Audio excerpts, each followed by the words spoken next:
Hi, hello, it's me, ThatWriterUKnow. Sup, how's it going? Welcome back to another stream. One where I'm probably going to absolutely kill my voice.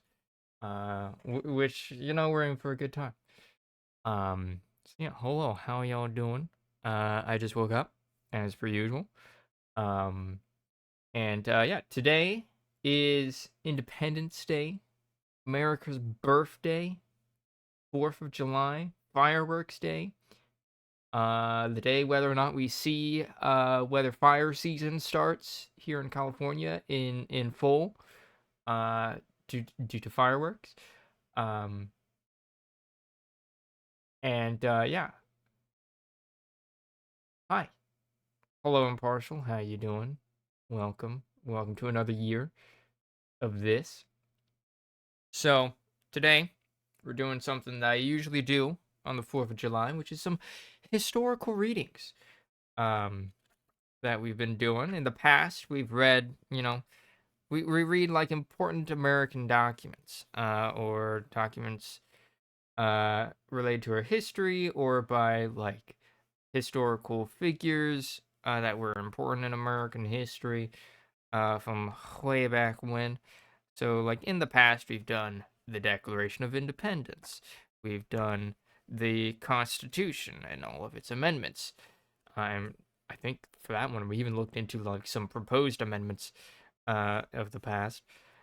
We and then for the past now 3 years, we've been reading Thomas Paine, a foundational philosopher, like English philosopher, who um came to America, immediately started writing abolitionist works in a newspaper, and was the man who coined, well, the American Revolution. Like, he was the first person at the time to really start referring to the American Revolution as a revolution as it was happening. Um, with his pamphlet series, Common Sense, which was read by the revolutionaries um, as it was being released, and acted as a inspiration uh, for many people joining in the revolution. Um, the following year after that, last year, we started reading Thomas Paine's The Rights of Man, which is not about America. It's actually about the French Revolution.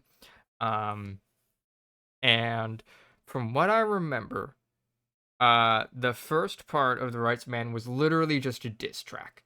That's all it was. It was just Thomas Paine going off on some other philosopher, um, and berating his theories. That was basically it. Um, it was basically just Thomas Paine like berating the fucking uh centrists.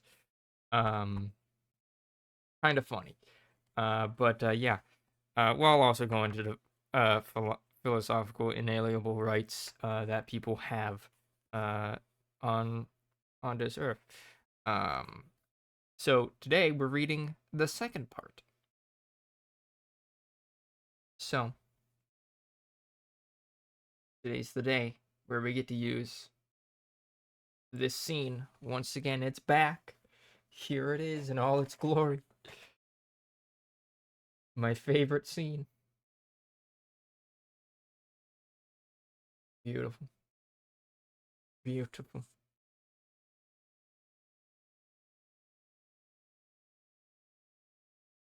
All right. So that prep is done. I have like the book in my hands right now. I'm just like flipping through the pages. Actual book right there. Leather bound. All right, let's see. I guess basic information. Publishing information.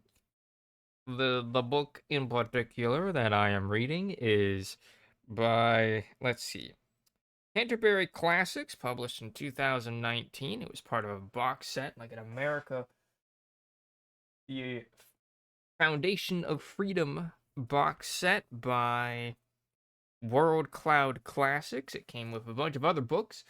We've just been reading one of them, but there's like 4 more that I haven't even touched yet. And includes like a book that is a compilation of the speeches, like the inaugural speeches of presidents, which hilariously has which hilariously has the prepared inaugural speech of Hillary Clinton if she had won. I think while the book was being made, they probably reached out to both Hillary and Trump for their speeches, and I'm guessing Trump didn't have one, or the publishers really thought Hillary was gonna win in 2016, and boy, we know how that went. Um, as hold on, let me actually get the set. See what else we got in this bad boy. We got some Frederick Douglass. We might read this in the future, but goddamn, is that long? Let's see. Narrative of the life of Frederick Douglass and other works. What does it mean by other works? Let's see. Are they all by Frederick Douglass? Let's see. It has narrative of the life of Frederick Douglass. Like 100 pages. My bondage and my freedom. Mm-hmm. Mm-hmm. Mm-hmm. Mm-hmm. Okay, yeah. Works of Frederick Douglass. That's a good one. Maybe I should do like a Juneteenth one where we just kind of focus on black writers. That'd be pretty nice. Let's see. We've also got the autobiography of Benjamin Franklin. Not too long. The shortest book, 200 pages. That's definitely not a one sitting read. For these, that's like a twofer. We've also got the selected works of Alexander Hamilton. Looks like a bunch of letters in the first one.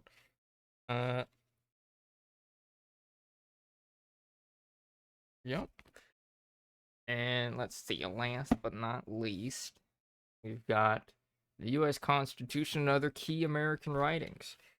What other key ones are there? Oh boy, I just saw the Mayflower Pact. Wow. Give me liberty or give me death. Article. Ooh, the Articles of Confederation. That might be a good one to read.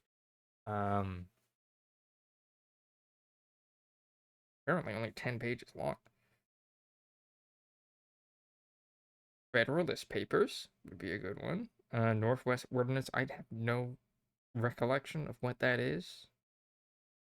Or the Virginia Plan, the Treaty of Paris. Louisiana Purchase Treaty. Whoa. The Monroe Doctrine. House Divided. That sounds like Lincoln. Emancipation Proclamation. Okay, this one's got a lot of goodies in it. I I just read Executive Order 9066, but of course my eyes just immediately only registered Execute Order 66, and I'm like, oh.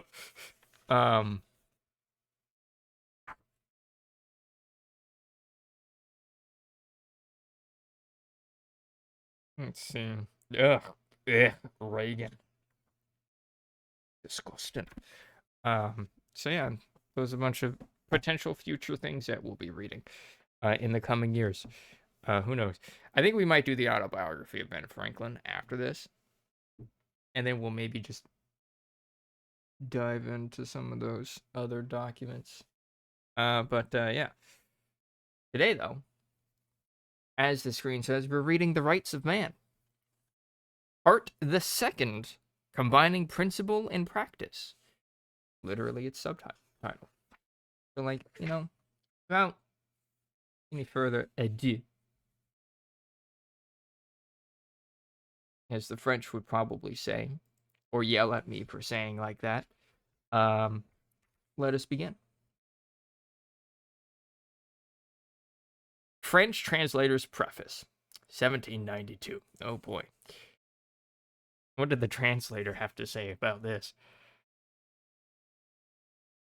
The work of which we offer a translation to the public has created the greatest sensation in England, Paine, that man of freedom who seems born to preach common sense to the whole world with the same success as in America, explains in it to the people of England the theory of the practice of the rights of man. Owing to the prejudices that still govern that nation, the author has been obliged to condescend to answer Mr. Burke. So Mr. Burke was the guy that, during the first part, Thomas Paine was just going off on, like just roasting. It was an absolute roast. It was great. Uh, he has done so more especially in an extended preface, which is nothing but a piece of very tedious controversy in which he shows himself very sensitive to criticisms that do not really affect him. To translate it seemed an insult to the free French people, and similar reasons have led the editors to suppress also a dedicatory epistle addressed by Paine to Lafayette. The French can no longer endure dedicatory epistles. A man should write privately to those he esteems. When he publishes a book, his thoughts should be offered to the public alone. Paine, that uncorrupted friend of freedom, believed too in the sincerity of Lafayette. So easy is it to deceive men of single-minded purpose. Bred at a distance from courts, that austere American does not seem any more on his guard against the artful ways of speech and courtiers than some Frenchmen who resemble it. Okay. And let's see, here's his letter to uh, M. de la Lafayette. Oh, no, de Lafayette. Put an extra law in there for some reason, because I can't read. Being able to read on the reading stream? No. Okay. After an acquaintance of nearly 15 years in difficult situations in America and various consultations in Europe, I have a pleasure in presenting to you this small treatise. In gratitude for your services to my beloved America, and as a testimony of my esteem for the virtues, public and private, which I know you to possess. The only point upon which I could ever discover that we differed was not as to principles of government, but as to time. For my own part, I think it equally as injurious to good principles to permit them to linger as to push them on too fast. That which you suppose accomplishable in 14 or 15 years, I may believe practicable in a much shorter period. Mankind, as it appears to me, are always ripe enough to understand their true interest, provided it be presented clearly to their understanding, and that in a manner not to create suspicion by anything like self-design, nor offend by assuming too much. Where we would wish to reform, we must not reproach.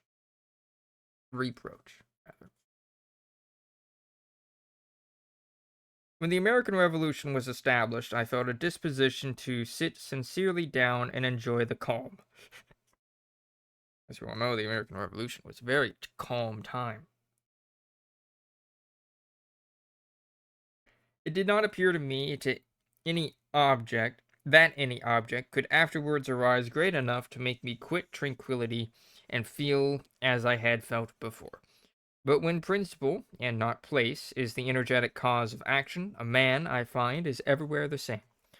I am now once more in the public world, and as I have not a right to contemplate on so many years of remaining life as you have, I have resolved to labor as fast as I can.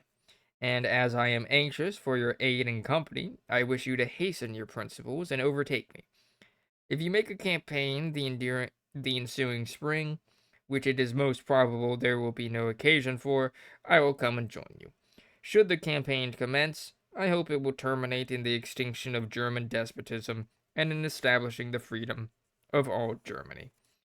When France when France shall be surrendered with revolutions, she will be in peace and safety, and her taxes, as well as those of Germany, will consequently become less. Yours sincere, affectionate friend, Thomas Paine.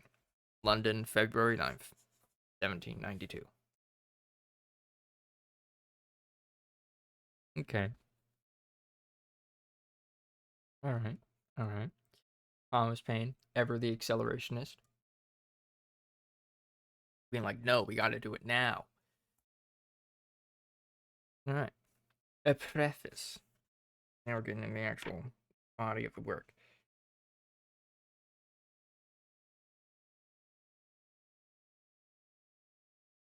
When I began the chapter entitled The Conclusion, in the former part of The Rights of Man, published last year, it was my intention to have extended it to greater length.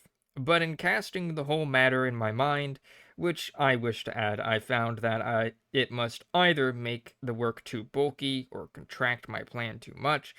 I therefore brought it to a close as soon as the subject would admit, and reserved what I had further to say to another opportunity.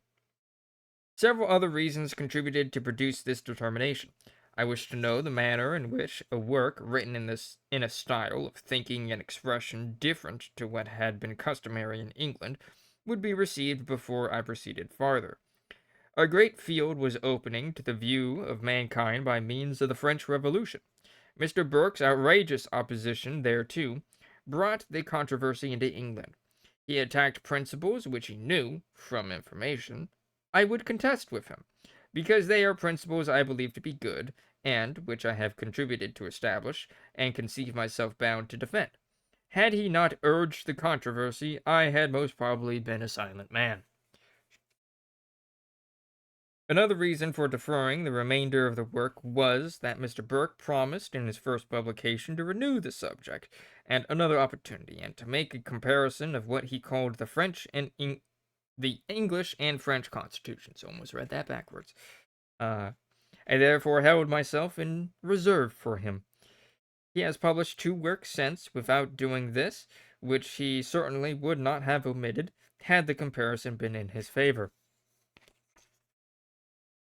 Damn, calling out Mr. Burke once again. In his last work, his appeal from the new to the old Whigs, he has quoted about 10 pages from the Rights of Man, and having given himself the trouble of doing this, says he shall not attempt in the smallest degree to refute them, meaning the principles therein contained.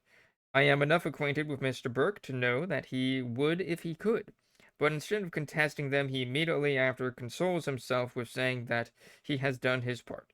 He has not done his part. He has not performed his promise of a comparison of constitutions. He started the controversy, he gave the challenge, and has fled from it. And he is now a case in point with his own opinion that the age of chivalry is gone. The title, as well as the substance of his last work, his appeal, is his condemnation. Principles must stand on their own merits, and if they are good, they certainly will. To put them under the shelter of other men's authority, as Mr. Burke has done, serves to bring them into suspicion. Mr. Burke is not very fond of dividing his honors, but in this case he is artfully dividing the disgrace. But who are those to whom Mr. Burke has made his appeal? A set of childish thinkers, the halfway politicians born in the last century, men who went no farther with any principle than as is suited their purposes as a party. The nation was always left out of the question, and this has been the character of every party from that day to this. The nation sees nothing of such works or such politics worthy its attention. A little matter will move a party, but it must be something great that moves a nation. Though I see nothing in Mr. Burke's appeal worth taking much notice of, there is, however, one expression upon which I shall offer a few remarks.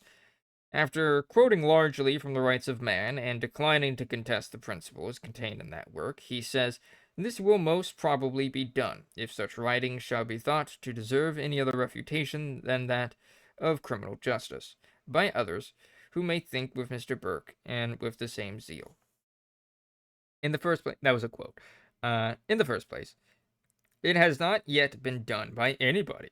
Not less, I believe, than 8 or 10 pamphlets intended as answers to the former part of the Rights of Man have been published by different persons, and not one of them, to my knowledge, has extended to a second edition, nor are even the titles of them so much as generally remembered. As I am averse to unnecessary multiplying publications, I have answered none of them. And as I believe that a man may write himself out of reputation when nobody else can do it, I am careful to avoid that rock, he says, writing the second part. But as I would decline unnecessary publications on the one hand, so would I avoid everything that might appear like sullen pride on the other. If Mr. Burke, or any person on his side the question, will produce an answer to the rights of man that shall extend to a half or even to a fourth part of the number of copies to which the rights of man extended, I will reply to his work. But until this be done, I shall so far take the sense of the public for my guide, and the world knows I am not a flatterer, that what they do not think worthwhile to read is not worth mine to answer. I suppose the number of copies to which the first part of the rights of man extended, taking England, Scotland, and Ireland, is not less than between 40 and 50,000. Damn. Thomas Paine really being like, yo, get on my viewer level, basically. Alright.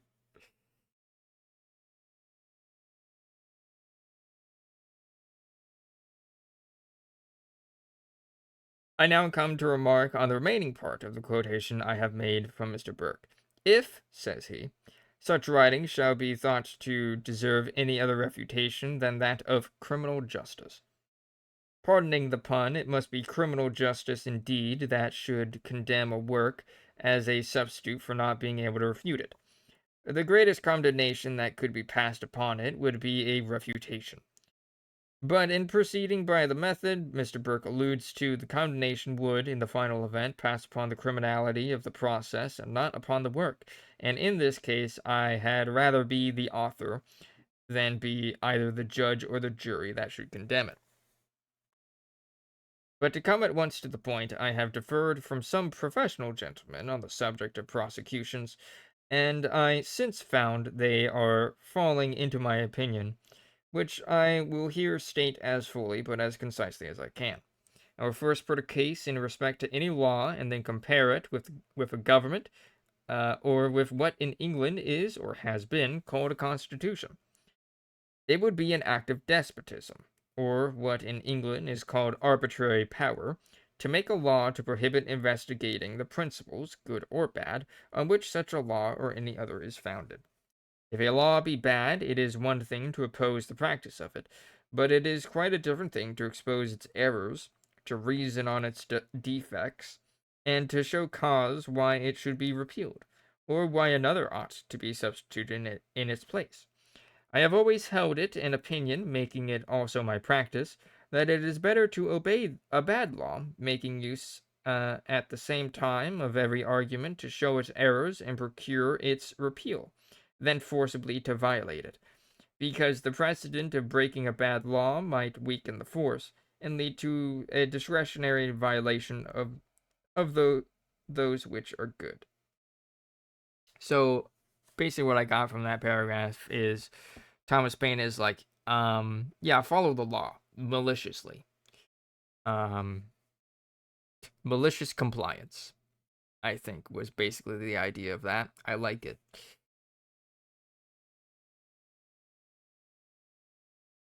The case is the same with respect to principles and forms of government, or to what are called constitutions, and parts of which they are composed. It is for the good of nations, and not for the emolument or aggrandizement of particular individuals, that government ought to be established, and that mankind are at the expense of supporting it. The defects of every government and constitution, both as to principle and form, must, on a parity of reasoning, there we go, on a parity of reasoning, be as open to discussion as the defects of a law, and it is a duty which every man owes to society to point them out. When those defects and the means of remedying them are generally seen by a nation, that nation will reform its government or its constitution in the one case, and the government repealed or reformed the law in the other.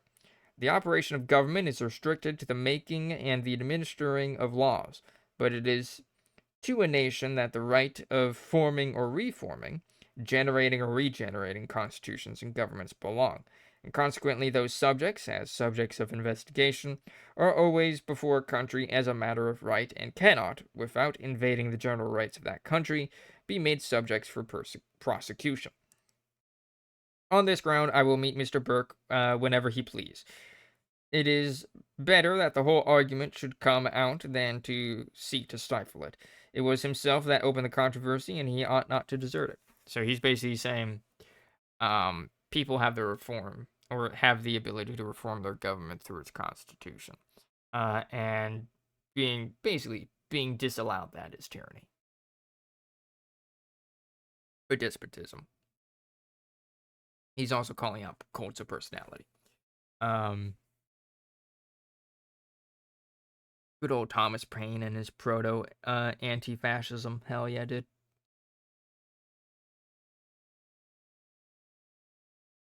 I do not believe that monarchy and aristocracy will continue 7 years longer in any of the enlightened countries in Europe. Boy, was he wrong. It continued for a while. If better reasons can be shown for them than against them, they will stand. If the contrary, they will not. Mankind are not now to be told they shall not think, or they shall not read, and publications that go no farther than to investigate principles of government, to invite men to reason, and to reflect, and to show the errors and excellences of different systems, have a right to appear. If they do not excite attention, they are not worth the trouble of a prosecution. And if they do, the prosecution will amount to nothing, since it cannot amount to a prohibition of reading. This would be a sentence on the public instead of the author, and would also be the most effectual mode of making or hastening revolution. Yeah, banning things just tends to make people really want to do those things that are now banned. Happens a lot. Reminds me, all of the book bans in like Florida and other places. Like I'm pretty sure there are bookstores that are now making like a tidy profit just selling those now banned books elsewhere, and it's always lovely to see that happening. On all cases that apply universally to a nation with respect to systems of government, a jury of 12 men is not competent to decide. Okay. Where there are no witnesses to be examined, no facts to be proved, and where the whole matter is before the whole public, and the merits or demerits of it resting on their opinion, and where there is nothing to be known in a court but what everybody knows out of it, every 12 men is equally as good a jury as the other, and would most probably reverse each other's verdict, or, from the variety of their opinions, not be able to form one. It is one case whether a nation approve a work or plan, but it is quite another case whether it will commit to any such jury the power of determining whether that nation has a right to, or shall reform its government or not. I mention those cases that Mr. Burke may see. I have not written on government without reflecting on what is law, as well as on what are rights. The only effectual jury in such cases would be a convention of the whole nation, fairly elected. For in all such cases the whole nation is the vicinage. Okay, guessing that word is like related to vicinity. If Mr. Burke will propose such a jury, I will waive all privileges of being the citizen of another country and defending its principles, abide the issue, provided he will do the same. For my opinion is that his work and his principles will be condemned instead of mine.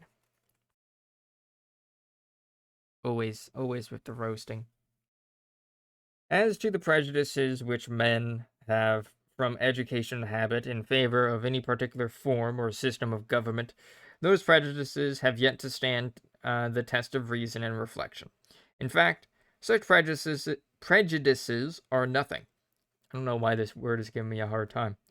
No man is prejudiced in favor of a thing, knowing it to be wrong.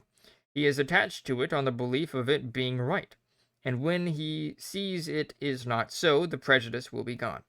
We have but a defective idea of what prejudice is. It might be said that until men think of themselves, the whole is prejudice and not opinion, for that only is opinion which is the result of reason and reflection. I offer this remark that Mr. Burke may not confide too much in what have been the customary prejudices of the country. I do not believe that the people of England have ever been fairly and candidly dealt by.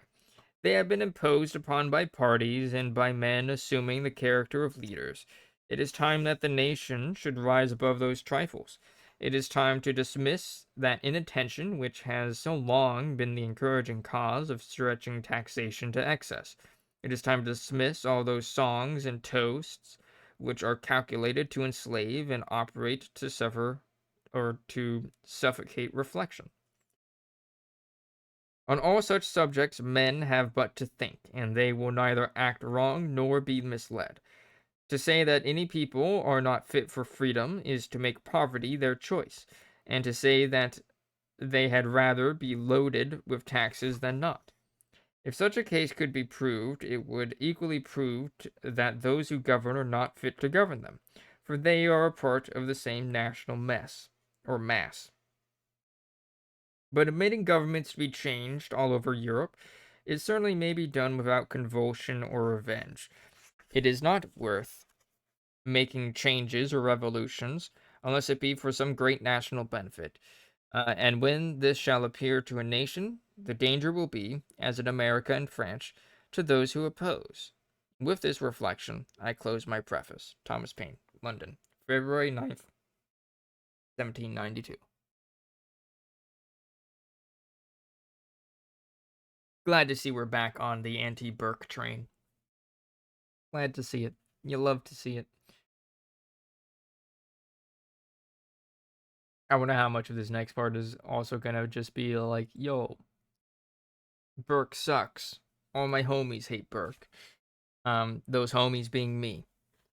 All right. Introduction. Okay, so now we're actually to the proper body of the rights of man. Part the second. What Archimedes said of the mechanical powers may be applied to reason and liberty. Had we, said he, a place to stand upon, we might raise the world. The Revolution of America presented in politics what was only theory in mechanics. So deeply rooted were all the governments of the Old World, and so effectually had the tyranny and the antiquity of habit established itself over the mind, that no beginning could be made in Asia, Africa, or Europe to reform the political condition of man. Freedom had been hunted around the globe. Reason was considered as rebellion, and the slavery of fear had made men afraid to think. But such is the irresistible nature of truth, that all it asks, and all it wants, is the liberty of appearing. The sun needs no inscription to distinguish him from darkness, and no sooner did the American governments display themselves to the world than despotism felt a shock, and man began to contemplate redress.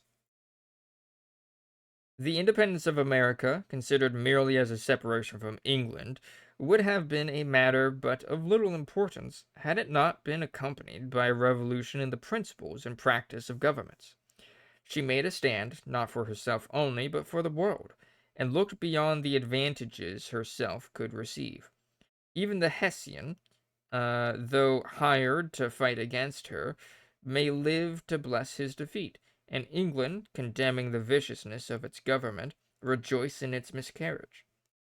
As America was the only spot in the political world where the principle of universal reformation could begin, so also was it the best in the natural world.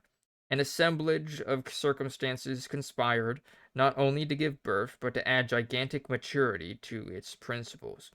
The scene which that country presents to the eye of a spectator has has something in it which generates and encourages great ideas. Nature appears to him in magnitude. The mighty objects he beholds act upon his mind by enlarging it, and he partakes of the greatness he contemplates.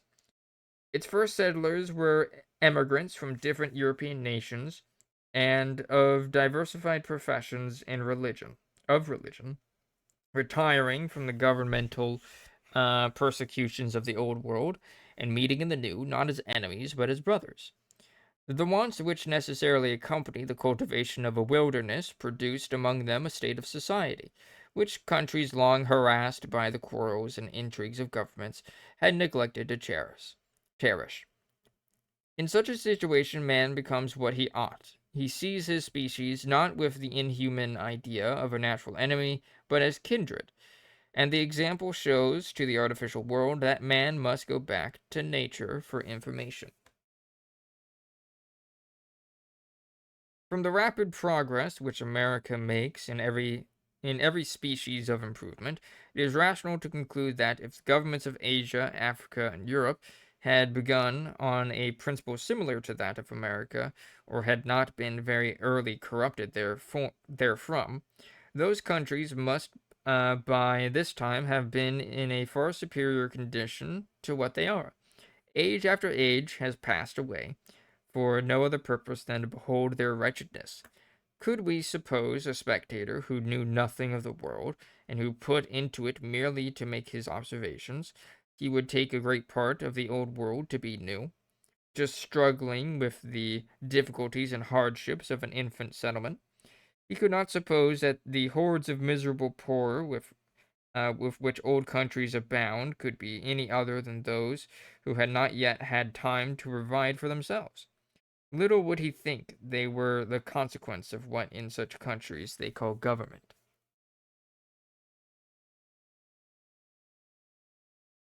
Taking a sip of tea. Uh, If, from the more wretched parts of the old world, we look at those which are in an advanced stage of improvement, we still find the greedy hand of government thrusting itself into every corner and crevice of industry, and grasping the spoil of the multitude. Invention is continually exercised to furnish new pretenses for revenue and taxation. It watches prosperity as its prey, and permits none to escape without a tribute. As revolutions have begun, and as the probability is always greater against a thing beginning than of proceeding after it has begun, it is natural to expect that other revolutions will follow.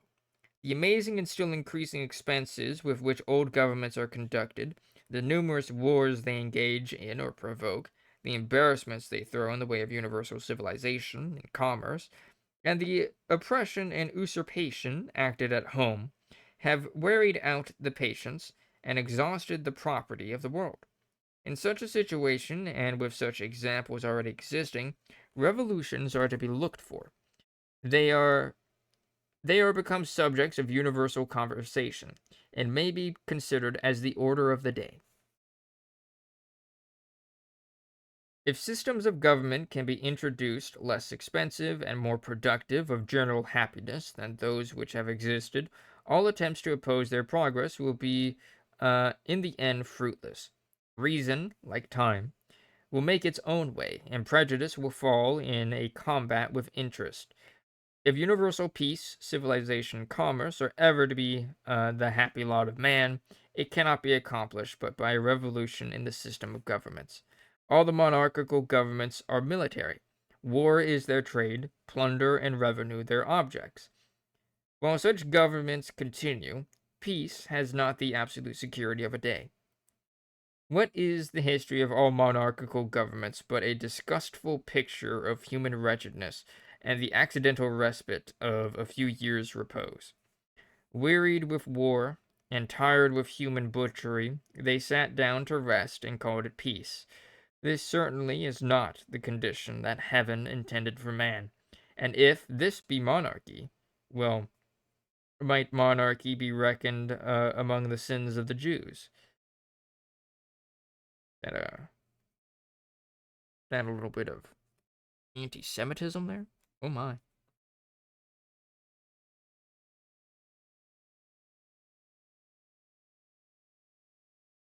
But like, yeah, I like how he's basically just getting at the military-industrial complex, and this is in the 1790s. Um, like, wow. All monarchical governments are military. War is their trade, plunder and revenue their objects. Yep, yep. I mean, that's also what modern day America is as well. Um, you know, uh, so yeah, kind of go on to show that it's not just monarchical governments.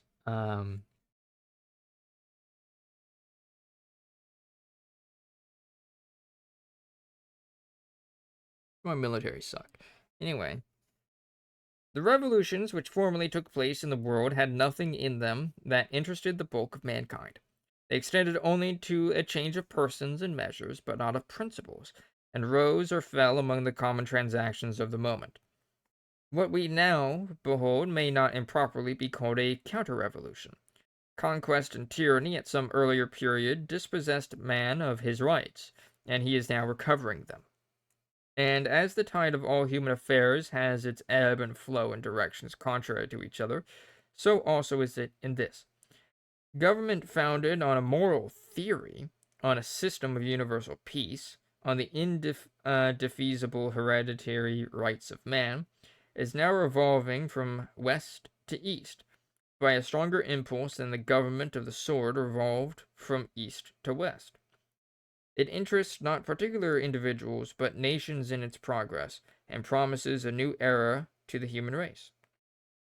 The danger to which the success of revolutions is most exposed is that of attempting them before the principles on which they proceed and the advantages to result from them are sufficiently seen and understood. Almost everything appertaining to the circumstances of a nation has been absorbed and confounded under the general and mysterious word government.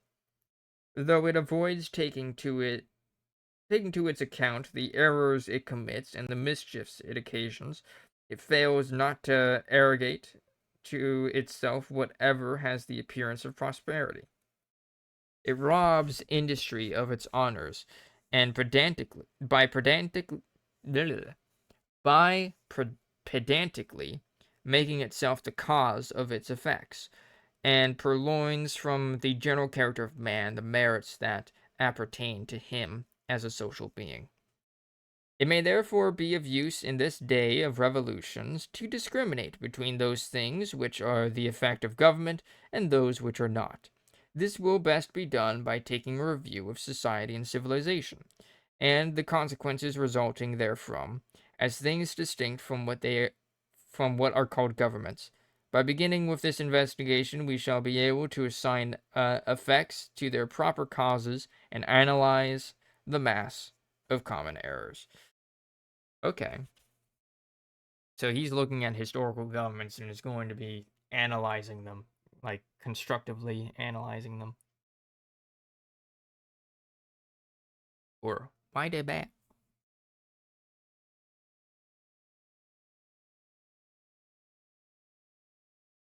All right. Chapter 1 of Society and Civilization. Great part of that order which reigns among mankind is not the effect of government. It has its origins in the principles of society and the natural constitution of man. It existed prior to government, and would exist if the formality of government was abolished. The natural dependence and reciprocal interest which man has upon man and all the parts of civilized community upon each other create that great chain of connection which holds it together. The landholder, the farmer, the manufacturer, the merchant, the tradesman, and every occupation prospers by the aid which each receives from the other, and from the whole. Common interest regulates their concerns and forms their law, and the laws which common usage ordains have a greater influence than the laws of government. In fine, society performs for itself almost everything which is ascribed to government. Oh yeah, community. To understand the nature and quantity of government proper for man, it is necessary to attend to his character. As nature created him for social life, she fitted him for the station she intended. In all cases, she made his natural wants greater than his individual powers. No one man is capable, without the aid of society, of supplying his own wants, and those wants, acting upon every individual, impel the whole of them into society, as naturally as gravitation acts to a center. But she has gone further. She has not only forced man into society by a diversity of wants which the reciprocal aid of each other can supply, but she has implanted in him a system of social affections, which, though not necessary to his existence, are essential to his happiness. There is no period in life when this love for society ceases to act. It begins and ends with our being. We examine with attention into the composition and constitution of man, the diversity of his wants, and the diversity of talents in different men for reciprocally accommodating the wants of each other, his propensity to society, and consequently to preserve the advantages resulting from it, we shall easily discover that a great part of what is called government is mere imposition. Government is no farther necessary than to supply the few cases in which society and civilization are not conveniently competent, and instances are not wanting to show that everything which government can usually add thereto has been performed by the common consent of society without government. For upwards of 2 years from the commencement of the American War, and to a longer period in several of the American states, there were no established forms of government. The old governments had been abolished, and the country was too much occupied in defense to employ its attention in establishing new governments. Yet during this interval order and harmony were preserved as inviolate uh, as in any country in Europe. There is a natural aptness in man, and more so in society, because it embraces a greater variety of abilities and resource to accommodate itself to whatever situation it is in. The instant formal government is abolished, society begins to act. A general association takes place, and common interest produces common security. So far is it from being true, as has been pretended, that the abolition of any formal government is the dissolution of society, that it acts by a contrary impulse and uh, brings the latter the closer together. All that part of its organization which it had committed to its government devolves again upon itself and acts through its medium. When men, as well from natural instincts as from reciprocal benefits, have habituated themselves to social and civilized life, there is always enough of its principles in practice to carry them through any changes they may find necessary or convenient to make in their government. In short, man is so naturally a creature of society that it is almost impossible to put him out of it. Formal governments uh, makes but a small part of civilized life, and even when the best that human wisdom can devise is established, it is a thing more in name and idea than in fact. It is to the great and fundamental principles of society and civilization, to the common usage universally consented to and mutually and reciprocally maintained, to its increasing circulation of interest, which, passing through its million channels, invigorates the whole mass of civilized man. It is to these things, infinitely more than to anything which even the best instituted government can perform, that the safety and prosperity of the individual and of the whole depends.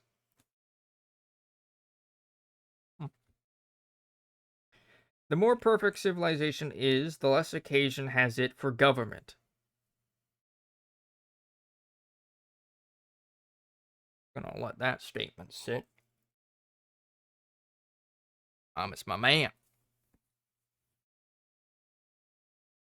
Thomas is a little bit of an anarchist. I like it. He's like, yo, fuck governments. We don't need those. We'll be fine without government. All right. The more perfect civilization is, the less occasion has it for government, because the more does it regulate its own affairs and govern itself. But so contrary is the practice of old governments to the reason of the case, that the expenses of them increase in the proportion they ought to diminish. It is but few general laws that civilized life requires, and those of such common usefulness that, whether they are enforced by the forms of government or not, the effect will be nearly the same. We consider what the principles are that first condense men into society, and what are the motives that regulate their mutual intercourse afterwards.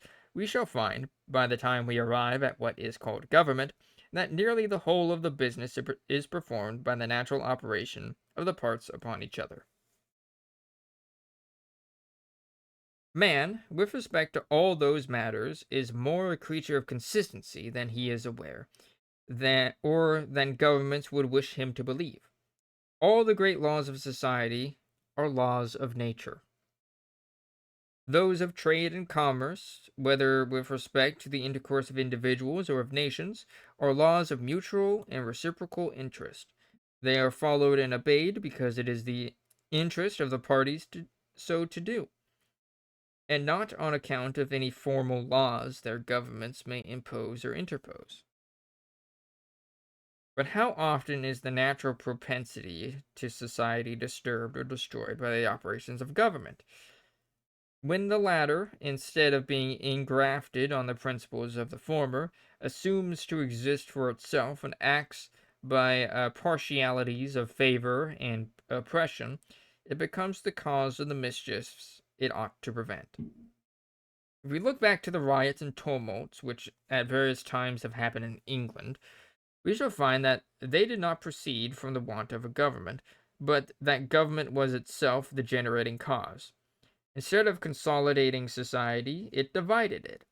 It deprived it of its natural cohesion and engendered discontents and disorders which otherwise would not have existed.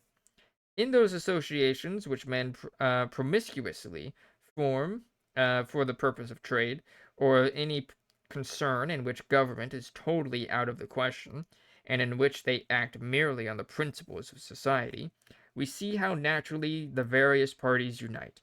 And this shows, by comparison, that governments, so far from being always the cause or means of order, are often the destruction of it.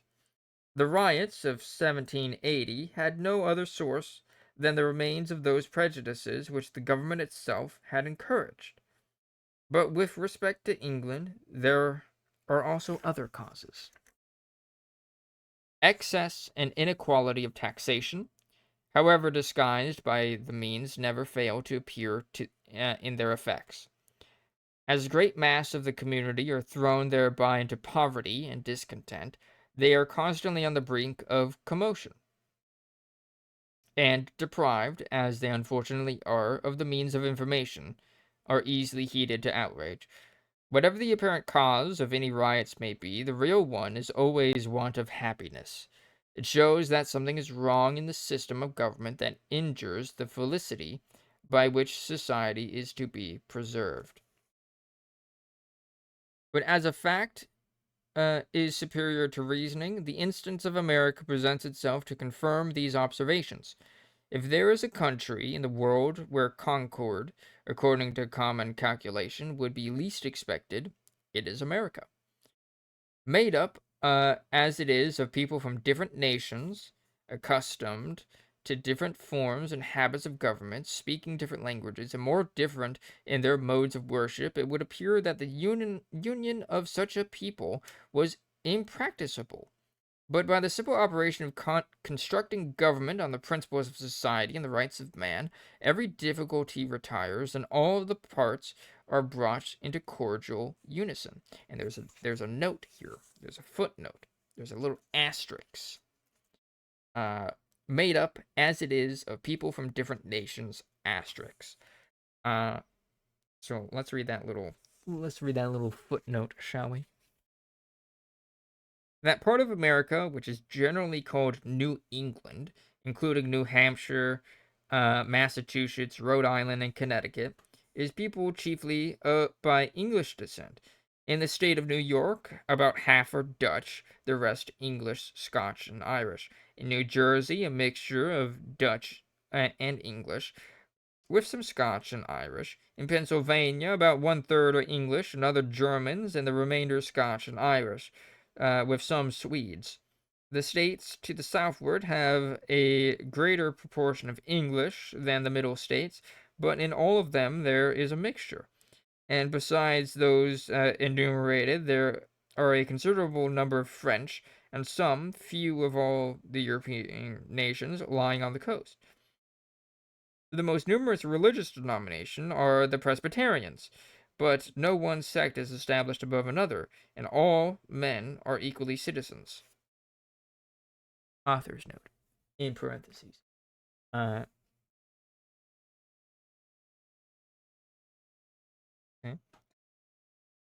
Back to the main body of the text. Let's see. By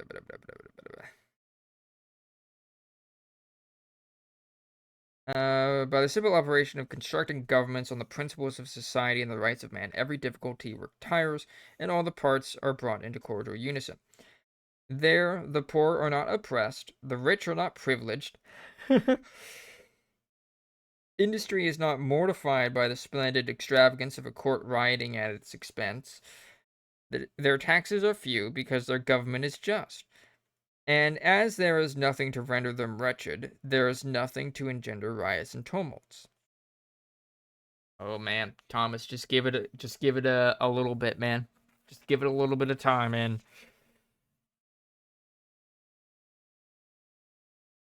Just give it a little bit. There's a reason why Thomas Paine would later say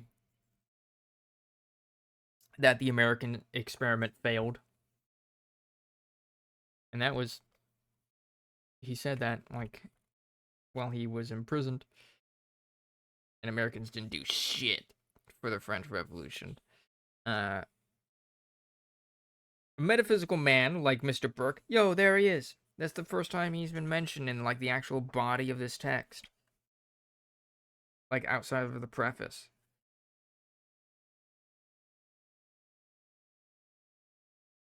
I think. Was he mentioned in the intro?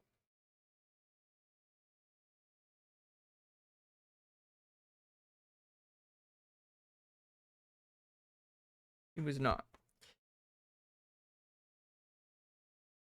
Alright, I may have gotten distracted. A metaphysical man, like Mr. Burke, would have tortured his invention to discover how such a people could be governed. He would have supposed that some must be managed by fraud, others by force, and all by some contrivance, that genius must be hired to impose upon ignorance, and show and parade to fascinate the vulgar. Lost in the abundance of his researches, he would have resolved and re-resolved, and finally overlooked the plain and easy road that lay directly before him. One of the great advantages of the American Revolution has been that it led to a discovery of the principles and laid out the imposition of governments. All the revolutions till then had been worked within the atmosphere of a court. I got called down for dinner, but we're going to finish this page. And never on the grand floor of a nation. The parties were always of a class of courtiers, and whatever was their rage for reformation, they carefully preserved the fraud of the profession. In all cases, they took care to represent government as a thing made up of mysteries, which only themselves understood, and they hid from the understanding of the nation the only thing that was beneficial to know, namely, that government is nothing more than a national association adding on the principles of society. Having thus endeavored to show that the social and civilized state of man is capable of performing within itself almost everything necessary to its protection and government, it will be proper, on the other hand, to take a review of the present old governments, and examine whether their principles and practices are correspondent thereto. Alright, that's the end of chapter 1. We're going to stop there for a little bit to take a break. Boop. Boop. Boop. I am back. And the true American Independence Day dinner. Had a cheeseburger, and barbecue chips. Specifically, I had a bacon cheeseburger. It was pretty good. That's homemade boyga. But yeah, hello. Welcome back, everybody.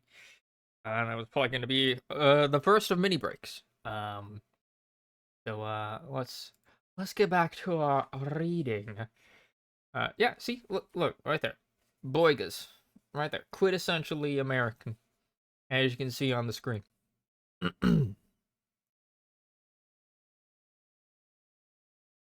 I did not have a hot dog though. I have not had a hot dog in a long time, and I'm looking at my own OBS screen. It's been like a year since I had one, I think. Whew.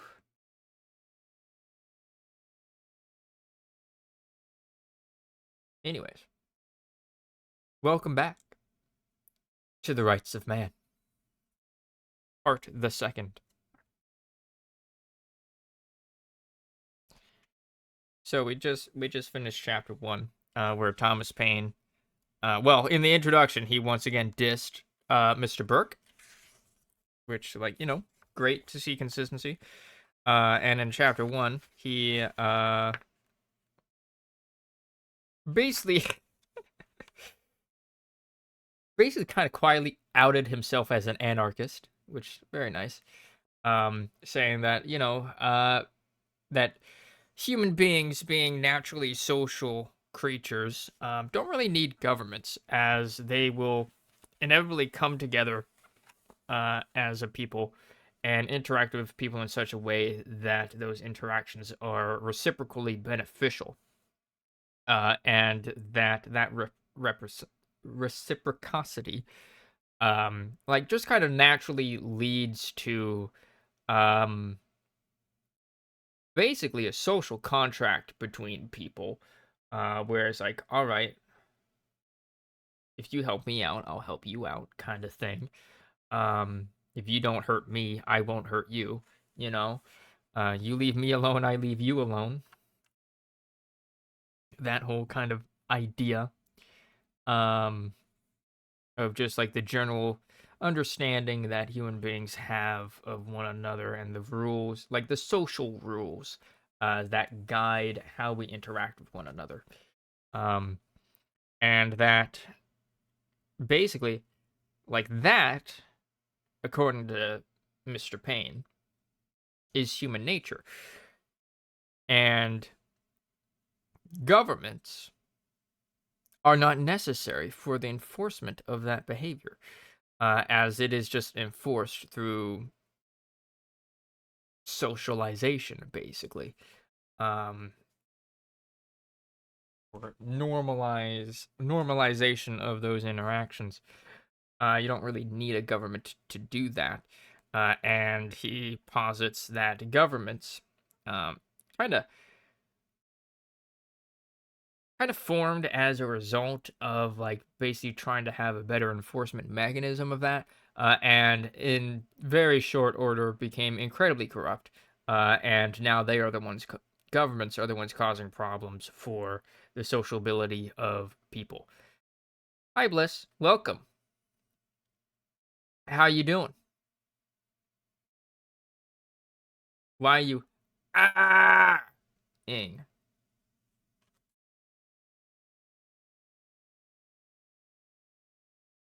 Happy Independence Day, 4th of July, Hamburger Day, Fireworks Day.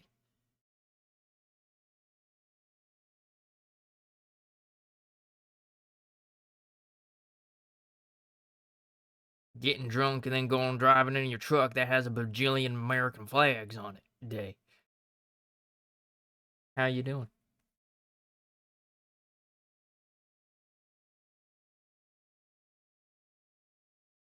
Doing great. Got home yesterday, saw some American explosions in the sky last night, and had a chill ass day. Nice. Hopefully that continues. Welcome. to your yearly philosophy lesson on on this stream. Welcome. Uh, cause America, nice. America do be inducing. All right, but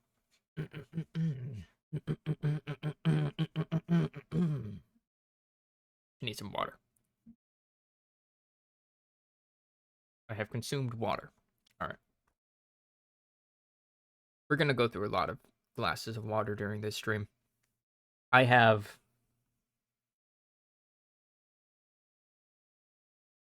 flips to end of book. I have 97 pages left to read. And let's see, in an hour and a half, we have read. Let's see. Starting on page 171, and I'm on 188.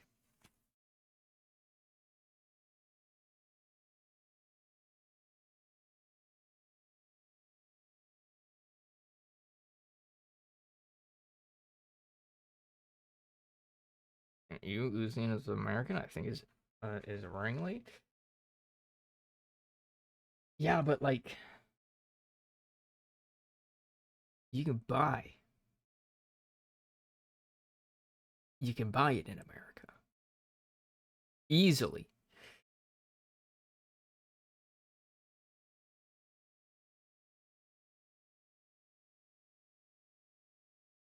Thomas Paine also isn't an American, he's English. Anyways, let's continue. Chapter 2 of the origin of the present old governments. It is impossible that such governments as have hitherto existed in the world, could have commenced by any other means than a total violation of every principle sacred and moral. Wow, what a way to start off. At least he isn't French. He very much supported the French Revolution.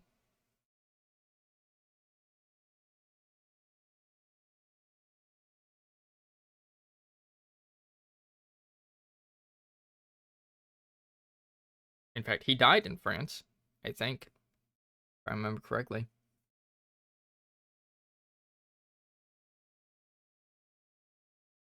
Let's see. The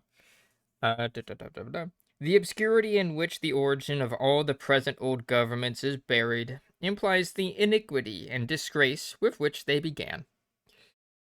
Oh no, the French got him? I mean, kinda, yeah. Yeah, they got him. He supported them and they got him.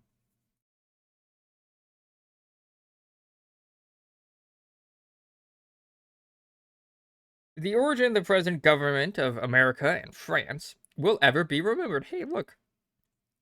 Because it is honorable to record it. But with respect to the rest, even flattery has consigned them to the tomb of time, without an inscription.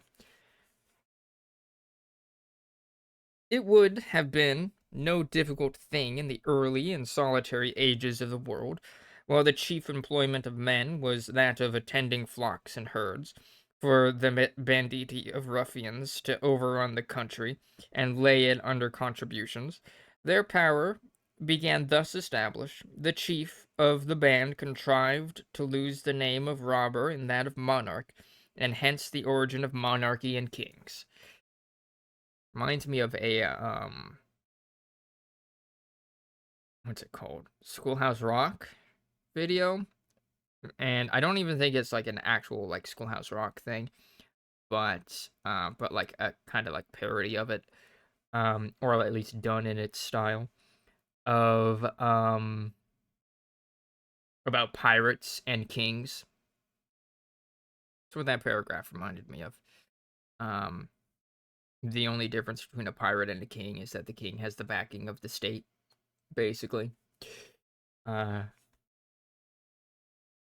video. The origin of the government of England, so far as relates to what is called its line of monarchy, being one of the latest, is perhaps the best recorded. The hatred which the Norman invasion and tyranny begat must have been deeply rooted in the nation, to have outlived the contrivance to obliterate it. Though not a courtier will talk of the curfew bell, not a village in England has forgotten it. True. So, like, historical context. The Norman invasion, 1066. Good times for England. Last time it got formally invaded and conquered. And it's just like Battle of Hastings and all that stuff.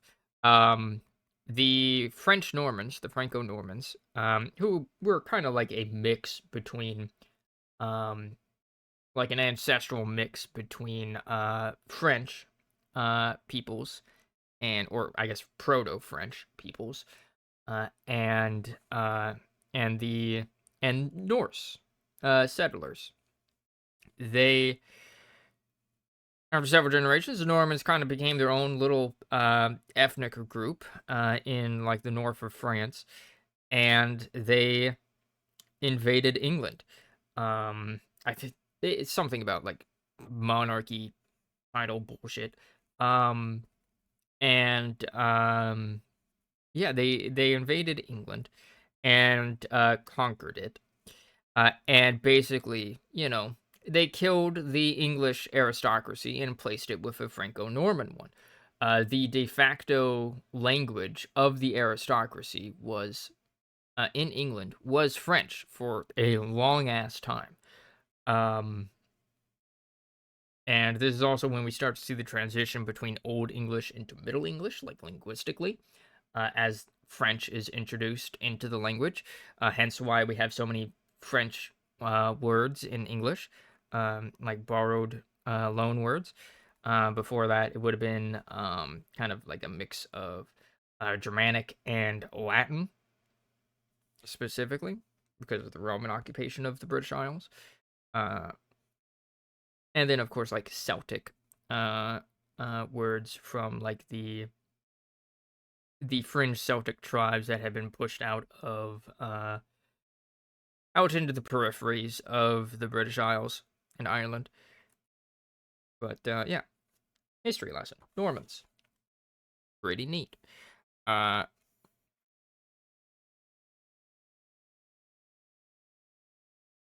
Let's see. Those bands of robbers, having parceled out the world and divided it into dominions, began, as is naturally the case, to quarrel with each other. What at first was obtained by violence was considered by others as lawful to be taken, and a second plunderer succeeded the first. They alternately invaded the dominions which each had assigned to himself, and the brutality with which they treated each other explains the original character of monarchy. It was ruffian torturing ruffian. The conqueror considered the conquered not as his prisoner, but his property. He led him in triumph, rattling in chains, and doomed him as pleasure to slavery or death. As time obliterated the history of their beginning, their successors assumed new appearances to cut off the entail of their disgrace, but their principles and subjects remained the same. What at first was plunder assumed the softer name of revenue, and the power originally usurped they affected to inherit. Fucking capitalists. From such beginning of governments, what could be expected but a continued system of war and extortion? It has established itself into a trade, military-industrial complex. The vice is not peculiar to one more than to the other, but is the common principle of all.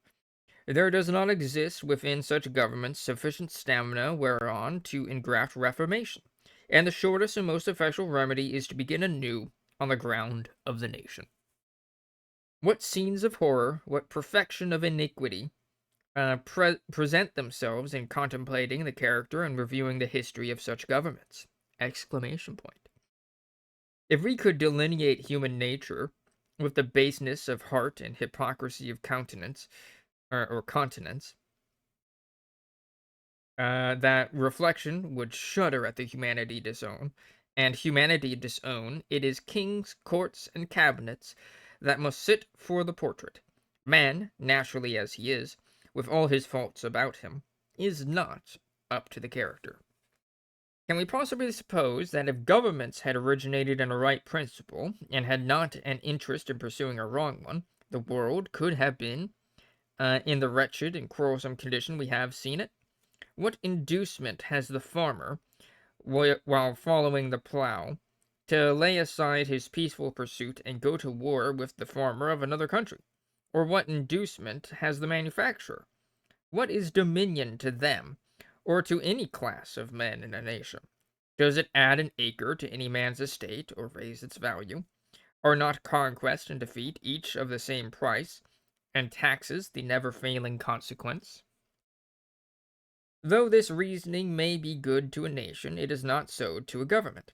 War is the veritable of governments, and nations the dupe of the game. Veritable. Veritable. Look that word up. Pharaoh table.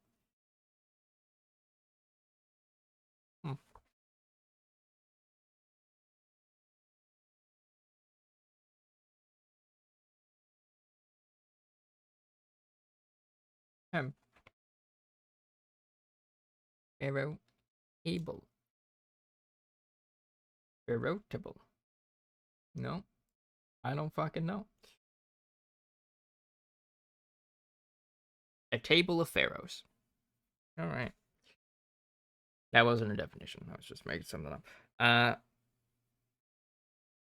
If there is anything to wonder at in this miserable scene of governments, more than might be expected, it is the progress which the peaceful arts of agriculture, manufacture, and commerce have made beneath such a long accumulating load of discouragement and oppression. It serves to show that instinct in animals does not act with stronger impulse than the principles of society and civilization operate in man. Under all discouragements, he pursues his object and yields to nothing but impossibilities. That was a short chapter. Chapter 3 of the Old and New Systems of Government. Nothing can appear more contradictory than the principles on which the old governments began, and the condition to which society, civilization, and commerce are capable of carrying mankind. Government, of the old system, is an assumption of power for the aggrandizement of itself; on the new, a delegation of power for the common benefit of society. The former supports itself by keeping up a system of war; the latter promotes a system of peace as the true means of enriching a nation. The one encourages national prejudices; the other promotes universal society as the means of universal commerce. The one measures its prosperity by the quantity of revenue it extorts; the other proves its excellence by the small quantity of taxes it requires. Mr. Burke has talked of old and new wigs. Bringing back Mr. Burke, baby. Time for the diss track. If he can amuse himself with childish names and distinctions, I shall not interrupt his pleasure. I am not to him, but to the abbess Cies. I don't know how to pronounce that. I'm dying. That word killed me. That I address this chapter. I am already engaged to the latter gentleman to discuss the subject of monarchical government, and as it naturally occurs in comparing the old and new systems, I make this the opportunity of presenting to him my observations. I shall occasionally take Mr. Burke in my way. Though it might be proved that the system of government, now called the New, is the most ancient in principle of all that have existed, being founded on the original, inherent rights of man, yet, as tyranny and the sword have suspended the exercise of those rights for many centuries past, it serves better the purpose of a distinction to call it the New than to claim the right of calling it the Old. see these. Yee ass haircut. You cut your ass hair?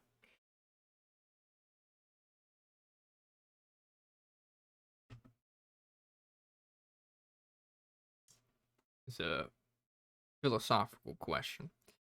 Uh, the first general distinction between those two systems is that the one now called the old is hereditary, either in whole or in part, and the new is entirely representative. It rejects all hereditary government. Okay, so hereditary versus representative governments. That is what Mr. T. Paine is talking about.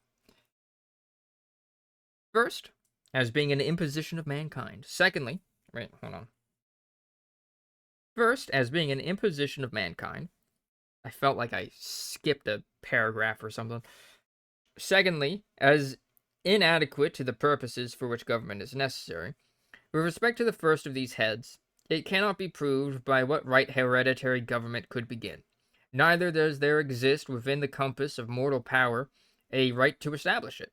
Man has no authority over posterity in matters of personal right, and, therefore, no man or body of men had, or can have, a right to set up hereditary government. For even ourselves to come again into existence, instead of being succeeded by posterity, we have not now the right of taking from ourselves the rights which would then be ours. On what ground, then, do we pretend to take them from others? Like 4th of July D&D game, we blew up the Washington Monument. Nice. Sick. And the bastard, I mean Cap, no. Burn it all down. Eat the rich. Eat the rich. Do it. What's the difference?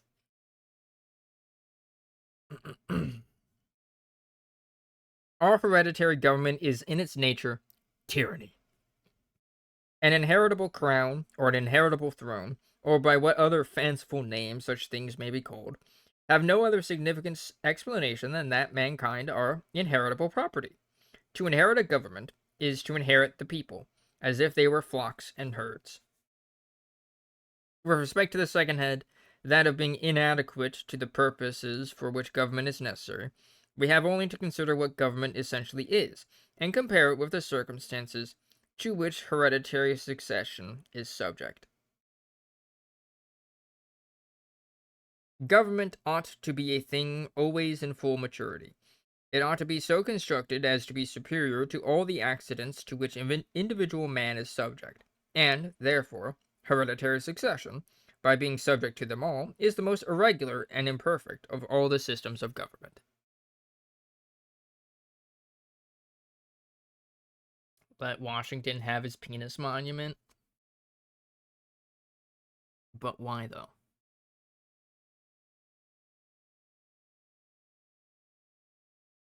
Bastard and Cap are synonyms. Yep. Yep. You definitely spelled that word right, Cap.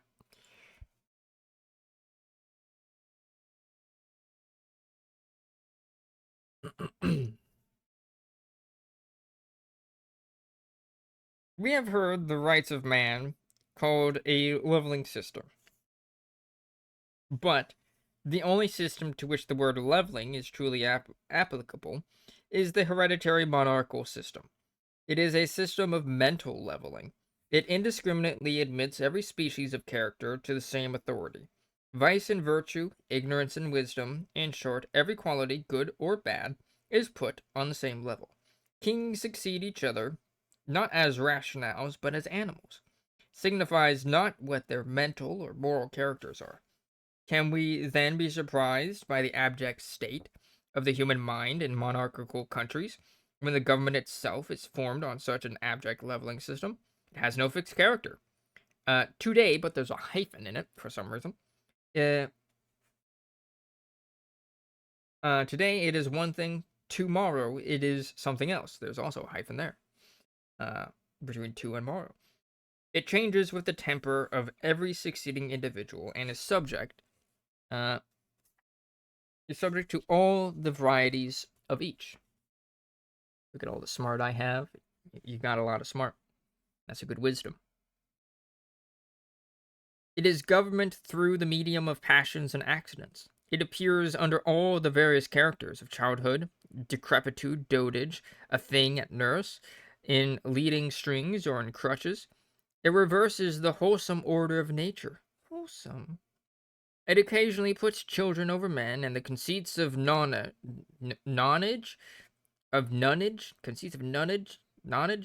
over wisdom and experience. In short, we cannot receive a more ridiculous figure of government than hereditary succession in all its cases presents. Looking up a word. Nonage. The period of immaturity or youth. Nonage. Nonage. I see. Nonage.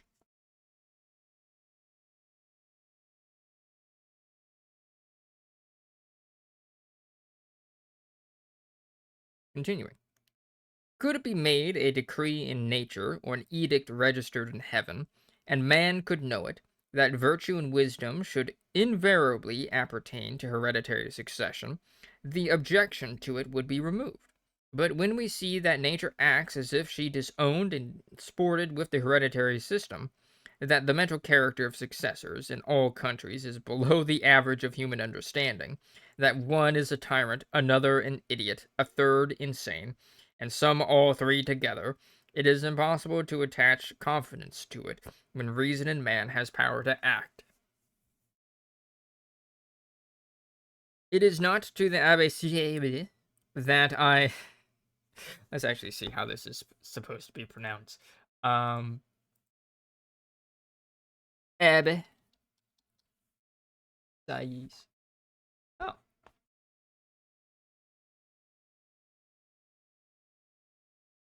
I just sneezed. Emmanuel Joseph Thais. It's a person. Who this person? President of the Conservative Senate. December 27th, 1999 to February 13th, 1800. His president was Napoleon Bonaparte. He was succeeded by Francois Barthélemy. Provisional Consul of France, in office from 1999, November to December of 1999, serving with Napoleon Bonaparte and Roger Ducos. Preceded by office created. So he was the first holder of that office, I see. 1799. Let's see. Member of the Estates General for the Third Estate, in office May 5th, 1789 to July 9th, 1789. Constituency Var. Oh, that's a place. He was born in 1748 in Fréjus. I don't know how to pronounce that. France. And he died on June 20th, 1836, at the age of 88 in Paris. He was a priest and a writer. French Roman Catholic Abbé, a clergyman and political writer who was the chief political theorist of the French Revolution, 1789 to 1799. He also held offices in governments of the French Consulate, 1799 to 1804, and the First French Empire, 1804 to 1815. His pamphlet, What is the Third Estate, 1789, became the political manifesto of the Revolution, which facilitated transforming the Estates General into the National Assembly in June 1789. He was offered and refused an office in the French Directory, 1795 to 99. After becoming a director in 1799, Saïs was among the instigators of the coup of 18 Brumaire, November 9th, which installed Napoleon Bonaparte to power. In addition to his political and clerical life, Saïs coined the term sociology and contributed to the nascent social sciences. History. There we go. Now we know who Abbe Sayi is. Oh no, wait, how do you pronounce that?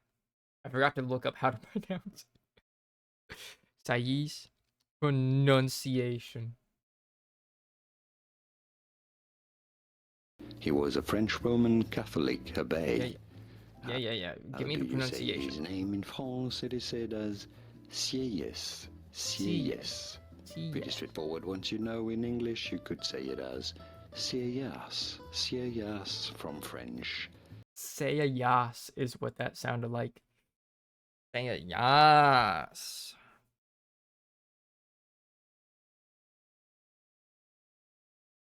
Alright. Anyways. Historical diatribe done. It is not to the Abbe Sayayas that I need apply this reasoning. He has already saved me that trouble by giving his own opinion upon the case. If it be asked, says he, I think he means says ye, what is my opinion with respect to hereditary right, I answer without hesitation, that in good theory, a hereditary transmission of any power of office can never accord with the laws of a true representation. Hereditaryship is, in this sense, as much an attaint upon principle as an outrage upon society. But let us, continues he, refer to the history of all elective monarchies and principalities, or principalities. Is there one in which the elective mode is not worse than hereditary succession? My nose is suddenly congested. As to debating on which is the worst of the two, it is admitting both to be bad, and herein we are agreed. The preference which the Abbé has given is a condemnation of the thing that he prefers. Such a mode of reasoning on such a subject is inadmissible, because it finally amounts to an accusation upon Providence, as if she had left to man no other choice with respect to government than between two evils, the best of which he admits to be an attaint upon principle and an outrage upon society.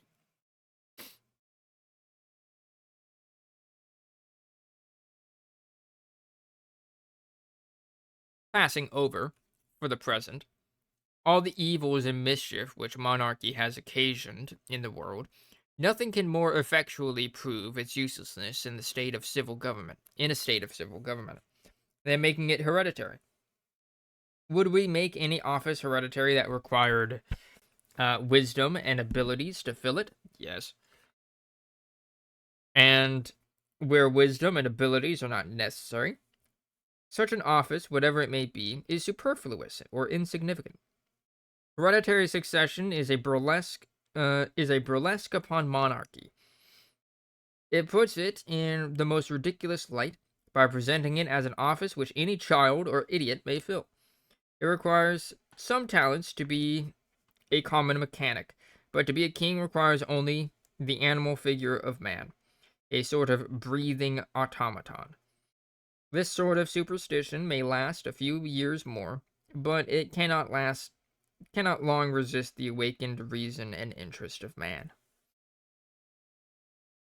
As to Mr. Burke, he is a stickler for monarchy, not altogether as a pensioner, if he is one, which I believe, but as a political man.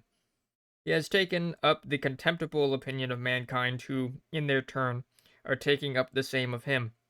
He considers them as a herd of beings that must be governed by fraud, effigy, and show. And an idol would be as good a figure of monarchy with him as a man. I will, however, do him the justice to say that, with respect to America, he has been very complimentary.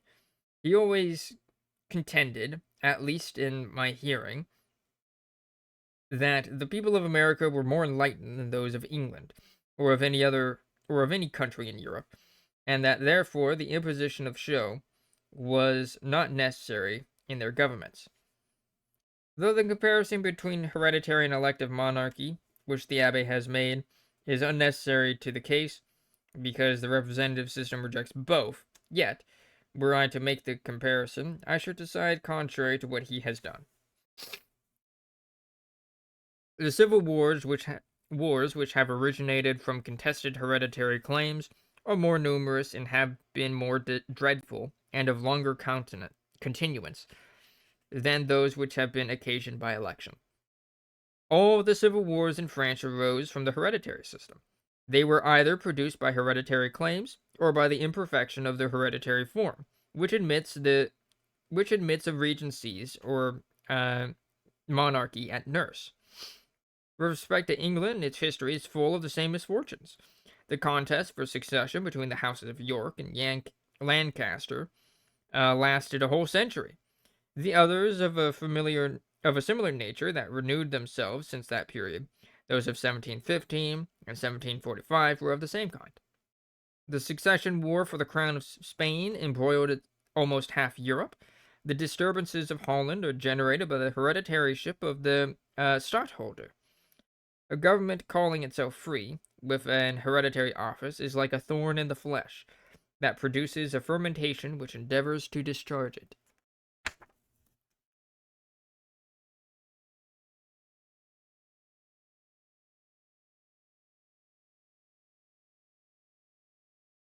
Eh, big snip. But, taking off my glasses.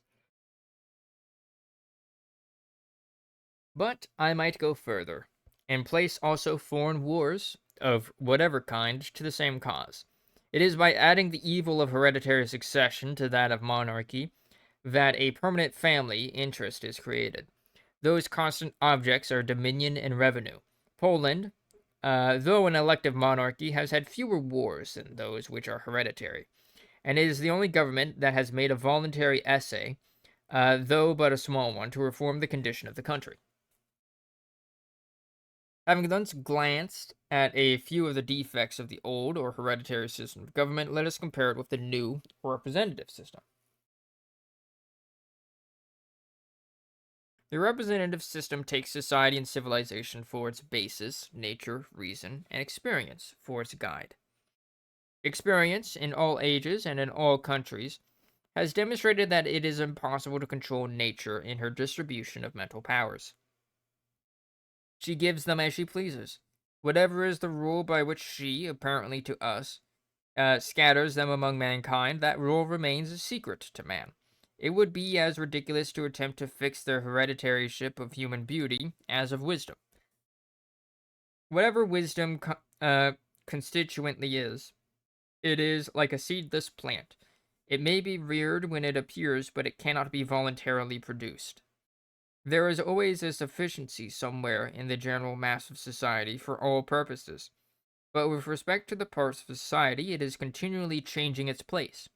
It rises in one today, in another tomorrow, and has most probably visited in rotation every family of the earth, and again withdrawn. As this is in the order of nature, the order of government must necessarily follow it, or government will, as we see it does, degenerate into ignorance. The hereditary system, therefore, is as repugnant to human wisdom as to human rights, and is as absurd as it is unjust. As the Republic of Letters brings forward the best literary productions by giving a genius a fair and universal chance, so the representative system of government is calculated to produce the wisest laws, by collecting wisdom from where it can be found. I smile to myself when I contemplate the ridiculous insignificance into which literature and all the sciences would sink were they made hereditary, and I carry the same idea into governments. An hereditary governor is as inconsistent as an hereditary author. I know not whether Homer or Euclid had sons, but I will venture an opinion that if they had, and had left their works unfinished, those sons could not have completed them.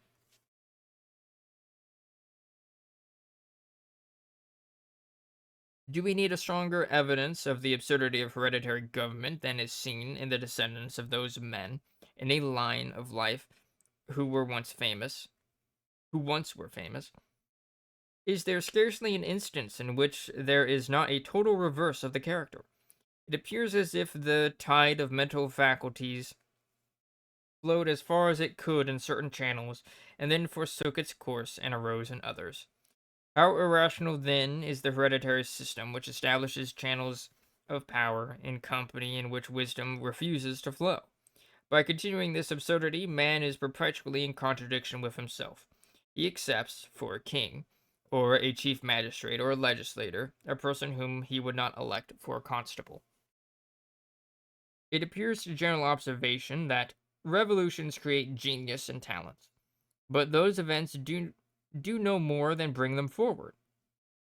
There is existing in man a mass of sense lying in a dormant state, and which, unless something excites it to action, will descend with him, in that condition, to the grave.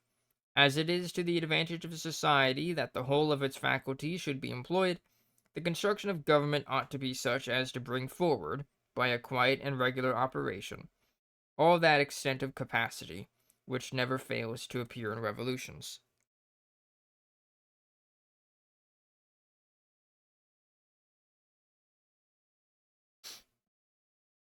This cannot take this cannot take place in the insipid state of hereditary government, not only because it prevents, but because it operates to benumb. When the mind of a nation is bowed down by any political superstition in its government, such as hereditary succession is, it loses a considerable portion of its power on all other subjects and objects. Hereditary succession requires the same obedience to ignorance as to wisdom. And when once the mind can bring itself to pay this indiscriminate reverence, it descends below the stature of mental manhood. It is fit to be great only in little things. It acts a treachery upon itself, and suffocates the sensations that urge the detection.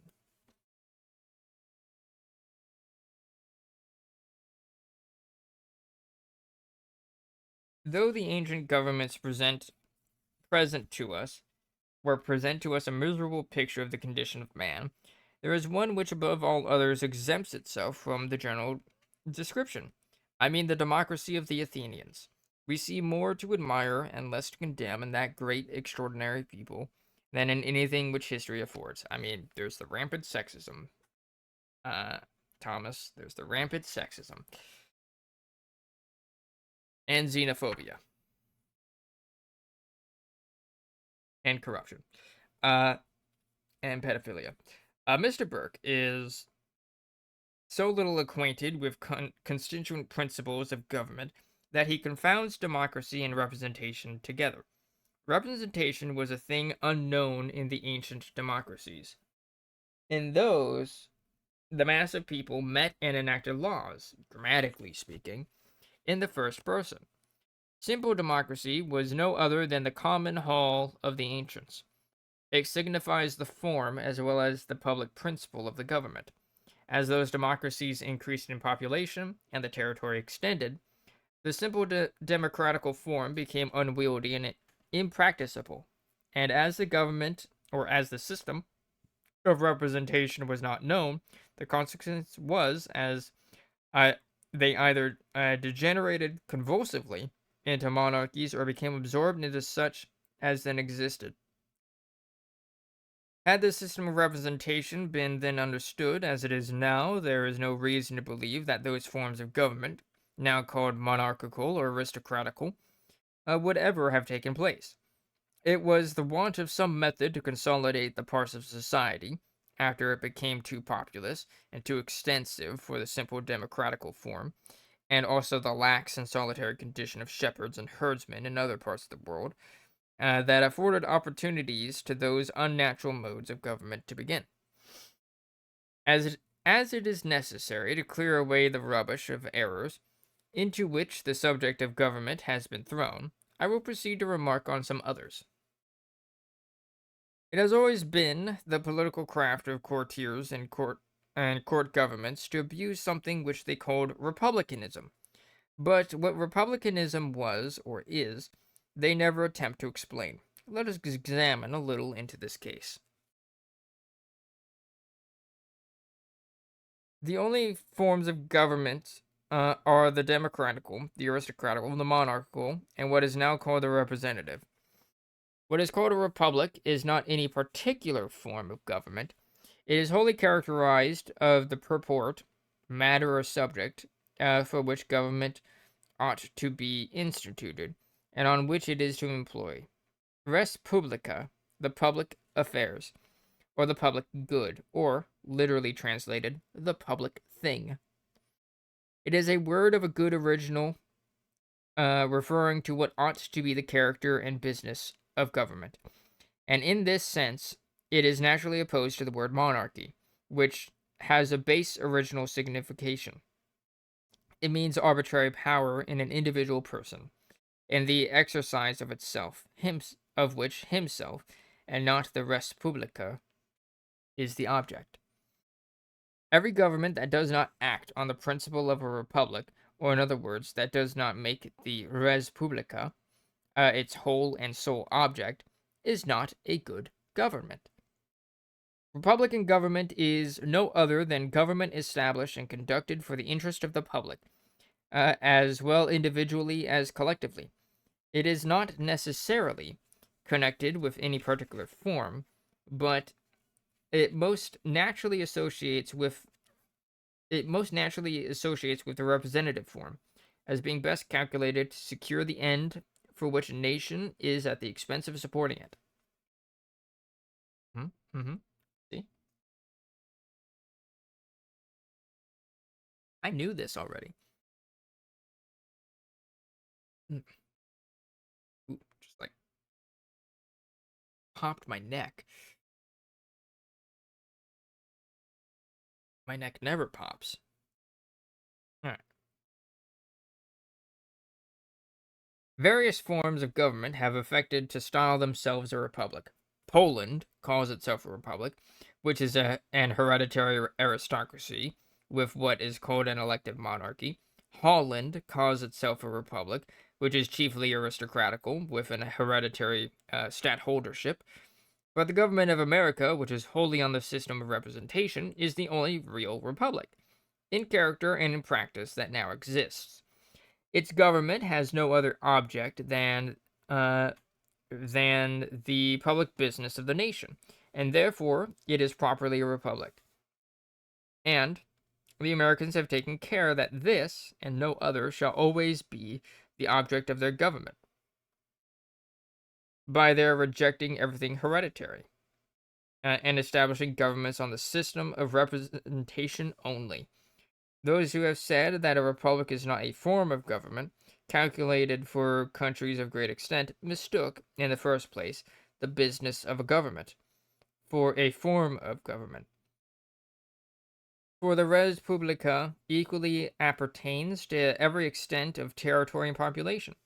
And, in the second place, if they meant anything with respect to form, it was the simple democratical form, such as was the mode of government in the ancient democracies, in which there was no representation.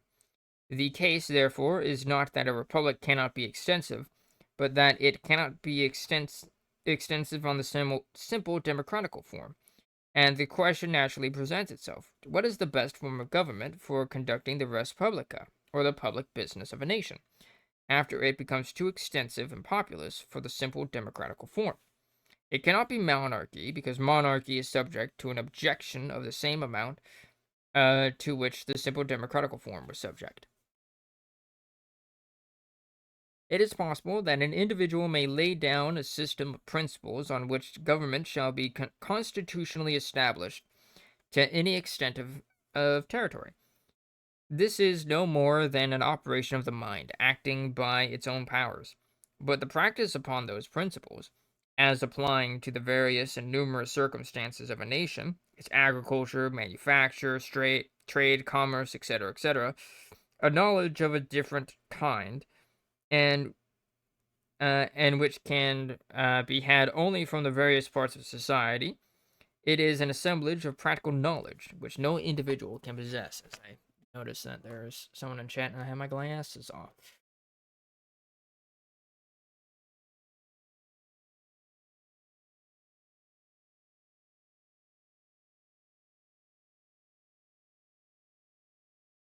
No spamming, please.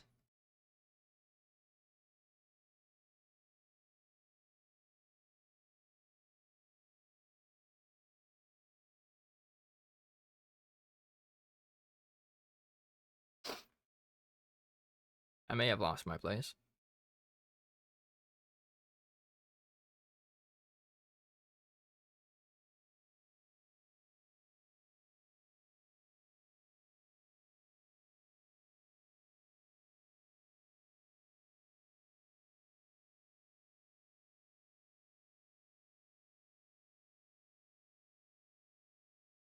Okay, let's see. The practice upon those principles as applying to blah blah blah blah blah blah. It is assemblage of practical knowledge which no individual can possess, and therefore the monarchical form is as much limited in useful practice from the incompetency of knowledge as was the democratical form from the multiplicity of population. The one degenerates by extension into confusion, the other into ignorance and incapacity, of which all the great monarchies are an evidence. The monarchical form, therefore, could not be a substitute for the democratical, because it has equal inconveniences. Much less could it when made hereditary. This is the most effectual of all forms to preclude knowledge. Neither could the high democratical mind have voluntarily yielded itself to be governed by children and idiots, and all the motley insignificance of character, which attends such a mere animal system, the disgrace and the reproach of reason and of man. As to the aristocratical form, it has the same vices and defects with the monarchical, except that the chance of abilities is better from the proportion of numbers, but there is still no security for the right use and application of them. Referring to them to the original simple democracy, it affords the true data from which government on a large scale can begin. It is incapable of extension, not from its principle, but from the inconvenience of its form.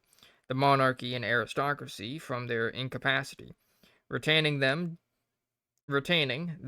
democracy as the ground, and rejecting the corrupt systems of monarchy and aristocracy, the representative system naturally presents itself, remedying at once the defects of the simple democracy as to form, and the incapacity of the other two with respect to knowledge. Simple democracy was society governing itself without the aid of secondary means. By ingrafting representation upon democracy, we arrive at a system of government capable of embracing and confederating all the various interests in every extent of territory and population, and that also with advantages as much superior to hereditary government as the Republic of Letters is to hereditary literature.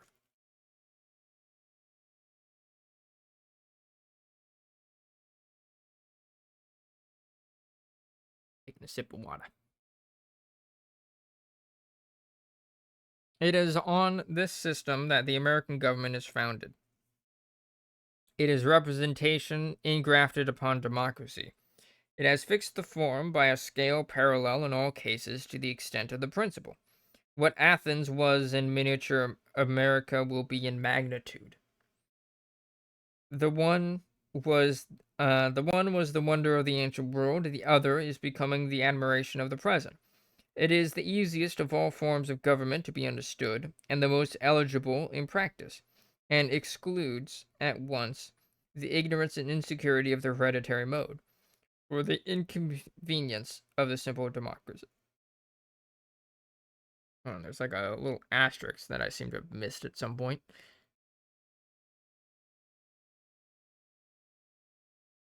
Oh, it's about aristocracies. As to the aristocratical form, it has the same vices and defects with the monarchical, except that the chance of abilities is better from the proportion of numbers, but there is still no security for the right use and application of them. Author's note. For a character of aristocracy, the reader is referred to Rights of Man, Part 1. Alright. Please read my first book, Thomas Paine said in the author's note.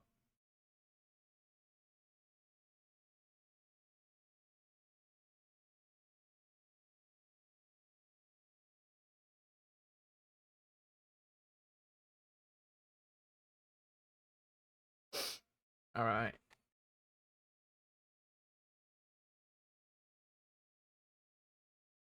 It is impossible to conceive a system of government capable of acting over such an extent of territory, and such a circle of interests, as is immediately produced by the operation of representation. France, great and populous as it is but a spot in the capaciousness of the system. It is preferable to simple democracy even in small territories. Athens, by representation, would have outrivaled her own democracy. That which is called government, or rather, that which we ought to conceive government to be, is no more than some common center in which all the parts of society unite. This cannot be accomplished by any method so conducive to the various interests of the community as by the representative system. It concentrates the knowledge necessary to the interest of the parts and of the whole. It places government in a state of constant maturity. It is, as has already been observed, never young, never old. It is subject neither to nonage nor dotage. It is never in the cradle nor on crutches. It admits not of a separation between knowledge and power, and is superior, as government always ought to be, to all the accidents of individual man, and is therefore superior to what is called monarchy. A nation is not a body, the figure of which is to be represented by the human body, but is like a body contained within a circle, having a having a common center in which every radius meets, and that center is formed by representation. To connect representation with what is called monarchy is eccentric government. Representation is of itself the delegated monarchy of a nation, and cannot debase itself by dividing it with another. Mr. Burke has 2 or 3 times in his parliamentary speeches and in his publications made use of a jingle of words that convey no ideas. Classic. Uh, Speaking of government, he says, "It is better to have monarchy for its basis and republicanism for its corrective than republicanism for its basis and monarchy for its corrective." If he means that it is better to correct folly with wisdom than wisdom with folly, I will no otherwise contend with him than that it would be much better to reject the folly entirely. But what is this thing which Mr. Burke calls monarchy? Will he explain it? All men can understand what representation is, and that it must necessarily include a variety of knowledge and talents. But what security is there of the same qualities on the part of monarchy? Or, when the monarchy is a child, where then is the wisdom? What does it know about government? Who then is the monarch, or where is the monarchy? If it is to be performed by regency, it proves to be a farce. A regency is a mock species of republic, and the whole of monarchy deserves no better description. It is a thing as various as imagination can paint. It has none of the stable character that government ought to possess. Every succession is a revolution, and every regency a counter-revolution. The whole of it is a sense of perpetual court cabal and intrigue, of which Mr. Burke is himself an instance. To render monarchy consistent with government, the next in succession should not be born a child, but a man at once, and that man a Solomon. It is ridiculous that nations are to wait and government be interrupted till boys grow to be men. Whether I have too little sense to see, or too little to be imposed upon, whether I have too much or too little pride, or of anything else, I leave out of the question. But certain it is that what is called monarchy always appears to me a silly, contemptible thing. I compare it to something kept behind a curtain, about which there is a great deal of bustle and fuss, and a wonderful air of seeming solemnity. But when, by any accident, the curtain happens to be open, and the company see what it is, they burst into laughter. In the representative system of government, nothing of this can happen. Like the nation itself, it possesses a perpetual stamina, as well of body as of mind, and presents itself on the open theater of the world in a fair and manly manner. Whatever are its excellences or defects, they are visible to all. It exists not by fraud and mystery, it deals not in cant and sophistry, but inspires a language that, passing from heart to heart, is felt and understood.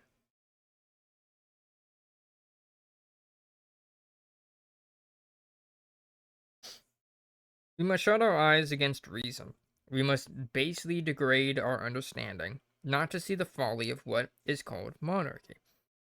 Nature is orderly in all her works, but this is a mode of government that counteracts nature. It turns the progress of the human faculties upside down. It subjects age to be governed by children and wisdom by folly. On the contrary, the representative system is always parallel with the order and immutable laws of nature, and meets the reason of man in every part. For example, in the American federal government, more power is delegated to the President of the United States than to any other individual member of Congress. He cannot, therefore, be elected to this office under the age of 35 years. By this time, the judgment of man becomes more matured, and he has lived long enough to be acquainted with men and things, and the country with him. But on the monarchical plan, exclusive of the numerous chances there are against every man born into the world of drawing a prize in the lottery of human faculties, the next in succession, whatever he may be, is put at the head of a nation and of a government at the age of 18 years. Does this appear like an act of wisdom? Is it consistent with the proper dignity and the manly character of a nation? Where is the propriety of calling such a lad the father of the people? In all other cases, a person is a minor until the age of 21 years. Before this period, he is not trusted with the management of an acre of land, or with the heritable property of a flock of sheep, or a herd of swine. But, wonderful to tell, he may at the age of 18 years be trusted with a nation. That monarchy is all a bubble, a mere court artifice to procure money, is evident, at least to me, in every character in which it can be viewed. It would be impossible, on a rational system of representative government, to make out a bill of expenses to such an enormous amount as this deception admits. Government is not of itself a very chargeable institution. The whole expense of the federal government of America, founded, as I have already said, on the system of representation, and extending over a country nearly 10 times as large as England, is but $600,000, or £135,000 sterling. Boy, has it ballooned from that. By a lot.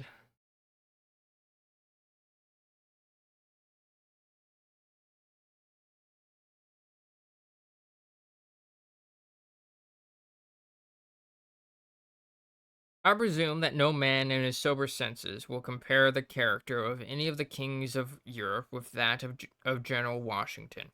Yet in France, and also in England, the expense of the civil list only for the support of one man is 8 times greater than the whole expense of the federal government in America.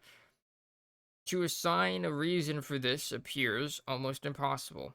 The generality of people in America, especially the poor, are more able to pay taxes than the generality of people either in France or England. But the case is that the representative system diffuses such a body of knowledge throughout the nation on the subject of governments as to explode ignorance and preclude imposition. The craft of courts cannot be acted on that ground. There is no place for mystery, nowhere for it to begin. Those who are not in the representation know as much of the nature of business as those who are. An affectation, let's see, an affectation of mysterious importance would there be scouted. Nations can have no secrets. and the secrets of courts, like those of individuals, are always their defects. In representative system, the reason for everything must publicly appear. Every man is a proprietor of government in government and considers it a necessary part of his business to understand. It concerns his interest because it affects his property. He examines the cost and compares it with the advantages, and above all, he does not adopt the slavish custom of following what other governments are called leaders. Can only be by blinding the understanding of man and making him believe that government is some wonderful mysterious thing that excessive revenues are obtained. Monarchy is well calculated to ensure this end. It is the popery of government, a thing kept up to amuse the ignorant and quiet them into taxes. The government of a free country, properly speaking, is not in the persons, but in the laws. The enacting of those requires no great expense, and when they are administered, the whole of civil government is performed. The rest is all court contrivance. See.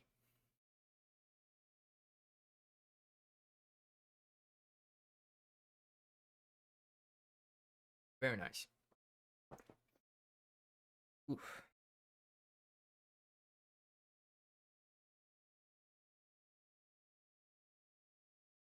All right. 80 pages to go.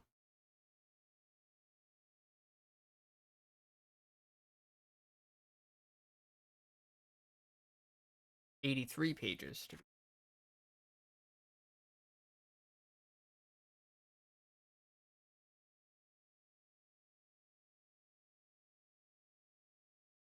just checking to see how many chapters are. I'm seeing like some notes that are taking up like a quarter of the page in this upcoming chapter.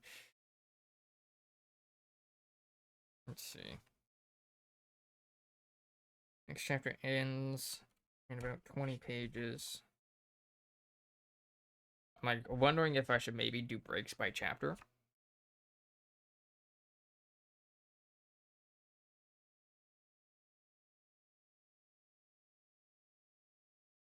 See some math going on in chapter 5.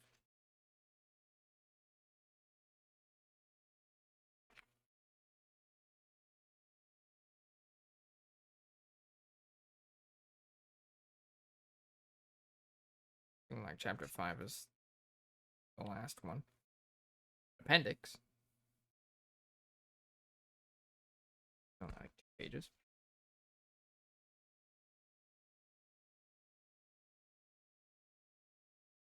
Try reading chapter 4, and then we'll take a break after that. Probably take a break in the middle of chapter 5. Okay. Chapter 4 of Constitutions.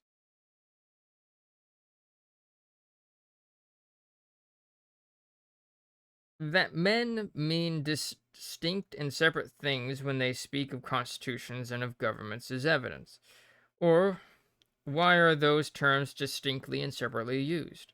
A constitution is not the act of a government, but of a people constituting a government. And government without a constitution is power without a right. All power exercised over a nation must have some beginning. It must either be delegated or assumed. There are no other sources. All delegated power is trust, and all assumed power is usurpation. Time does not alter the nature and quality of either.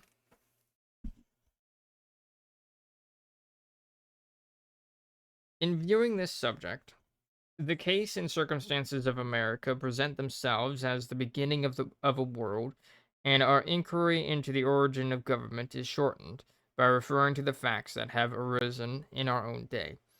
We have no occasion to roam for information into the obscure field of antiquity, nor hazard ourselves upon conjecture. We are brought at once to the point of seeing government begin, as if we have lived in the beginning of time. The real volume, not of history but of facts, is directly before us, unmutilated by contrivance or the errors of tradition. I will here concisely state the commencement of the American constitutions, by which the different the difference between constitutions and governments will sufficiently appear. It may not appear improper to remind the reader that the United States of America consists of 13 separate states, each of which established a government for itself after the Declaration of Independence, done the 4th of July, 1776. Yo! That's today. That's today. But a different year. Whoa! Amazing. Each state acted independently of the rest in forming its governments, but the same general principle pervaded the whole. When the several state governments were formed, they proceeded to form the federal government that acts over the whole in all matters which concern the interest of the whole, or which relate to the intercourse of the several states with each other, or with foreign nations. I will begin with giving an instance from one of the state governments, that of Pennsylvania, and then proceed to the federal government. The state of Pennsylvania, though nearly of the same extent of territory as England, was then divided into only 12 counties. Each of those counties had elected a committee at the commencement of the dispute with the English government. And as the city of Philadelphia, which also had its committee,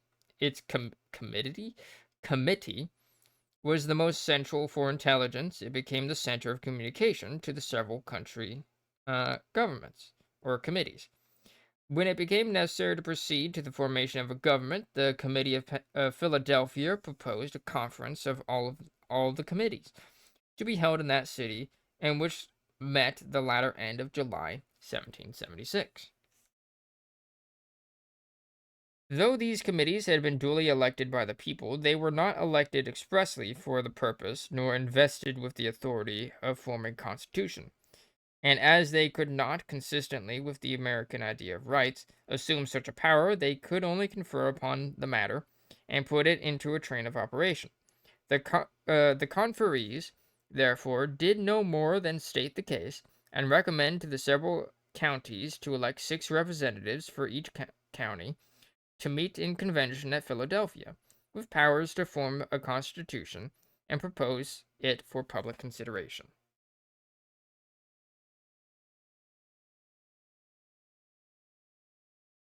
This convention, of which Benjamin Franklin was president, having met and deliberated, and agreed upon a constitution, they next ordered it to be published, not as a thing established, but for the consideration of the whole people, their approbation or rejection, and then adjourned to a stated time. When the time of adjournment was expired, the convention reassembled, and as the general opinion of the people and approbation of it was then known, the Constitution was signed, sealed, and proclaimed on the authority of the people, and the original instrument deposited as a public record. The convention then appointed a day for the general election of the representatives who were to compose the government, and the time it should commence, and having done this, they dissolved and returned to their several homes and occupations. In this Constitution were laid down, first, a Declaration of Rights. Then followed the form in which the government should have, and the powers it should possess, the authority of the courts and judicature and of juries, the manner in which elections shall be conducted, and the proportion of representatives to the number of electors, the time which each succeeding assembly should continue, which was 1 year, a mode of levying, and of accounting for the expenditure of public money, of appointing public offices, etc., etc., etc. No article of this Constitution could be altered or infringed at the discretion of the government that was to ensue. It was to that government a law. But as it would have been unwise to preclude the benefit of experience, and in order also to prevent the accumulation of errors, if any should be found, and to preserve an unison of government with the circumstances of the states at all times, the Constitution provided that, at the expiration of every 7 years, a convention should be elected, for the express purpose of revising the Constitution, and making alterations, additions, and abolitions therein, if any such should be found necessary.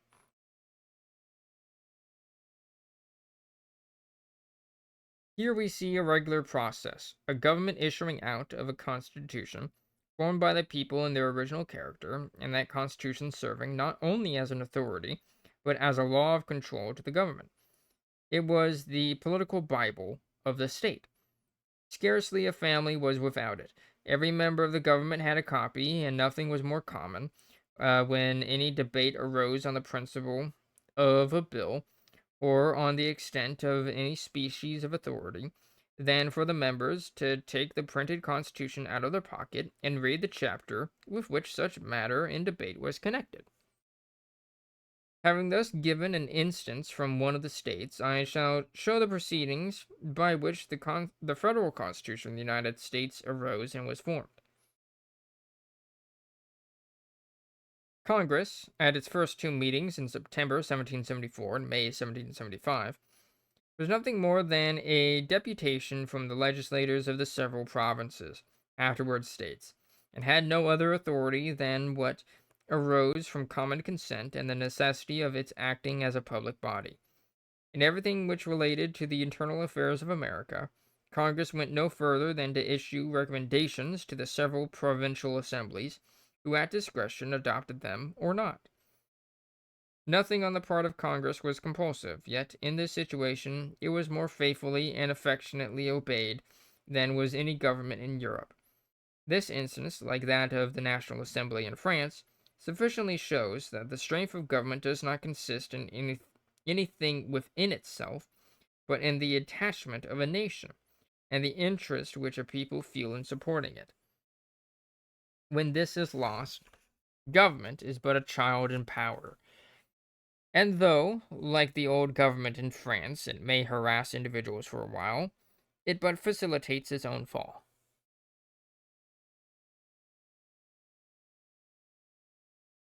After the Declaration of Independence, it became consistent with the principle on which representative government is founded, that the authority of Congress should be defined and established. Whether that authority should be more or less than Congress, then discretionarily exercised was not the question. It was merely the rectitude of the measure. For this purpose, the act called the Act of Confederation, which was a sort of imperfect federal constitution, was proposed, and after long deliberation was concluded in the year 1781. It was not the act of Congress. It was not the act of Congress because it is repugnant to the principles of representative government that a body should give power to itself. Congress first informed the several states of the powers which it conceived were necessary to be invested in the Union, to enable it to perform the duties and services required from it, and the states severally agreed with each other and concentrated in Congress those powers. It may not be improper to observe that in both those instances, the one of Pennsylvania and the other of the United States, there is no such thing as the idea of a compact between the people on one side and the government on the other. The compact was that of the people within or with each other to produce and constitute a government. To suppose that any government can be a party in a compact with the whole people is to suppose it to have existence before it can have a right to exist. The only instance in which a compact can take place between the people and those who exercise the government is that the people shall pay them, while they choose to employ them. Government is not a trade which any man or any body of men has a right to set up and exercise for its own emolument, but is altogether a trust in right of those by whom that trust is delegated and by whom it is always resumable. It has of itself no rights, they are altogether duties.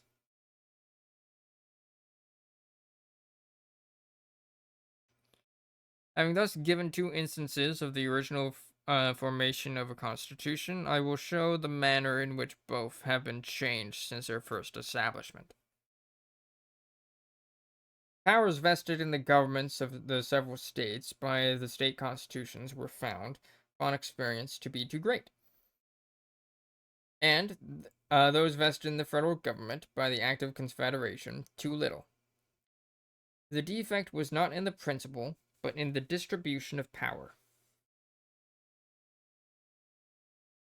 Numerous publications and pamphlets and in the newspapers appeared on the propriety and necessity of new modeling the federal government. After some time of public discussion, carried on through the channel of the press and in conversations, the state of Virginia, experiencing some inconvenience with respect to commerce, proposed holding a continental conference, in consequence of which a deputation from 5 or 6 state assemblies met at Annapolis, in Maryland, in 1786. This meeting, not conceiving itself sufficiently authorized to go into the business of a reform, did no more than state their general opinions of the propriety of the measure, and recommend that a convention of all states should be held the following year. The convention met at Philadelphia in May 1787, of which General Washington was elected president. He was not at that time connected with any of the state governments or with Congress. He delivered up his commission when the war ended, and since then had lived a private citizen. The convention went deeply into all the subjects, and, having, after a variety of debate and investigation, agreed among themselves upon the several parts of the federal constitution. The next question was the manner of giving it authority in practice. For this purpose they did not, like a cabal of courtiers, send for a Dutch stadtholder or a German elector, but they referred the whole matter to the sense and interest of the country. They first directed that the proposed constitution should be published. Secondly, that each state should elect a convention expressly for the purpose of taking it into consideration and of ratifying or rejecting it, and that as soon as the approbation and ratification of any 9 states should be given, that those states shall proceed to the election of their proportion of members to the new federal government, and that the operation of it should then begin, and the former federal government cease. The several states proceeded accordingly to elect their conventions. Some of those conventions ratified the Constitution by very large majorities, and 2 or 3 unanimously. In others, there were much debate and division in opinion. In the Massachusetts Convention, which met at Boston, the majority was not above 19 or 20, in about 300 members. But such is the nature of representative government, that it quietly decides all matters by majority. After the debate in the Massachusetts Convention was closed and the vote taken, the objecting members rose and declared that though they have argued and voted against it because certain parts appeared to them in a different light to what they appeared to other members, yet as the vote had decided in favor of the Constitution as proposed, they should give it the same practical support as if they had for it.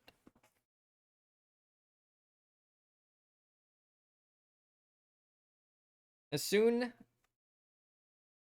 as 9 states had concurred, and the rest followed in the order their conventions were elected, the old fabric of the federal government was taken down, and the new one erected, of which General Washington is president.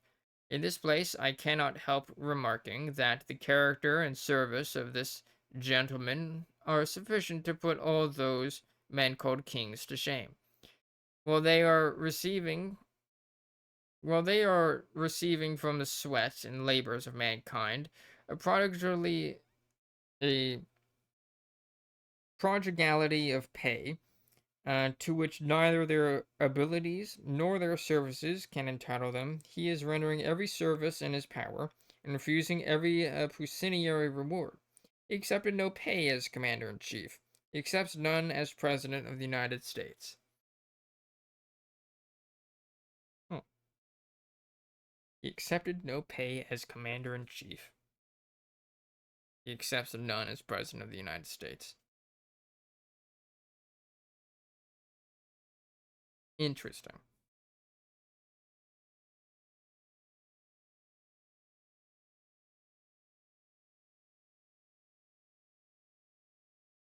I have drank my water.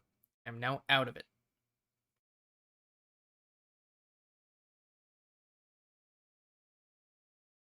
So I think when next I feel thirsty, we'll take a little bit of a break.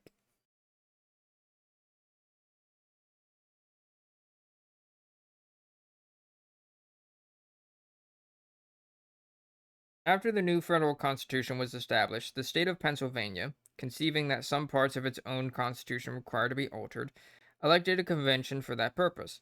The proposed alterations were published, and the people concurring therein, they were established. In forming those constitutions or in altering them, little or no inconvenience took place.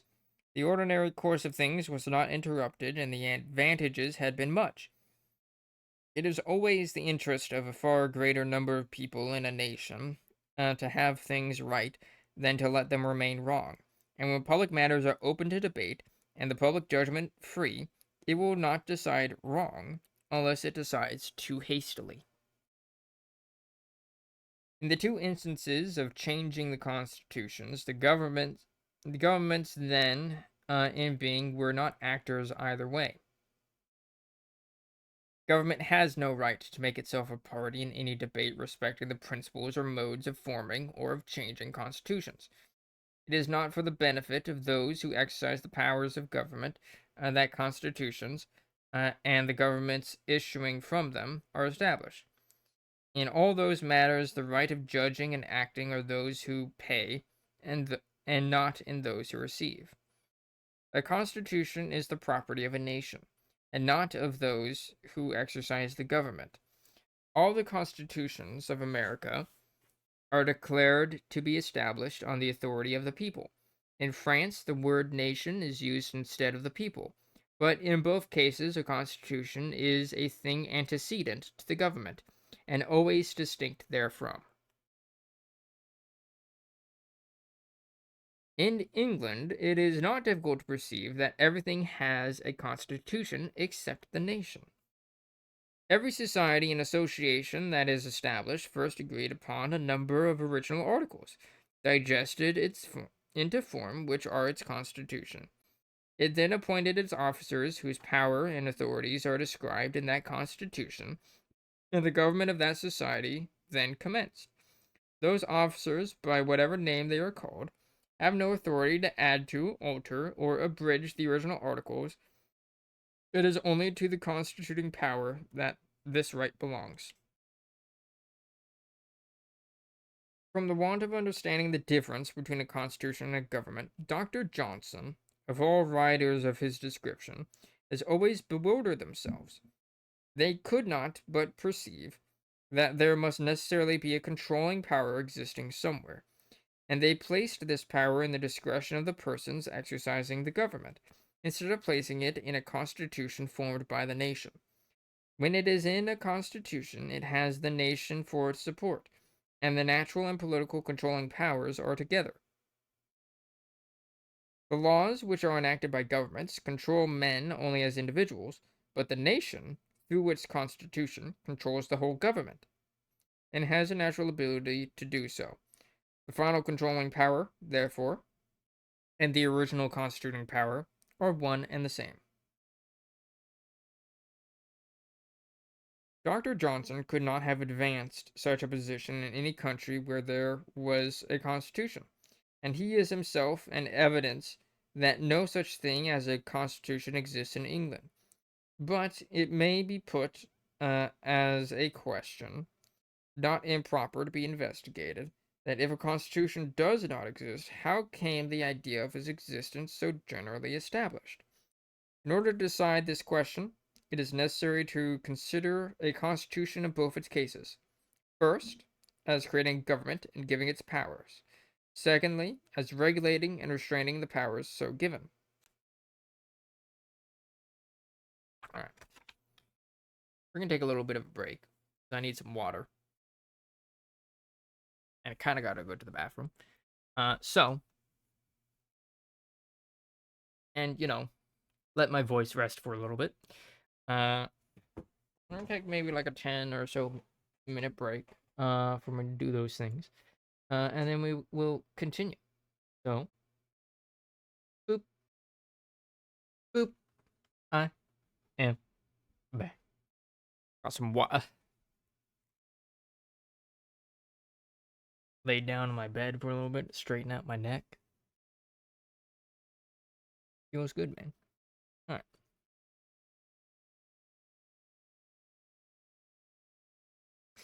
Trying to figure out where I was.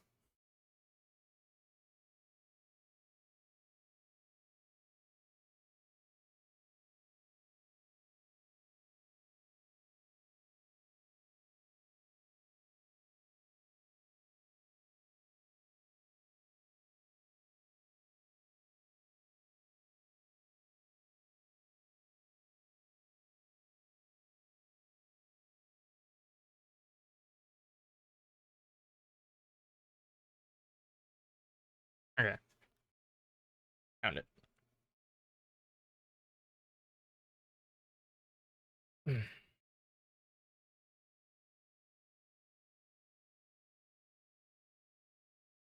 Let's see.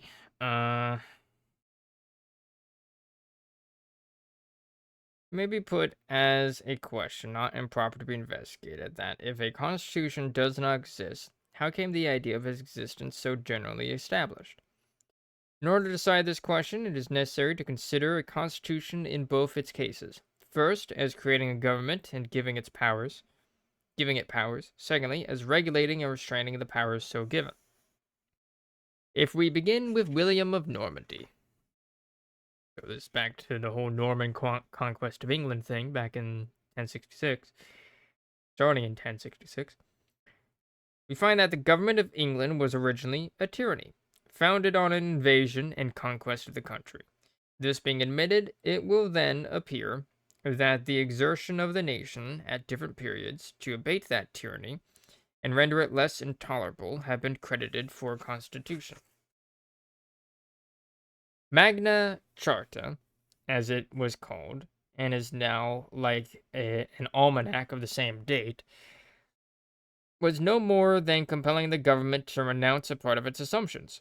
It did not create and give powers to the government in a manner a constitution does, but was, for as far as it went, of the nature of a reconquest, and not a constitution. For could the nation have totally expelled the usurpation, as France has done its despotism, it would then have had a constitution to form. The history of the Edwards and the Henrys, and up to the commencement of the Stuarts, exhibits as many instances of tyranny as could be acted within the limits to which the nation had restricted it. The Stuarts endeavored to pass those limits, and their fate is well known. In all those instances, we see nothing of a constitution, but only the restrictions on assumed power. After this, another William, descended from the same stock and claiming from the same origin, gained possession. And of the two evils, James and William, the nation preferred what it thought the least, since, from circumstances, it must take one. The act, called the Bill of Rights, comes here into view. What it is but a bargain, or what is it but a bargain, which the parts of the government made with each other, to divide powers, profits, and privileges. You shall have so much, and I will have the rest. And with respect to the nation, it said, for your share, you shall have the right of petitioning. This being the case, the Bill of Rights is more properly a Bill of Wrongs and of Insult. As to what it is called the Convention Parliament, it was a thing that made itself, and then made the authority by which it acted. A few persons got together and called themselves by that name. Several of them had never been elected, and none of them for the purpose. From the time of William, a species of government arose, issuing out of this coalition Bill of Rights, and more so since the corruption introduced at the Hanover secession by the agency of Walpole, that can be described by no other name than a despotic legislation.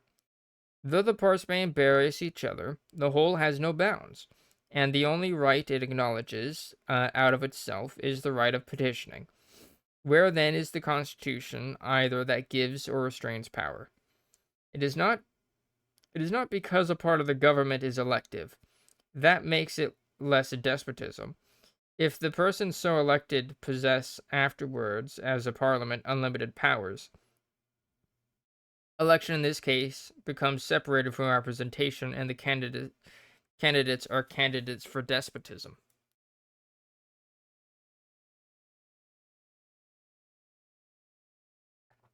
Kind of like what we got in America now.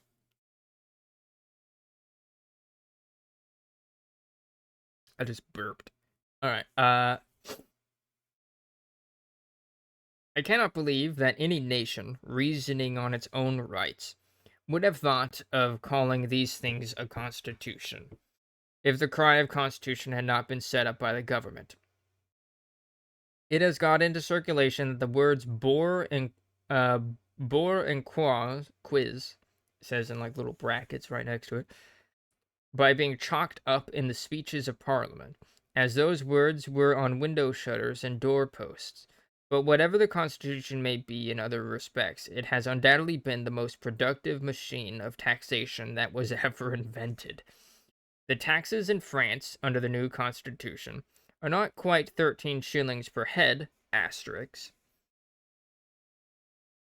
and the taxes in England under what is called its present Constitution are 48 shillings and sixpence per head, men, women, and children, amounting to nearly 17 million sterling, besides the expense of collecting, which is upward of 1 million more.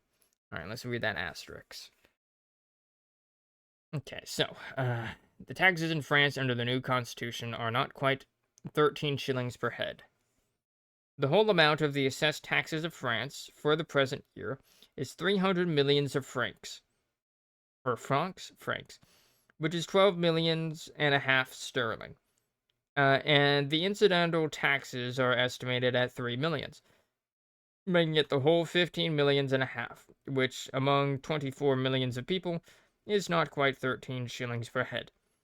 France has lessened her taxes since the Revolution, nearly 9 millions sterling annually.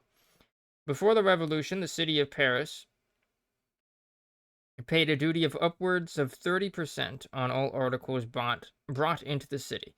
This tax was collected at the city gates. It was taken off on the 1st of last May, and the gates taken down. Author's note. Okay.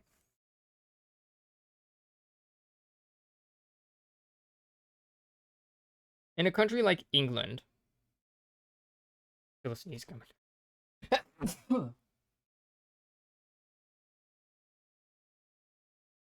In a country like England, where sneezes are abundant, where the whole of the civil government is executed by the people of every town and county, by means of parish officers, magistrates, quarterly sessions, juries, and assize, without any trouble to what is called the government or any other expense to the revenue than the salary of the judges, it is astonishing how such a mass of taxes can be employed.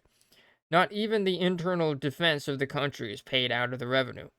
On all occasions, whether real or contrived, recourse is continually had to new loans and new taxes. No wonder, then, that a machine of government so advantageous to the advocates of a court should be so triumphantly extolled. No wonder that St. James's or St. Stephen's should echo with the continual cry of Constitution. No wonder that the French Revolution should be reprobated, and the Respublica treated with reproach. The Red Book of England, like the Red Book of France, will explain the reason. And there's like a little cross thingy. In that little cross thingy, author note is what was called the Livre Rouge, or the Red Book, in France, was not exactly similar to the court calendar in England, but it sufficiently showed how a great part of the taxes was lavished. was lavished.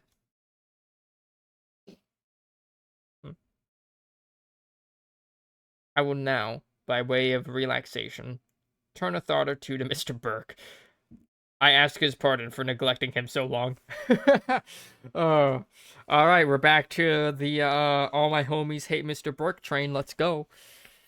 All right, all right, Mr. Paine, what do you want to say about Mr. Burke?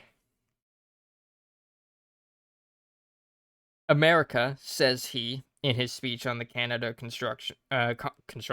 Constitution Bill, never dreamed of such absurd doctrine as the rights of man. So America never dreamed of such absurd doctrine as the rights of man. Mr. Burke is such a bold presumer, and advances his assertions and his premises with such a deficiency of judgment that, without troubling ourselves about principles of philosophy or politics, the mere logical conclusions they produce are ridiculous.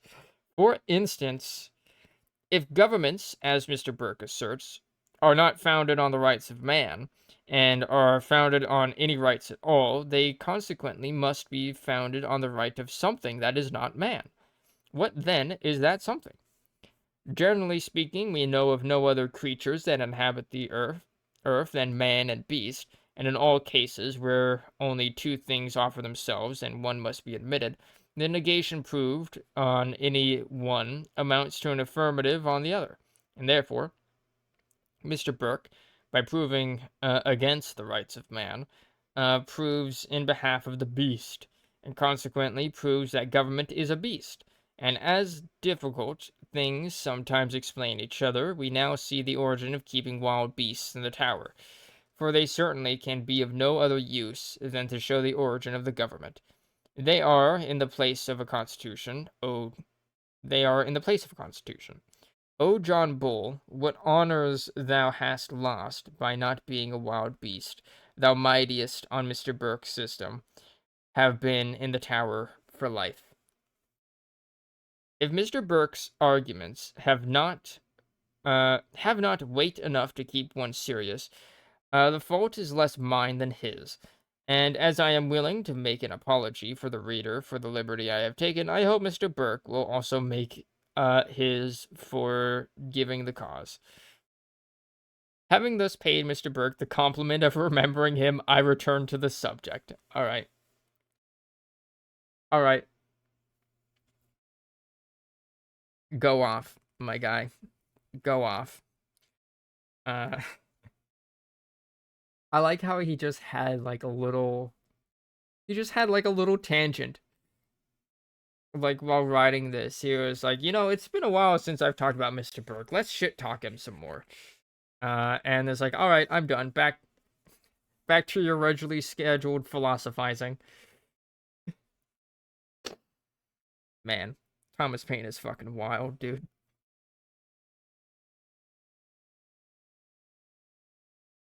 All right. Having thus paid Mr. Burke the compliment of remembering him, I return to the subject. From the want of a constitution in England to restrain and regulate the wild impulse of power, many of the laws are irrational and tyrannical, and the administration of them vague and problematical. The attention of the government of England, for I rather choose to call it by this name than the English government, appears, since its political connection with Germany, to have been so completely engrossed and absorbed by foreign affairs and the means of raising taxes that it seems to exist for no other purposes.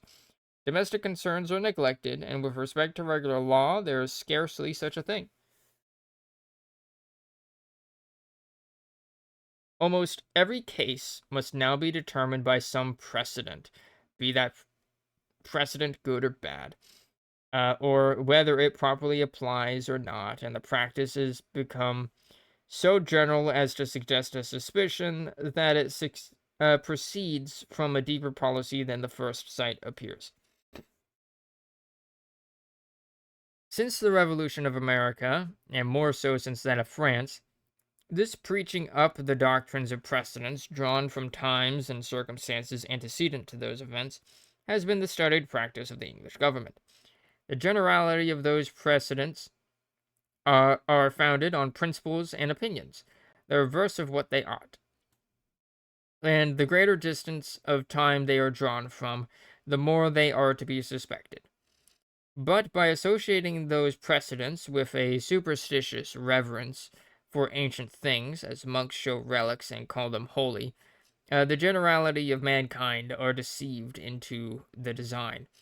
Governments now act as if they were afraid to awaken a single reflection in man. They are softly leading him to the sepulchre of precedents, to deaden his faculties and call attention from the scene of revolutions. They feel that he is arriving at knowledge faster than they wish, and their policy of precedence is the barometer of their fears. This political popery, like the ecclesiastical popery of old, has had its day, and is hastening to its exit. The ragged relic of the antiquated precedent, the monk and the monarch, will molder together. Government by precedent, without any regard to the principle of the precedent, is one of the vilest systems that can be set up. In numerous instances, the precedent ought to operate as a warning, and not as an example, and requires to be shunned instead of imitated. But instead of this, precedents are taken in the lump, and put at once for constitution and law. Either the doctrine of precedents is policy to keep a man in a state of ignorance, or it is a practical confession that wisdom degenerates in governments, as governments increase in age, and can only hobble along by the stilts and crutches of precedents. How is it that the same persons who would proudly be thought wiser than their predecessors appear at the same time only as the ghosts of departed wisdom? How strangely is antiquity treated! To some purpose, it is spoken of as the times of darkness and ignorance, and to answer others, it is put for the light of the world. So I put my glasses back on as I see the message in chat.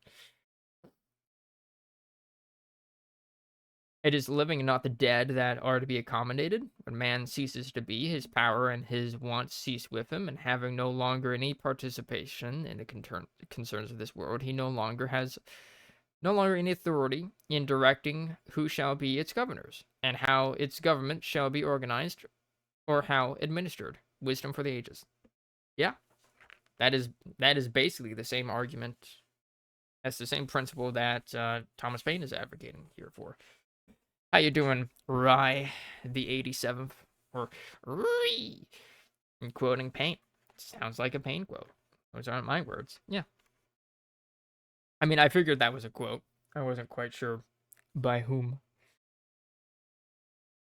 Given the sentence structure, definitely not by a modern person. Contemporary, rather.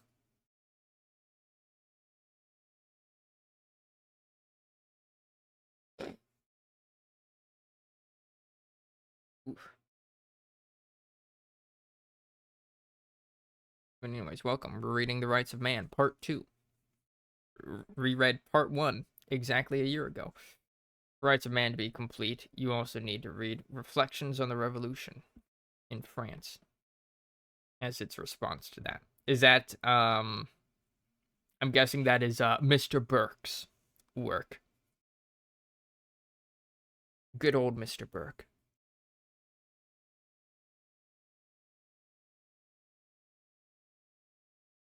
Yep, Rights of Man is response to Mr. Burke. Oh man, if like you just got here, literally a page ago, like Thomas Paine was like, I will now, by way of relaxation, turn a thought or two to Mr. Burke. I ask his pardon for neglecting him so long, and then went on a page of just demeaning him and his ideas. And then at the end of that page, he was like, having thus paid Mr. Burke the compliment of remembering him, I return to the subject. I'm like, beautiful. Just going on a tangent. I love it. Um, just going on a tangent to just throw shit at Burke. It was great. Alright. Where the fucky was I? Government by president without regard to the principle. Shape. Ignorance. Wisdom denigrates its government. Its government increases. Okay, yeah. Okay, there we go. It was called the War of the Pamphlets, and they were the main actors. Yeah. Yeah, I can imagine that. The gotta gotta love it. This just like rivalry between them. And it's funny because in the introduction of part 2, like Thomas Paine literally calls out the fact that Mr. Burke didn't give like a full ass response to his Rights of Man pamphlets. As he was basically like, come on, bro, debate me.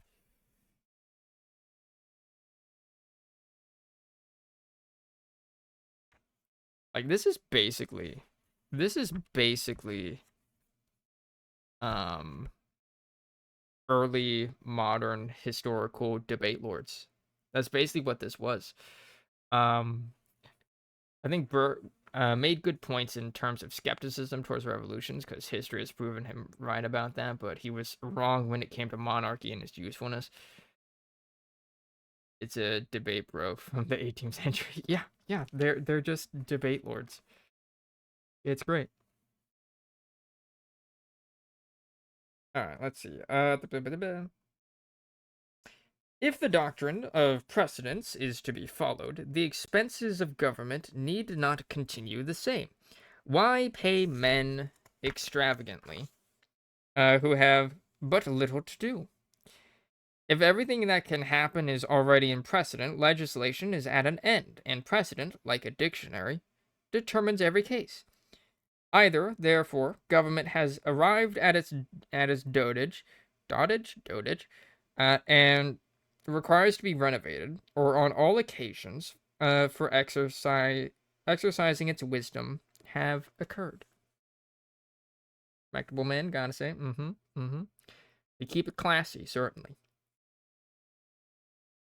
We now see all over Europe, and particularly in England, the curious phenomenon of a nation looking one way and the government the other, the one forward and the other backward. If governments are to go on by precedent, while nations go on by improvement, they must at least come to a final separation, and the sooner and the more civilly they determine this point, the better. Asterisk. All right, we got a little footnote here. All right. All right, Mr. Thomas Paine. Why did you need to put this at the bottom of the page? In England, this is the footnote. In England, the improvements in agriculture, useful arts, manufactures, and commerce have been made in opposition to the genius of its government. Been made in opposition to the genius of its government.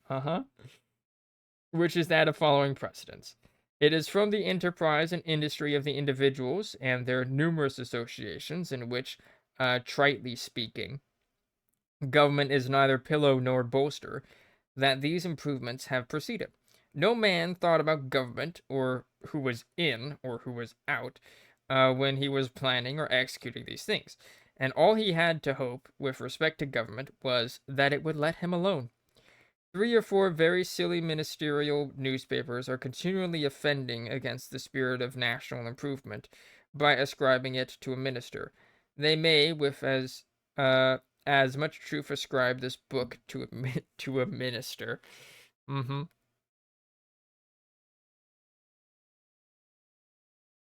Uh,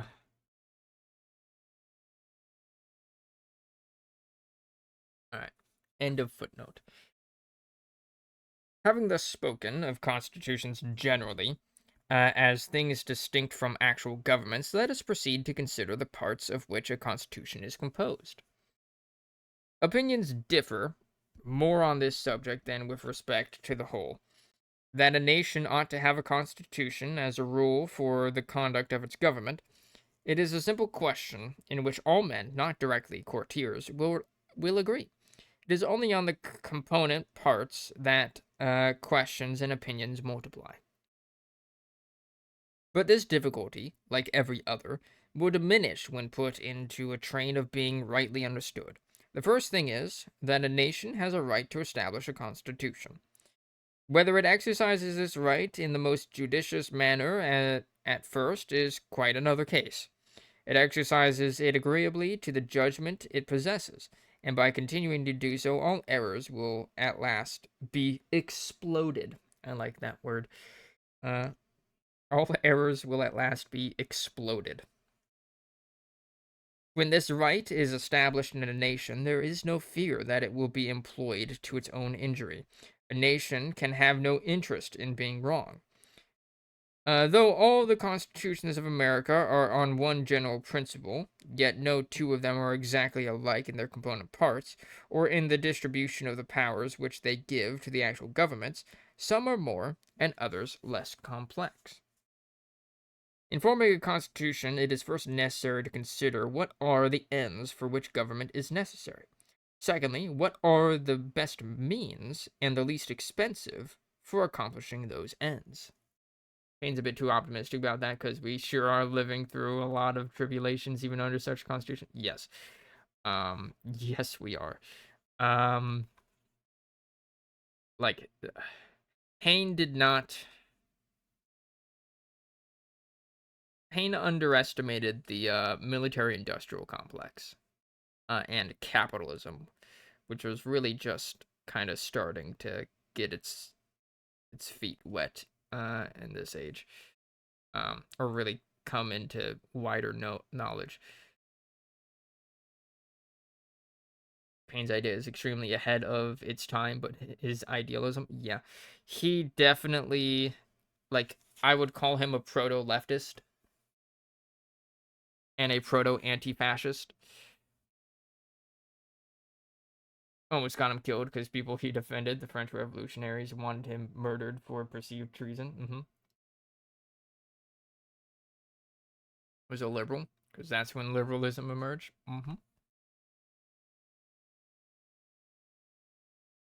That's more historical. Yeah, not that's not the modern usage of the term, at least in America.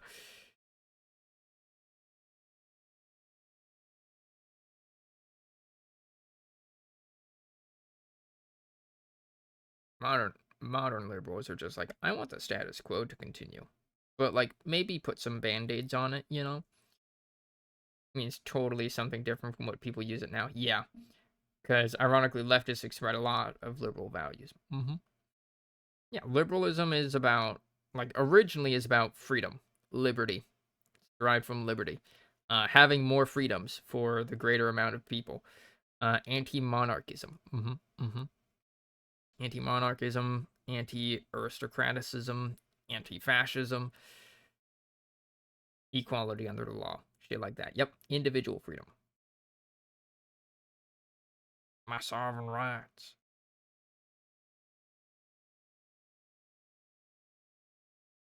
Whereas nowadays it's kind of morphed into progressive minded status quo. Like, you want things to stay the same, but just get like incrementally better.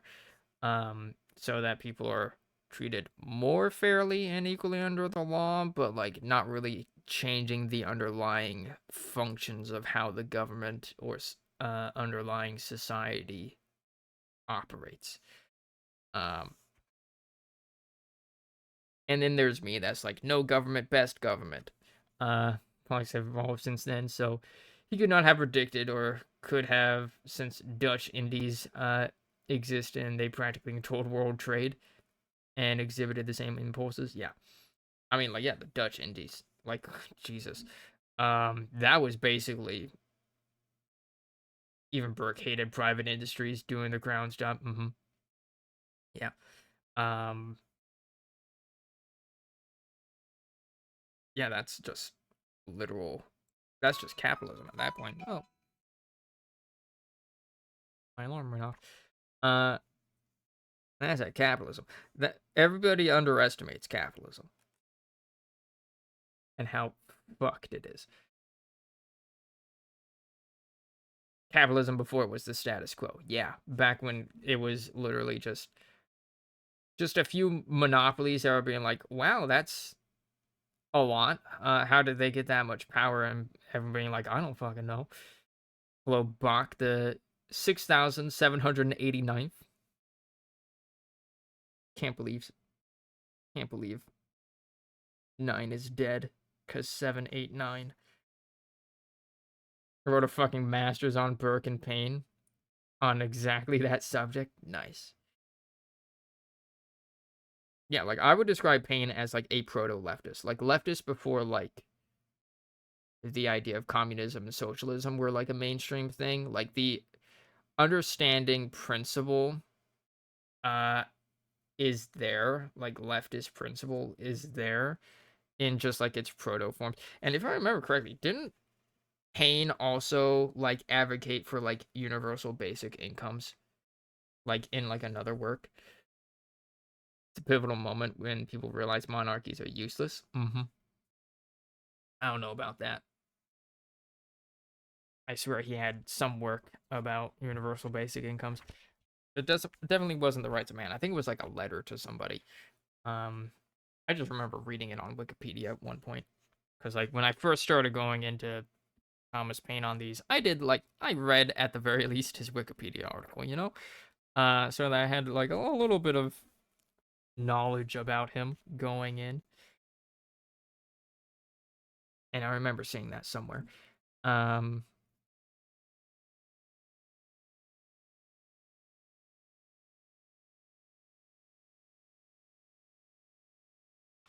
and yeah, just wanted to abolish the system. Yeah, not the people that represented it. Against mass murder. Yeah, yeah, yeah, yeah.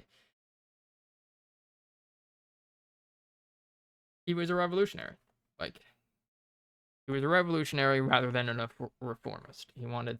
He thought that things could be done quick, uh, rather than, or that there was more merit in just abolishing the system and starting over from the ground up than in gradual reform over time. Revolutionaries. Then there's French revolutionaries who wanted to behead shit a ton of people. Couldn't pay until Americans vouched for him.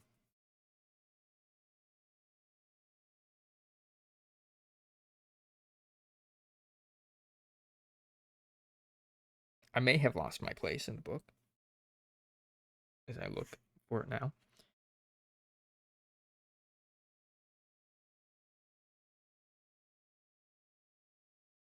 Okay, it's cool. Read on. Yeah, that's it. Then, in forming a constitution, it's first necessary to consider what are the ends for which government is necessary. Secondly, what are the best means and the least expensive for accomplishing those ends. I may have gone back, but I don't remember. I don't remember. Um, Government is nothing more than a national association, and the object of this association is the good of all, as well individually as collectively. Every man wishes to pursue his occupation and to enjoy the fruits of his labors and the produce of his property in peace and safety, and with the least possible expense. When these things are accomplished, all the objects for which government ought to be established are answered. It has been customary to consider government under three distinct general heads: the legislative, the executive, and the judicial. But if we permit our judgment to act unencumbered by the habit of multiplied terms, we can perceive no more than two divisions of power, of which civil government is composed, namely that of legislating or enacting laws, and that of executing or administering them. Everything, therefore, appertaining to civil government classes itself under one or other of these two divisions. So far as regards the execution of the laws, that which is called the judicial power is strictly and properly the executive power of every country. It is that power to which every individual has appeal, and which causes the laws to be executed. Neither neither have we any other clear idea with respect to the official execution of the laws. In England, and also in America and France, this power begins with the magistrate and proceeds up through all the courts of judicature. It's a word that makes me stumble, and I'm sure I mispronounced it, but whatevs. I leave to courtiers to explain what is meant by calling monarchy the executive power. It is merely a name in which acts of government are done, and any other, or none at all, would answer the same purpose. Laws have neither more nor less authority on this account. It must be from the justness of their principles and the interest which a nation feels therein, that they derive support. If they require any other than this, it is a sign that something in the system of government is imperfect. Laws difficult to be executed cannot be generally good. With respect to the organization of the legislative power, different modes have been adopted in different countries. In America, it is generally composed of two houses. In France, it consists but of one, but in both countries, it is wholly by representation. See, like the 10 pages he was talking about representation for, representative governments for.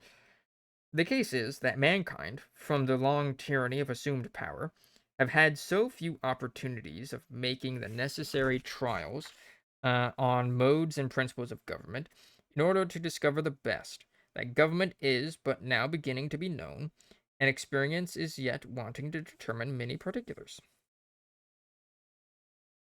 The objections against two houses are, first, and there is an inconsistency in any part of the whole legislature coming to a final determination by vote on any matter, whilst that matter, with respect to that whole, is yet only in a train of deliberation, and consequently open to new illustrations.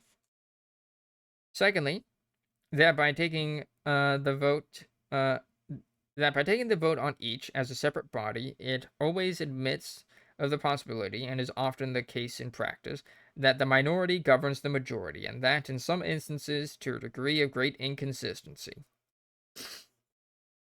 Looks at modern America, coughs. Thirdly, that two houses arbitrarily checking or controlling each other is inconsistent, because it cannot be proved on the principles of just representation that either should be wiser or better than the other. They may check in the wrong as well as in the right, therefore, to give the power where they cannot give the wisdom to use it, nor be assured of it being rightly used, renders the hazard at least equal to the precaution. And then there's an author's note, and boy, it's a long one. It's an author's note that's like about as long as this page, but in smaller font. Nope, I'm smarter and wiser than some, so, Sure. Let's see. Author's note. With respect to the two houses of which the English Parliament is composed, they appear to be effectually influenced into one, and, as a legislator, to have no temper of its own. The minister, whoever he at any time may be, touches it as with an opium wand, and it sleeps obedience. So footnotes will be abound, no doubt. Oh yeah, no. Um, there's a bunch of footnotes. I've been noticing that they're getting more and more frequent as this goes on.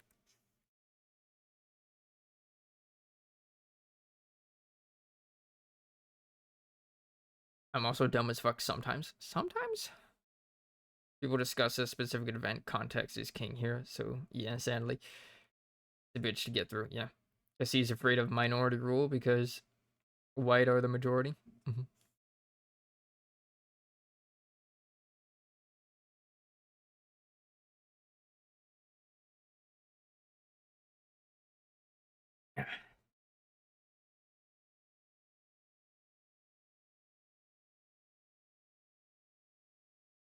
Let's see. Where was I in footnote land? There it is. Uh, author's note. But if we look at the distinct abilities of the two houses, the difference will appear so great as to show the inconsistency of placing power where there can be no certainty of the judgment to use it, Wretched as the state of representations is in England, it is manhood compared to what is called the House of Lords. And so little is this nicknamed house regarded, that the people scarcely inquire at any time what it is doing. It appears also to be the most under influence and the farthest removed from the general interest of the nation. In the debate on engaging in the Russian and Turkish war, the majority in the House of Peers in favor of it was upwards of 90, when in the other House, which was more than double its numbers, the majority was 63. The proceedings on Mr. Fox's bill, respecting the rights of juries, merits also to be noticed. The persons called the peers were not the objects of that bill. They are already in possession of more privileges than the bill gave to others.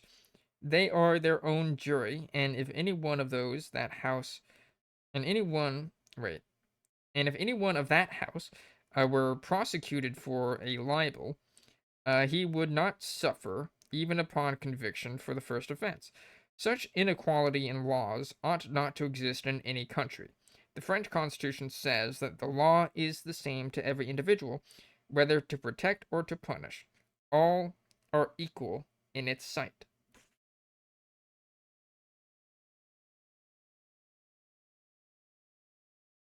Writer likes feet. No. God damn it, plus no. Attention here is on elective government, not especially the election process. Core polemic route. Burke argues against elective government as it would destabilize the social fabric because continuity of institutions, whether kings or courts, are required to be upheld if we don't want chaos. Paine wanted elective government on merit. His whole beef, make a king useless then. Yeah. Um, and that kind of goes into like his whole talk about government by precedent. um because continuity of like Burke's argument, basically from what I can surmise of what you've said of it, is that like yeah, it's you need to have the precedent. Otherwise, like, how society, how do a society exist? um and meanwhile Thomas Paine is like, nah dude, we're just fucking like social creatures, and we're like assess cost benefit, and we'll just like help each other out when we want to or not, and we don't need a government for that. um Burke wants precedence, but a historical one met him halfway on the fact that precedence matters, but it needs to be merited. Burke didn't care for merit. Yeah, that goes into his whole like wisdom versus folly thing. If it held up this long, then it works. Elective is devoid of merit, for merit is arbitrary. I mean, really, it depends on the people that are put up for election. Because you're supposed to, with elective forms of government, you're supposed to elect who you think has the better merit. I just realized I'm not on the fucking America Day screen. Oh my god. I'm so sorry, guys. I've been depriving you of this. There we go.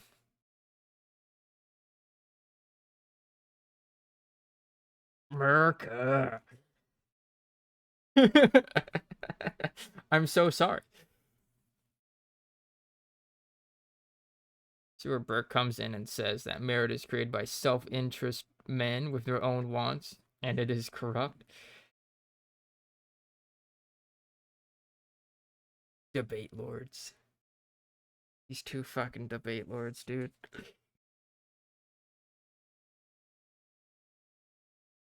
Historical debate lords. People overstepping their social function as such as social mobility, like people with no lineage and governance. Suddenly coming and ruling will ruin a country. He was wrong, because we got liberal democracies. I mean, like, some of those liberal democracies are getting very, very corrupt. Only merit system is Confucius. God, it's been so long since I've read Confucius. Do I have Confucius? Hold on. I know I read it during college. Can I keep that book? I have The Art of War.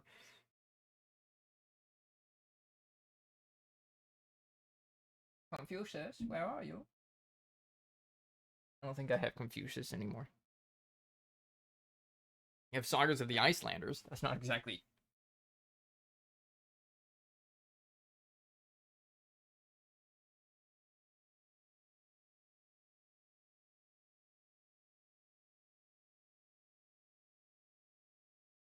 I've got The Prince. There's an often misunderstood book.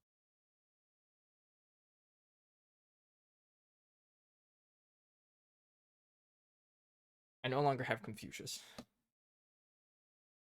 I think. That or it's not on this bookshelf.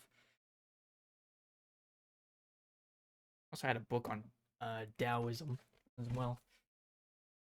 I took an English class that was kind of like a comparative analysis of a bunch of different philosophies.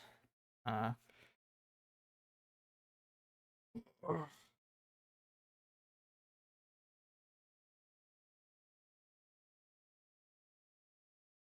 big stretch.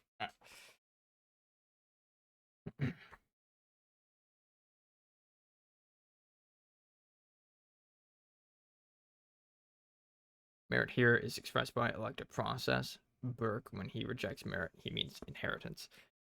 You need to recognize the context of the word. I don't believe even the merit by the Enlightenment standards is actual merit, but that's not the same discussion. True. These are two dudes from like now almost 300 years ago. Language has changed. Definitions have changed. A lot. 18th century when 1700 kids were nostalgic for guillotines and shit. Yep.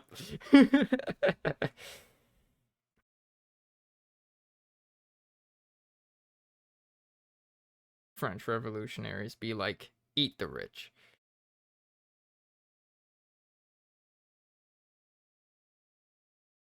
Modern revolutionaries be like, eat the rich, whether by guillotine or submarine.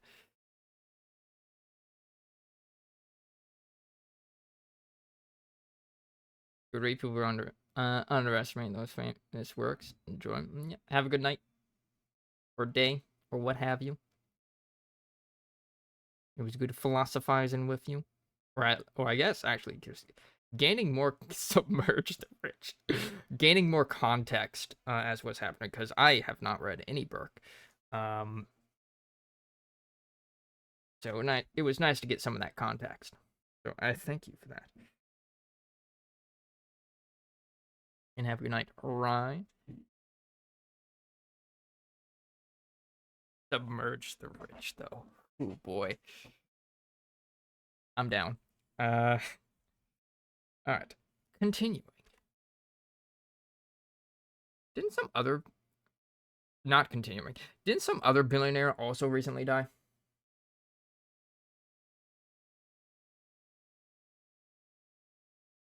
Like separate incident. I don't remember what it was. I just remember seeing like a headline like it. Huh? Like it happened the same week that the submarine, the Ocean Gate happened. Billionaire recent billionaire deaths.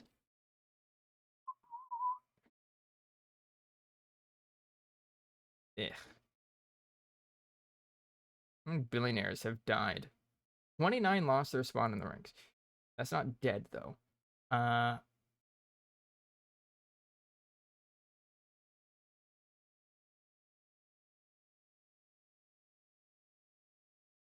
Yeah, whatever.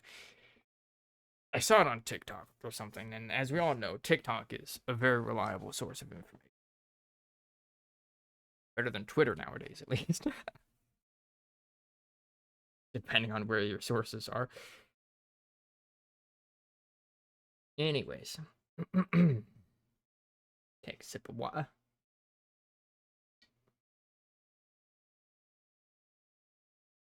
All right. The objection against a single house is that it is always in a condition of committing itself too soon. But it should at the same time be remembered that when there is a constitution which defines the power and establishes the principles within which a legislator shall act, there is already a more effectual check provided, and more powerfully operating than any other check can be.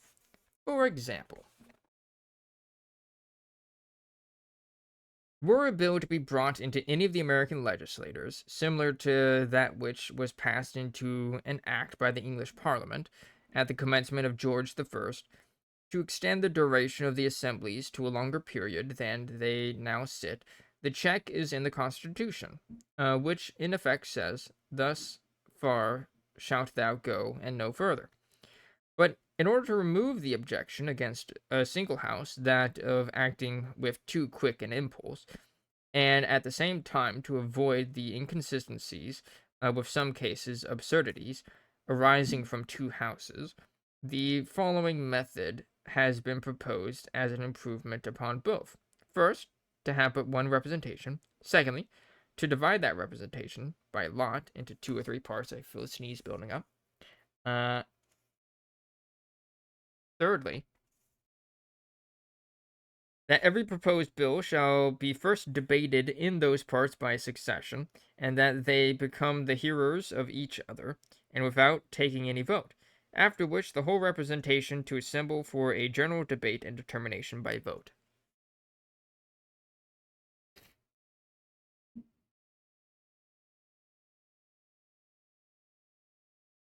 Okay. To this proposed improvement has been added another, for the purpose of keeping the representation in the state of constant renovation, which is that 1/3 of the representation of each country shall go out at the expiration of 1 year, and the number be replaced by new elections. Another third at the expiration of the 2nd year, replaced in like manner, and every 3rd year to be a general election. Asterisks. As to the state of representation in England, it is too absurd to be reasoned upon. Almost all the represented parts are decreasing in population, and the unrepresented parts are increasing. A general convention of the nation is necessary to take the whole form of government into consideration. Hello, Gata Naranja. I mean, Orange Cat. Hi. I'm forgetting my Spanish. I don't remember what naranja means.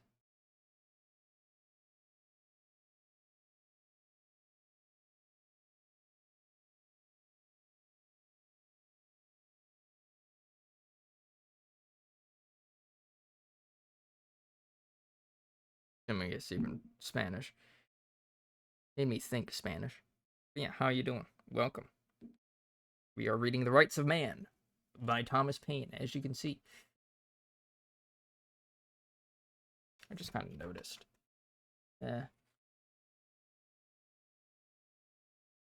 Thomas Paine's name. It's legible. I like zoomed in on my OBS. Welcome. We're reading. Yay.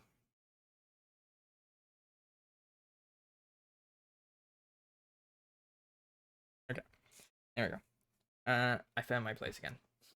Thankfully, I stopped at an asterisk. But in whatever manner the separate parts of a constitution may be arranged, there is one general principle that distinguishes freedom from slavery, which is that all hereditary government over a people is to them a species of slavery, and representative government is freedom. Considering government in the only light in which it should be considered, that of a national association, it ought to be so constructed as not to be disordered by any accident happening among the parts, and therefore no extraordinary power capable of producing such an effect should be lodged in the hands of any individual. The death, sickness, absence, or defection of any one individual in a government ought to be a matter of no more consequence with respect to the nation than if the same circumstance had taken place in a member of the English Parliament or the French National Assembly.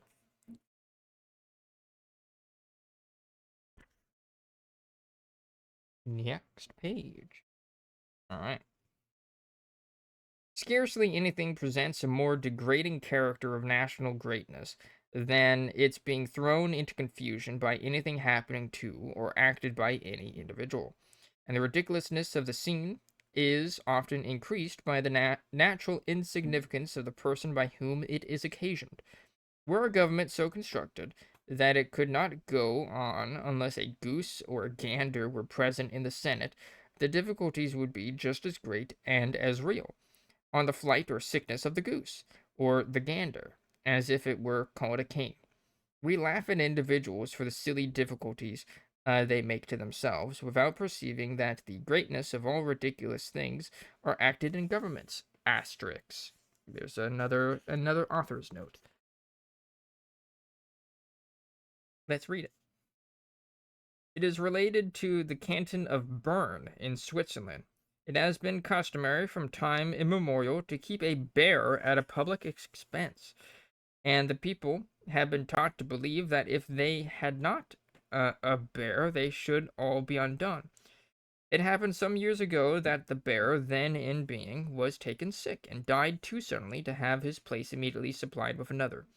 During this interregnum, the people discovered that the corn grew and the vintage flourished and the sun and moon continued to rise and set and everything went on the same as before. And taking courage from these circumstances, they resolved not to keep any more bears. For, said they, a bear is a very voracious, expensive animal, and we were obliged to pull out its claws, lest he should hurt the citizens. The story of the bear of Bern was related in some of the French newspapers at the time of the flight of Louis XVI, and the application of it to monarchy could not be mistaken in France. But it seems that the aristocracy of Bern applied it to themselves and have since prohibited the reading of French newspapers. Classic. You can hear fireworks going off.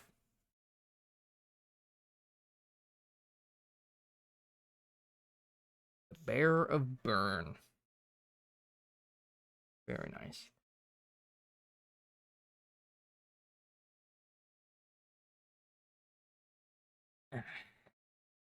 Nice little analogy there. So, like, the bear is basically just the monarchy. You don't need it. You don't need it. Without it, like, life just keeps going on. Just keeps going. You don't need the aristocracy. You don't need the monarchy. All that. Okay. Back to the main body. All of the constitutions of America are on a plan that excludes the childish embarrassments which occur in monarchical countries.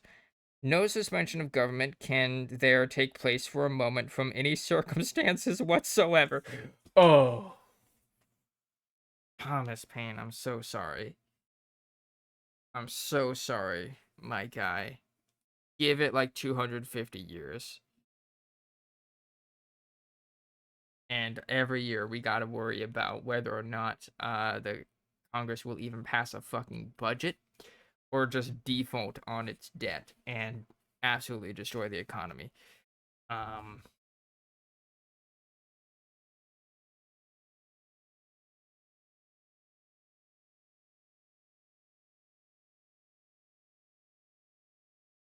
all right, no suspension of government can there take place for a moment from any circumstances whatsoever. The system of representation provides for everything, and is the only system in which nations and governments can always appear in their proper character. Hello, Fruity Kiwi HD. How you doing? I like your name. Welcome in. A cute emo. My Twitch chat doesn't want me to see what channel it is. Okay. Uh, we are reading The Rights of Man, Part 2 by Thomas Paine. Happy America Day. All right. As extraordinary power ought not to be lodged in the hands of any individual, so ought there be no appropriations of public money to any person, beyond what his services in a state may be worth. It signifies not whether a man be called a president, a king, an emperor, a senator, or by any other name which propriety or folly may devise or arrogance assume. It is only a certain service he can perform in the state. And the service of any such individual in the routine of office, whether such office be called monarchical, presidential, senatorial, or by any other name or title, can never exceed the value of £10,000 a year. All the great services that are done in the world are performed by volunteer characters, who accept nothing for them. But the routine of office is always regulated to such a general standard of abilities as to be within the compass of numbers in every country to perform, and therefore cannot merit very extraordinary recompense. Government, says Swift, is a plain thing, and fitted to be the capacity of many heads.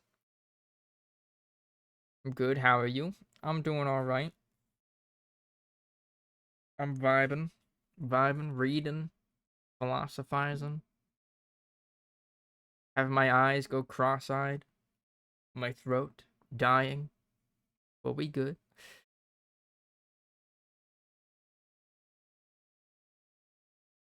We only have checks.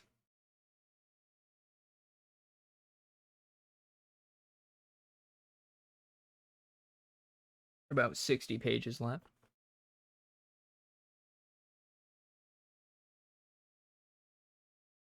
We're about halfway through. Oh, there's another long footnote here. Oh boy. Uh, where does that happen? Right at the end of the page. Nice. It is inhuman to talk of £1,000,000 a year paid out of the public taxes of any country for the support of any individual, whilst thousands who are forced to contribute thereto are pining with want and struggling with misery. Government does not consist in a contrast between prisons and palaces, between poverty and pomp. It is not instituted to rob the needy of his mite and increase the wretchedness of the wretched. But on this part of the subject I shall speak hereafter, and confine myself at present to political observations. You sound more leftist, and I like it. uh, hold on. I have an image for this. Let me see if I can find it.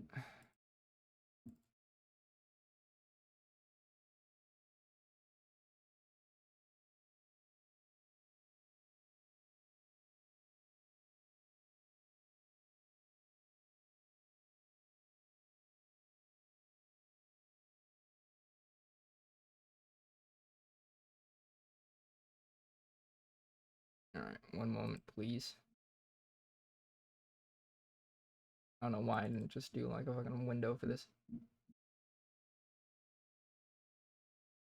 You sound more leftist. And I like it. So, like, here's just a political compass. The little red dot is me. So yeah, I'm a little bit to the left, some would say. Like just a smidge.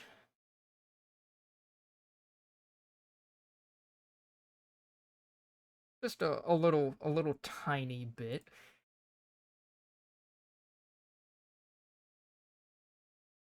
You know?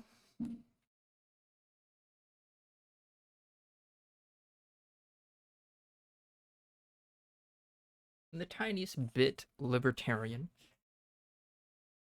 in like the international sense, not the American sense.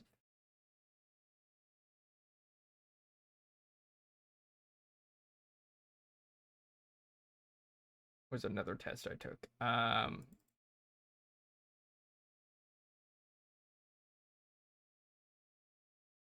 There's one that was kind of fun. Yes.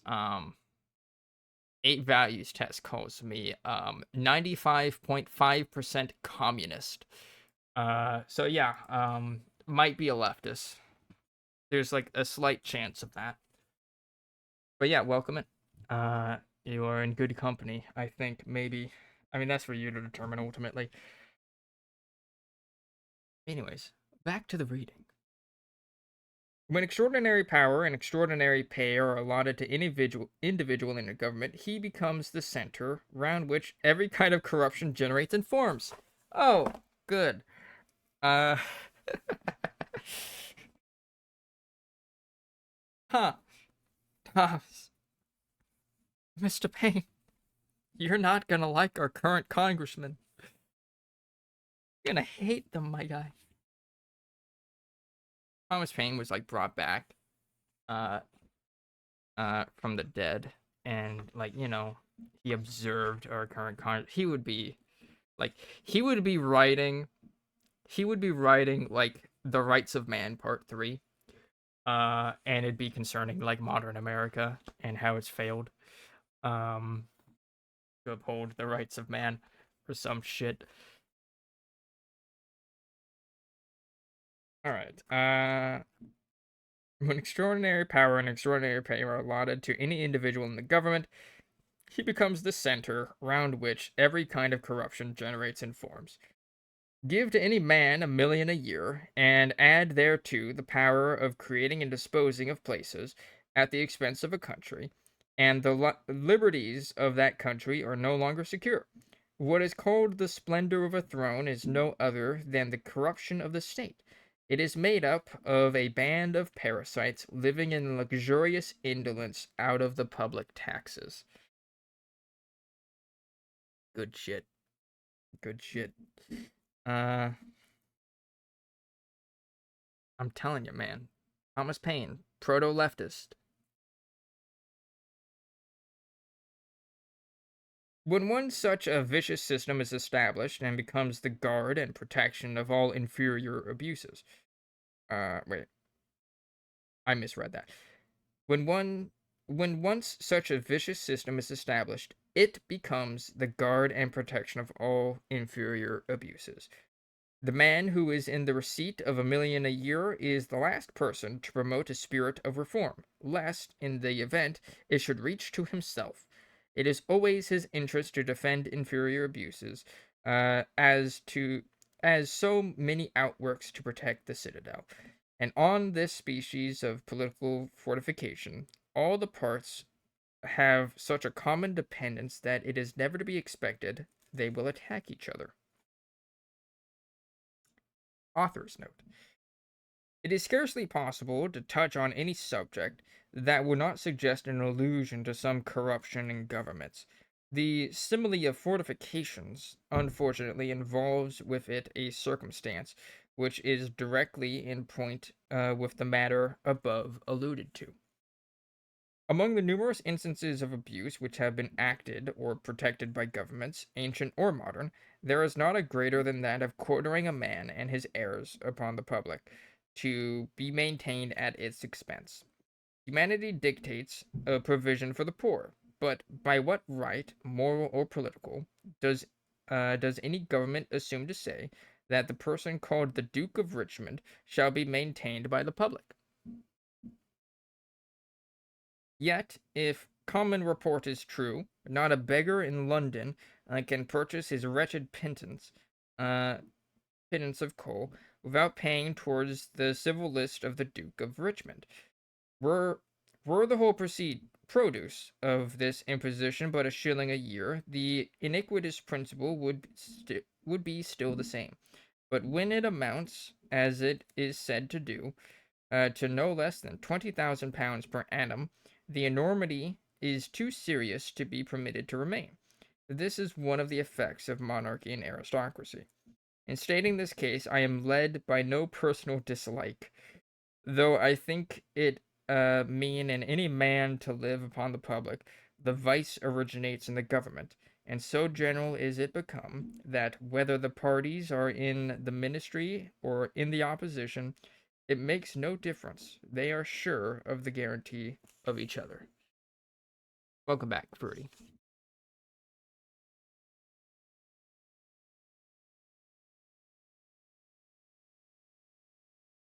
All right, next page. Back to the main body of work. Monarchy would not have continued for so many ages in the world had it not been for the abuses it protects. It is the master fraud, which shelters all others. By admitting a participation of the spoil, it makes itself friends, and when it ceases to do this, it will cease to be the idol of courtiers. Kind of an old book, isn't it? Yeah, only like, almost 300 years old. Like 250, a little bit less than that. Like 230-ish. Why not read Marx? Because it's America's birthday, and we're reading on this series. We read books from American thinkers, historical figures, founding fathers, presidents, etc. Um, in the future, we might read autobiography of Benjamin Franklin. We might read some Frederick Douglass. Uh, I've got a book that apparently has a compilation of a bunch of historical documents, including like the Mayflower Compact or the Louisiana Purchase, um, and that kind of stuff. Um, though Marx would be a good read. Just read Das Kapital.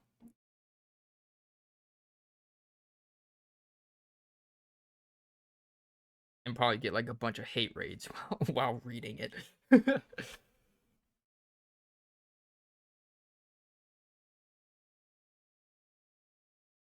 Oh, this is not too extreme, but read Hitler's Mein Kampf. Nah. Fuck Hitler. Fuck fascism. But it's important to know your enemy. Uh,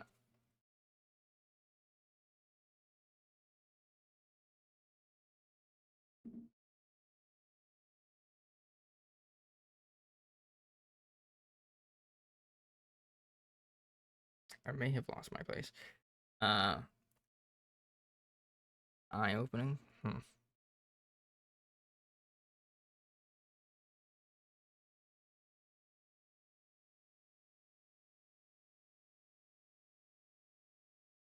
Okay, there it is. There we go. Found it. Okay. As the principle on which constitutions are now formed rejects all hereditary pretensions to government, it also rejects all that catalog of assumptions known by the name of prerogatives. If there is any government where prerogatives might, with apparent safety, be entrusted to any individual, it is in the federal government of America. Mm-hmm. The President of the United States of America is elected only for 4 years. He is not only responsible in the general sense of the word, but a particular mode is laid down in the Constitution for trying him. He cannot be elected under 35 years of age, and he must be a native of the country. In a comparison of these cases with the government of England, the difference when applied to the latter amount to an absurdity. In England, the person who exercises a prerogative is often a foreigner, always half a foreigner, and always married to a foreigner. He is never in full natural or political connection with the country, is not responsible for anything, and becomes of age at 18 years. Yet such a person is permitted to form foreign alliances without even the knowledge of the nation, and to make war and peace without its consent. But this is not all. Though such a person cannot dispose of the government in the manner of a testator, he dictates the marriage connections which, in effect, accomplish a great part of the same end. He cannot directly bequeath half the government to Prussia, but he can form a marriage partnership that will produce almost the same thing. Under such circumstances, it is happy for England that she is not situated on the continent, or she might, like Holland, fall under the dictatorship of Prussia. Holland, by marriage, is as effectually governed by Prussia as if the old tyranny of bequeathing the government had been the means. The presidency in America, or as it is sometimes called the executive, is the only office from which a foreigner is excluded, and in England it is the only one to which he is admitted. A foreigner cannot be a member of Parliament, but he may be what is called a king. If there is any reason for excluding foreigners, it ought to be from those offices where mischief can most be acted, and where, by uniting every basis of interest and attachment, the trust is best secured. But as nations proceed in the great business of forming constitutions, they will examine with more precision into the nature and business of that department which is called the executive. But or what the legislative and judicial departments are, everyone can see. But with respect to what in Europe is called the executive, as distinct from these two, it is either a political superfluity or a chaos of unknown things. Chaos.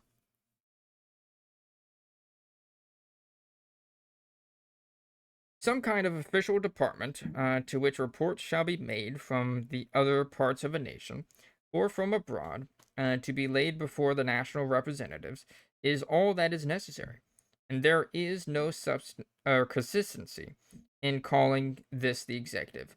Neither can it be considered in any other light than as inferior to the legislative. The sovereign authority of any country is the power of making laws, and everything else is an official department. Next to the arrangement of the principles and the organization of the several parts of a constitution, is the provision to be made for the support of the persons to whom the nation shall confide the administration of the constitutional powers. A nation can have no right to the time and services of any person at his own expense, whom it may choose to employ or entrust in any department whatever. Neither can any reason be given for making provision for the support of any one part of a government and not for the other. But admitting that the honor of being entrusted with any part of a government is to be considered a sufficient reward, it ought to be so to every person alike. If the members of a legislature of any country are to serve at their own expense, that which is called the executive, whether monarchical or by any other name, ought to serve in like manner. It is inconsistent to pay the one and accept the service of the other gratis. That means for free. Or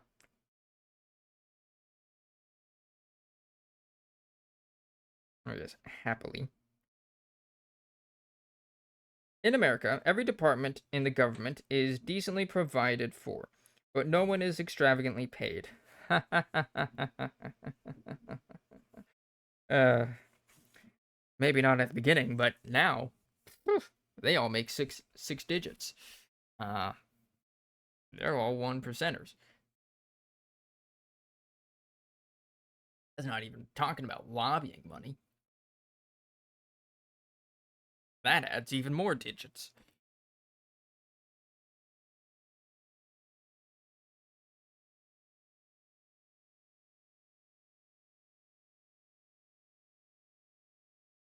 Okay. If members of any country under server they want to spend, artist, no. Every member of Congress and of the assemblies is allowed a sufficiency for his expenses. Whereas in England, a most prodigal provision is made for the support of one part of the government, and none of the other. The consequence of which is that the one is furnished with the means of corruption, and the other is put into the condition of being corrupted. Less than a fourth part of such expense, applied as it is in America, would remedy a great part of the corruption. Another form in the American Constitution is the exploding all oaths of personality. The oath of allegiance in America is to the nation only. The putting any individual as a figure for a nation is improper. The happiness of a nation is the superior object, and therefore the intention of an oath of allegiance ought not to be obscured by being figuratively taken to or in the name of any person. The oath, called the civic oath in France, viz., the nation, the law, and the king, is improper. If taken at all, it ought to be as in America, to the nation only. The law may or may not be good, but in this place it can have no other meaning than as being conducive to the happiness of a nation, and therefore is included in it. The remainder of the oath is improper on the ground that all personal oaths ought to be abolished. They are the means of the remains of tyranny on one part and slavery on the other, and the name of the Creator ought not to be introduced to witness the degradation of his creation. Or if taken, as is already mentioned, as figurative of the nation, it is in this place redundant. But whatever apology may be made for oaths at the first establishment of a government, they ought not to be permitted afterwards. If a government requires the support of oaths, it is a sign that it is not worth supporting, and ought not to be supported. Make government what it ought to be, and it will support itself. I was like, I know there's like oaths of office when you like become an elected official, but while I was reading that, I was also thinking of the American Pledge of Allegiance. Uh, I'm like, man,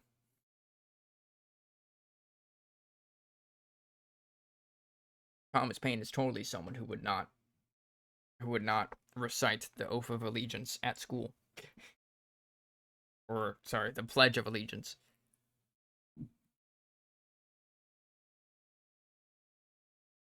And I vibe with that.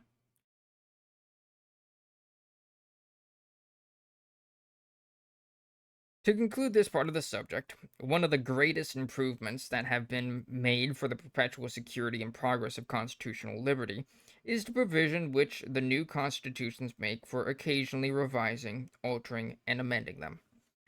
Uh, oh, Burke. Mr. Burke is back. The principle upon which Mr. Burke formed his political creed, that of binding and controlling posterity to the end of time, and of renouncing and abdicating the rights of all posterity forever, is now become too detestable to be made a subject of debate, and therefore I pass it over with no other notice than exposing it.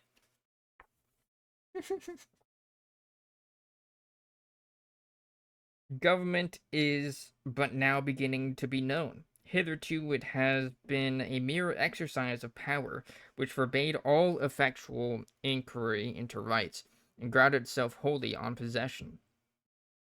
While the enemy of liberty was its judge, the progress of its principles must have been small indeed. The constitutions of America, and also that of France, have either affixed a period for their revision, or laid down a mode by which improvement shall be made. It is perhaps impossible to establish anything that combines principles with opinions and practice, which the progress of circumstances, through a length of years, will not in some measure derange or render inconsistent, and therefore, to prevent inconveniences accumulating till they discourage reformations or provoke revolutions, it is best to provide the means of regulating them as they occur.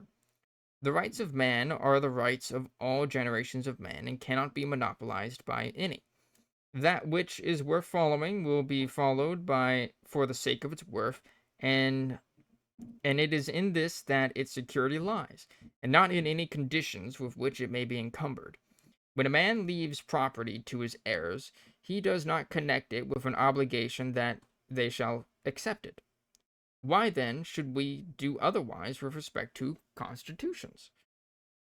The best constitution that could now be devised, consistent with the condition of the present moment, may be far short of that excellent which a few years may afford. There is a morning of reason rising upon man on the subject of government that has not appeared before.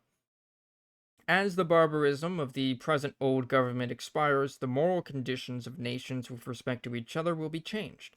Man will not be brought up with the savage idea of considering his species as his enemy, because the accident of birth gave the individual's existence in countries distinguished by differing names. And as constitutions have always some relation to external as well as to domestic circumstances, the means of benefiting by every change, foreign or domestic, should be a part of every constitution. we already see an alteration in the national disposition of England and France towards each other, which, when we look back to only a few years, is itself a revolution.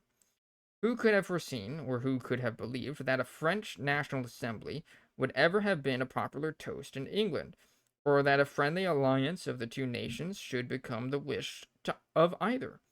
It shows that man, were he not corrupted by governments, is naturally the friend of man, and that human nature is not of itself vicious. That spirit of jealousy and ferocity, which the governments of the two countries inspired, and which they rendered subservient to the purpose of taxation, is now yielding to the dictates of reason, interest, and humanity. The trade of courts is beginning to be understood, and the affectation of mystery, with all the artificial sorcery by which they imposed upon mankind, is on the decline. It has received its death wound, and though it may linger, it will expire. Government ought to be as much open to improvement as anything which appertains to man, instead of which it has been monopolized from age to age by the most ignorant and vicious of the human race. Need we any other proof of their wretched management than the excess of debts and taxes with which every nation groans, and the quarrels into which they have precipitated the world?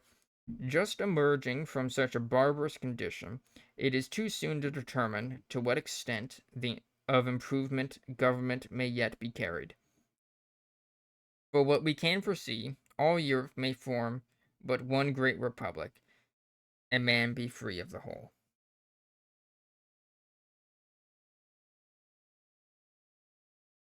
Okay, that was chapter 4. I think we're going to take a little bit of a break to give my voice a rest, get some water, that kind of thing. Because it's been like, a while since the last break. Ooh, neck snap. All right. Neck pop rather. Yeah.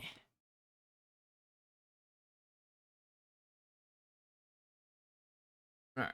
We are gonna take let's see. Probably another 10-minute break. Probably come back at 40 past the hour as we start chapter 5. So yeah. Boop. I'm back.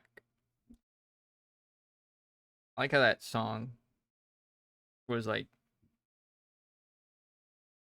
very bombastic and then just ends with a very quiet thank you. Very nice. Also, welcome back, Roy. I see you noticed that. Hello.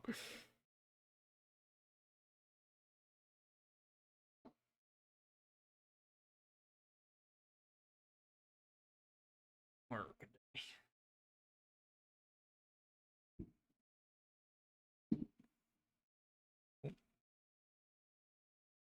The only merit in reading that book is understanding how the philosophy works so that you can better counter it.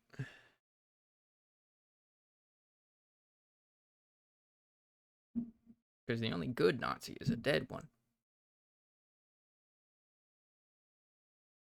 We're seeing the signs of it.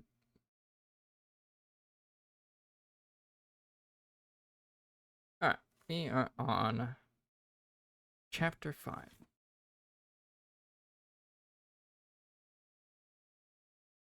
Ways and means of improving the condition of Europe, interspersed with miscellaneous observations. Thomas, you haven't already? Adolf was a socialist? No, he wasn't. Of course, it is a good read to learn how to counter the ideology. Yes. Adolf was not a socialist, though. But hello, Han, Fixar, Cobain.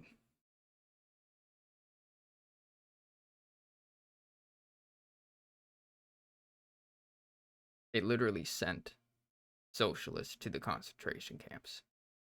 He was not a socialist. It's that one famous poem. First, they came for the communists, and I did nothing because I was not a communist.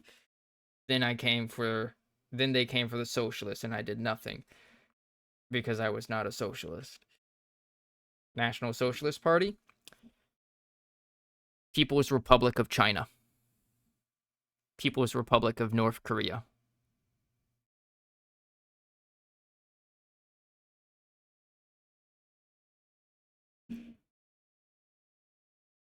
Just because a party uses the name doesn't mean it is that thing. People lie.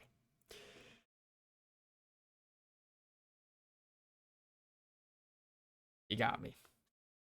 Like Black Lives Matter. Ooh. Found the racist. Hello.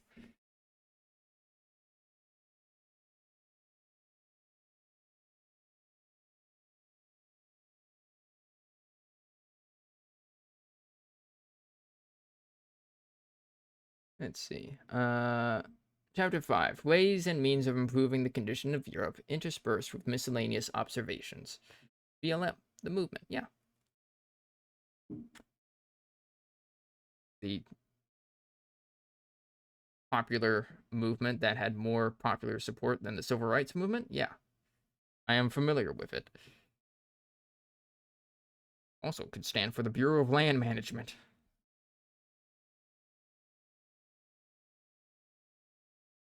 Okay.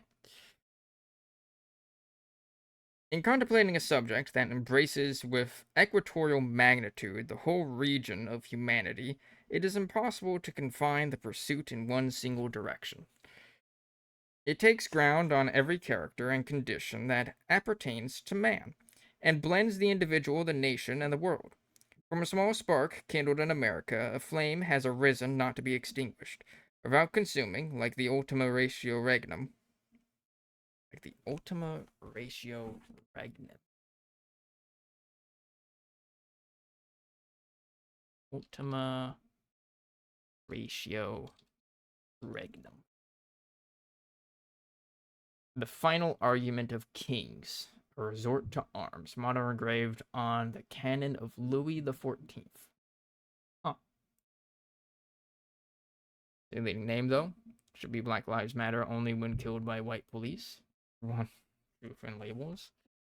No, it's a movement about the entire institutionalization of racism, not just the police. They weren't just asking for police reform.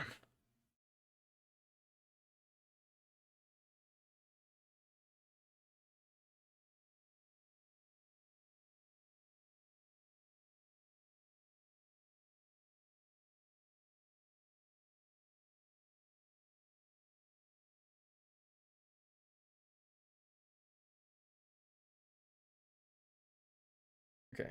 Ultima Ratio Regnum. The resort of arms. Okay. It winds its progress from nation to nation, and conquers by a silent operation. Man finds himself changed, he scarcely perceives how.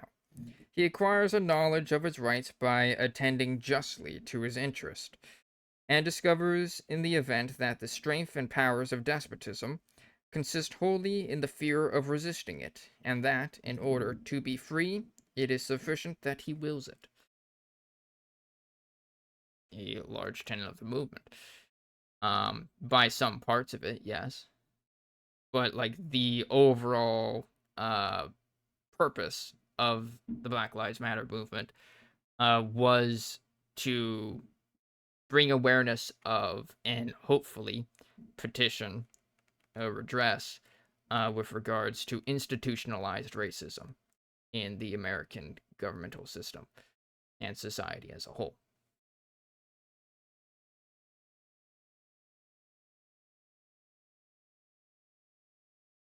Defund the police was one of the things that was called for, but it was not the only thing.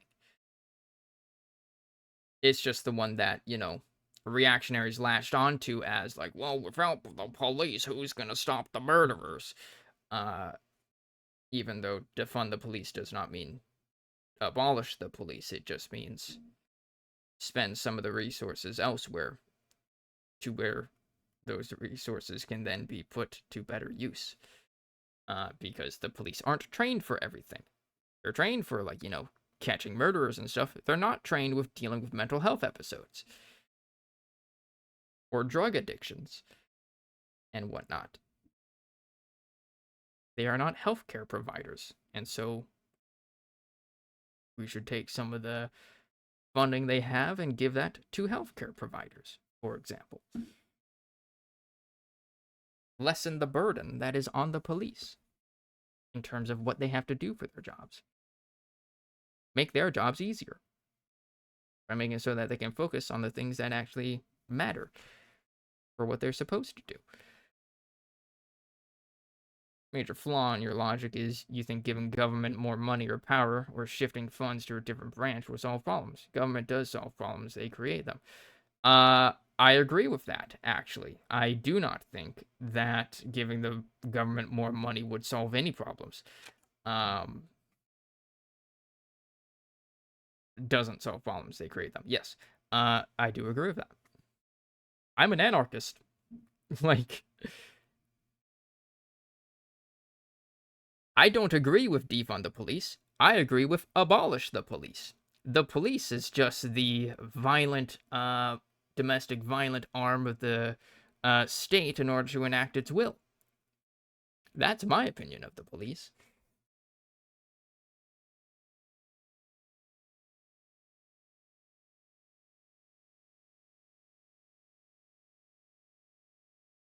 But anyways, back to the reading. Agree. Private police is the way to go. Privatized police force, I don't think would be a good, like, not the corporatization of that. Community policing would be, in my opinion, better.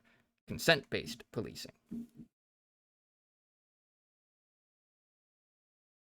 Privatized police, though, that's that'll just be that would get corrupt as fuck.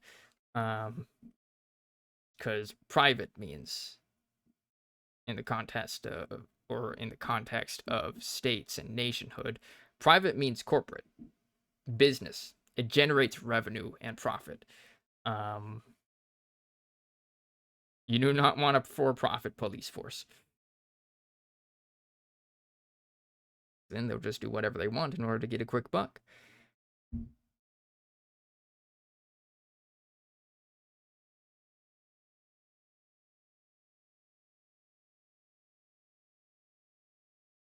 But I'm not too well versed in police matters. I have no clear solutions. Anyways, back to the reading. Chapter 5. Profits seem to work well in all other business fields. Not really. Not really. The healthcare system.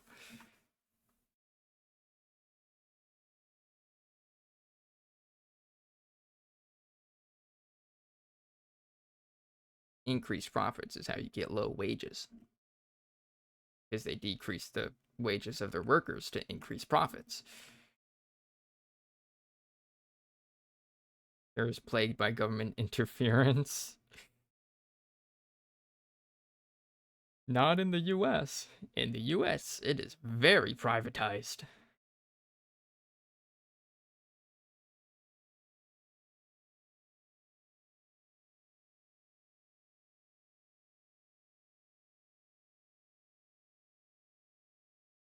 Alright. Anyways. Having in all the preceding parts of this work endeavored to establish the system principles on a basis on which governments ought to be erected, I shall proceed in this, to the ways and means of rendering them into practice. But in order to introduce this part of the subject with more propriety and stronger effect, some preliminary observations deducible from or connected with those principles are necessary. Whatever the form or constitution of government may be, it ought to have no other object than the general happiness. When, instead of this, it operates to create and increase wretchedness in any of the parts of society, it is on a wrong system, and reformation is necessary. Customary language has classed the condition of man under the two descriptions of civilized and uncivilized life. To the one it has ascribed felicity and affluence, to the other hardship and want.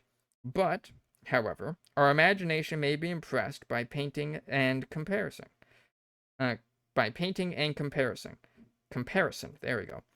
It is nevertheless true that a great portion of mankind, in what are called civilized countries, are in a state of poverty and wretchedness, far below the condition of an Indian. Oh boy, there's the anti-native sentiment. Classic Americans. I guess Thomas Paine is technically English. Classic English. I can go to my doctor's office to see 5 to 10 women working on paperwork, and there are 2 doctors and 3 nurses in the building. You're telling me government is not a plague on healthcare? That's just them keeping track of stuff.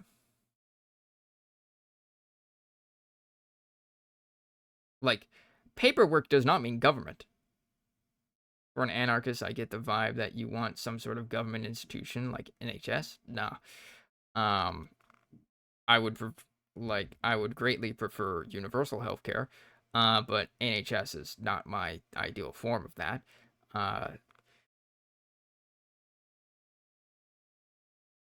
Like, in my view, government's role should be as Thomas Paine just stated, uh, it ought to have no other subject than the general happiness. Universal healthcare managed by who? By the people.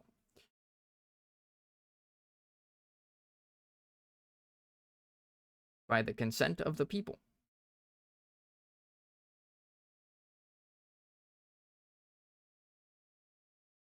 Let us inquire into the cause. I speak not of one country, but of all. It is so in England, and it is so all over Europe. Let us inquire into the cause.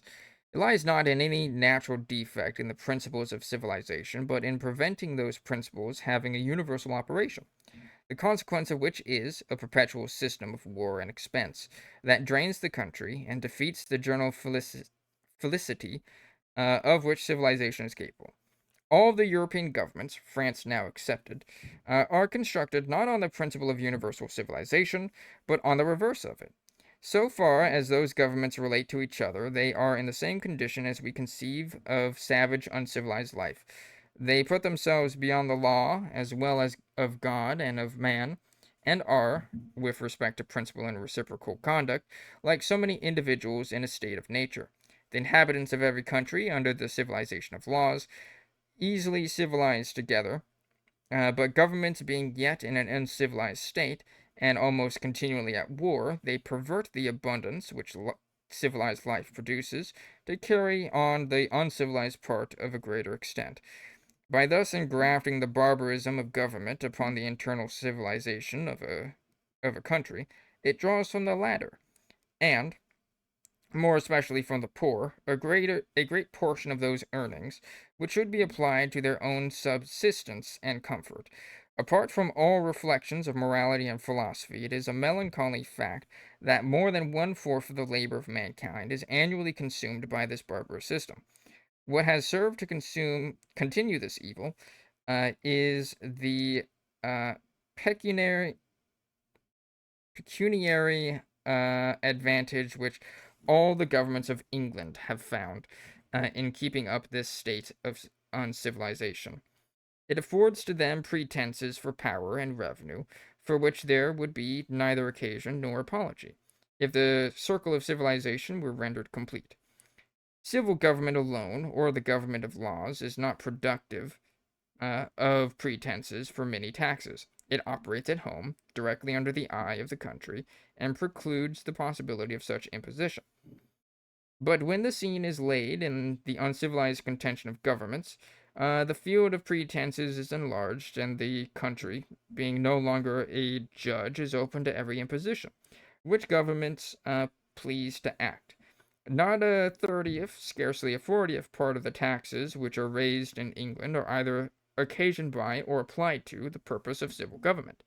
It is not difficult to see that the whole which the actual government does in this respect is to enact laws, and that the country. This is a long ass paragraph. Holy shit! I was gonna be like, I'm gonna read one paragraph and then see chat, but I'm noticing that this paragraph is 3 fucking pages long. Holy shit, Thomas Paine. Use some indentations, my man. We're going to leave it to the people. Why not leave it to the free market and the individual to make their own choices about their own body?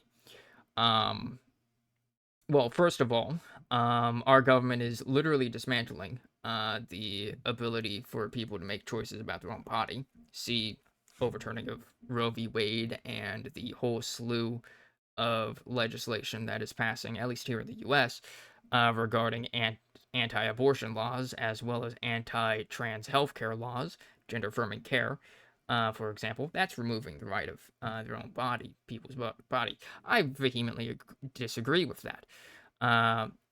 Government interference. Thanks for making my point. Yes. However, the free market, is it really free though? Do we have a free market?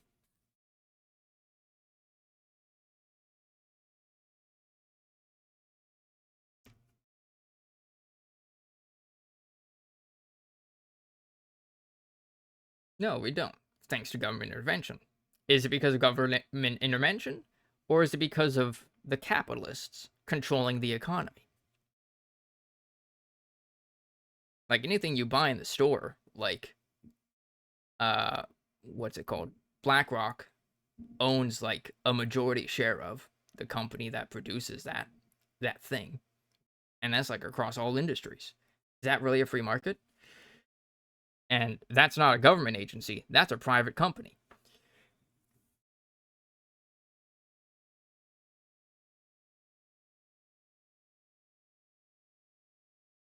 Ultimately, it's rich people who control the market. And rich people also control the government. So the rich people are using the government to control the market. But ultimately, it all comes back to the rich people, the capitalists. Business pays off the government, the corrupt government, yes, and they get away with it, yes. That's what lobbying is. And then we vote for the same people selling us down the river. So who is to blame now? Again, it's the rich people. It's the businesses. The businesses are corrupting the government. Get rid of the power that those businesses have, the government would be less corrupt, slightly, a little bit, and make it so that people in government are more accountable to the people, and like there you go, like there's a number of problems fixed, and like yeah, simple. So who's to blame now? I mean, if you're voting for the same people that are selling you down the river, you're also partly to blame for that as well. So vote for somebody else. I mean, that's like the basic. Middle class and poor vastly outnumber the rich, so why do we keep voting for these people? Because we're not given a choice.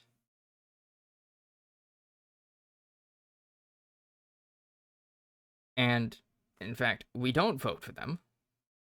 They choose who votes for them. That's what gerrymandering is. The politicians are choosing who votes for them, not us choosing who votes for the politicians. Or the people voting for politicians, the politicians choosing who their voters are.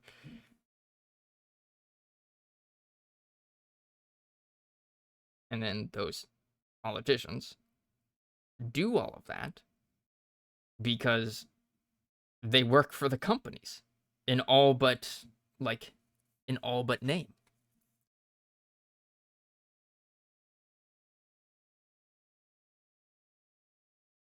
So anyways, eat the rich, whether by guillotine or submersible.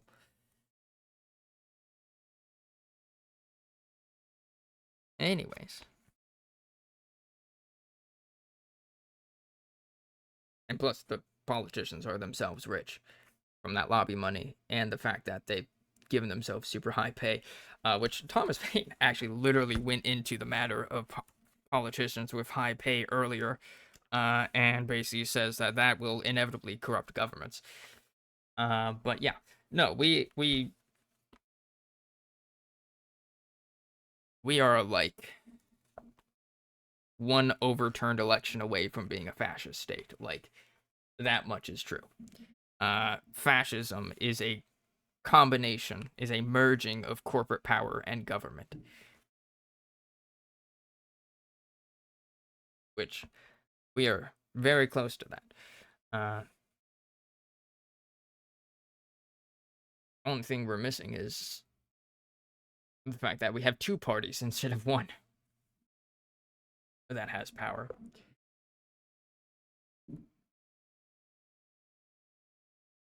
But they're both owned by corporations. But anyways, that's enough of my communist bullshit. Let's get back to Thomas Paine's proto-leftist bullshit. I find it humorous Trump got elected by the people because they wanted change. Incorrect. Trump lost the popular vote. He won the electoral vote. Trump's universally hated by both sides of the government, yet the left would rather see a corrupt, dementia-patient president with an incompetent vice president than Trump. Trump wasn't a team guy, like him or not. Yeah, you're assuming that leftists wanted Biden. They didn't. A lot of leftists did not vote for Biden or Trump. They voted third party, which in a two-party system is tantamount to voting for nobody.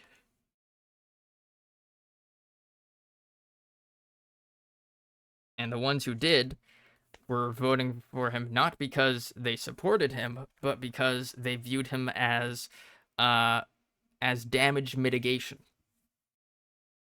The less damaging, literally the lesser of two evils.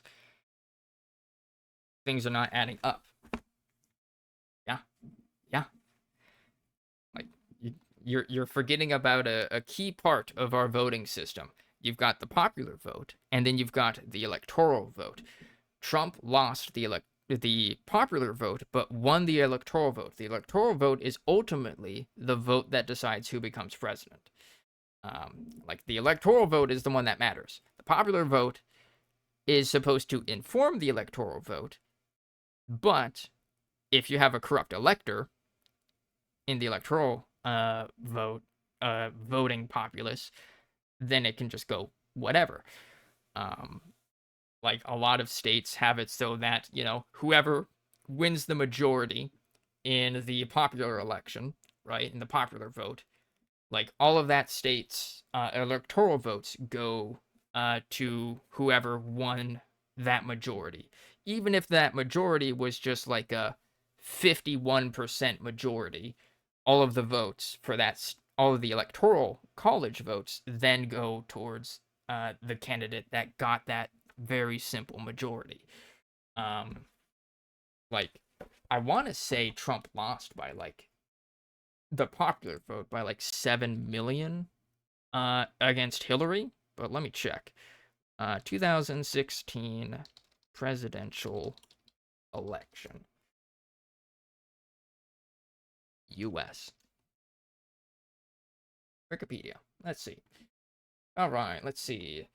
Okay, yeah, popular vote. Trump, 62,984,828. Hillary Clinton, popular vote, 65,853,514. Hillary had a 2-point advantage over Trump in the popular vote, but he won the Electoral College.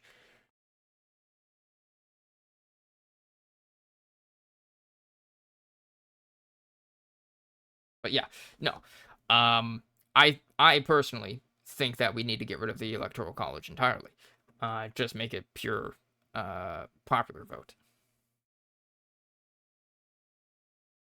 That would at least make it so that your vote matters more, and voting is the minimal amount of civic engagement that you can do. More effective than all of this, of course, is like participating mutual aid groups in combating misinformation and whatnot, and just educating yourself through reading a range of different philosophies and works, even ones that you wouldn't necessarily agree with, so that you can understand like the bigger picture of things. Um, now let's see where the fuck in this long ass paragraph I stopped.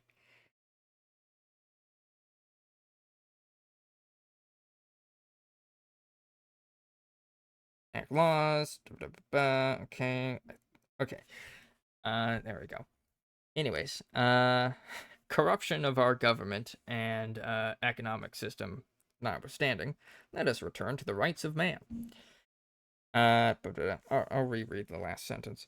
It is difficult not to see that the whole which the actual government does in this respect is to enact laws, and that the country administers and executes them at its own expense by means of magistrates, juries, sessions, and assize, over and above the taxes which it pays.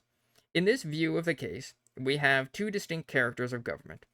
The one, the civil government, or the government of laws, which operates at home; the other, the court, or cabinet government, which operates abroad, on the rude plan of uncivilized life, the one attended with little charge, the other with boundless extravagance. And so distinct are the two, that if the latter were to sink, as it were, by a sudden opening of the earth and totally disappear, the former would not be deranged. It would still proceed, because it is the common interest of the nation that it should, by all the means, wait, and all the means are unpracticed. Jesus, I can't read sometimes. Uh, Revolutions then have for their object a change in the moral condition of governments, and with this change, the burthen? Is that supposed to be burden? Hold on. Burthen. Old form of burden. Okay. Okay. Not grammatically incorrect. Just an archaic conjunction of burden. All right. I have now lost my place. Oh, there it is. Burthen. The burthen of public taxes will lessen, and civilization will be left to the enjoyment of that abundance of which it is now deprived. In contemplating the whole of this subject, I extend my views into the Department of Commerce. In all my publications, where the matter would admit, I have been an advocate for commerce, because I am a friend to its effects. It is a pacific system, operating to cordialize mankind by rendering nations as well as individuals useful to each other. As to the mere theoretical reformation, I have never preached it up. The most effectual process is that of improving the condition of man by means of his interest, and it is on this ground that I take my stand. If commerce were permitted to act to the universal extent it is capable, it would extirpate the system of war and produce a revolution in the uncivilized state of governments. Oh man, Thomas, this is where you and I disagree, uh, buddy. The invention of commerce has arisen since those governments began, and is the greatest approach towards universal civilization that has yet been made by any means not immediately flowing from moral principles. Whatever has a tendency to promote the civil intercourse of nations by the exchange of benefits is a subject worthy of philosophy as of politics. Commerce is no other than the traffic of two individuals multiplied on a scale of numbers, and by the same rule that nature intended for the intercourse of two, she intended that of all.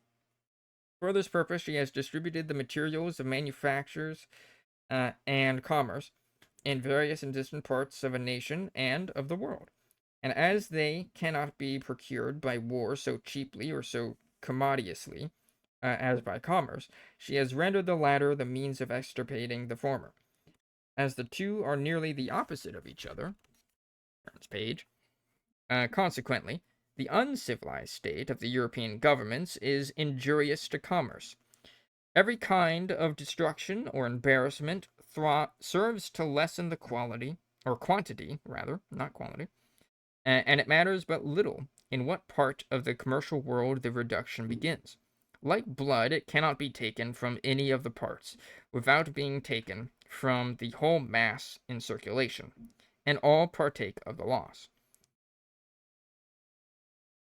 Take a sip of water.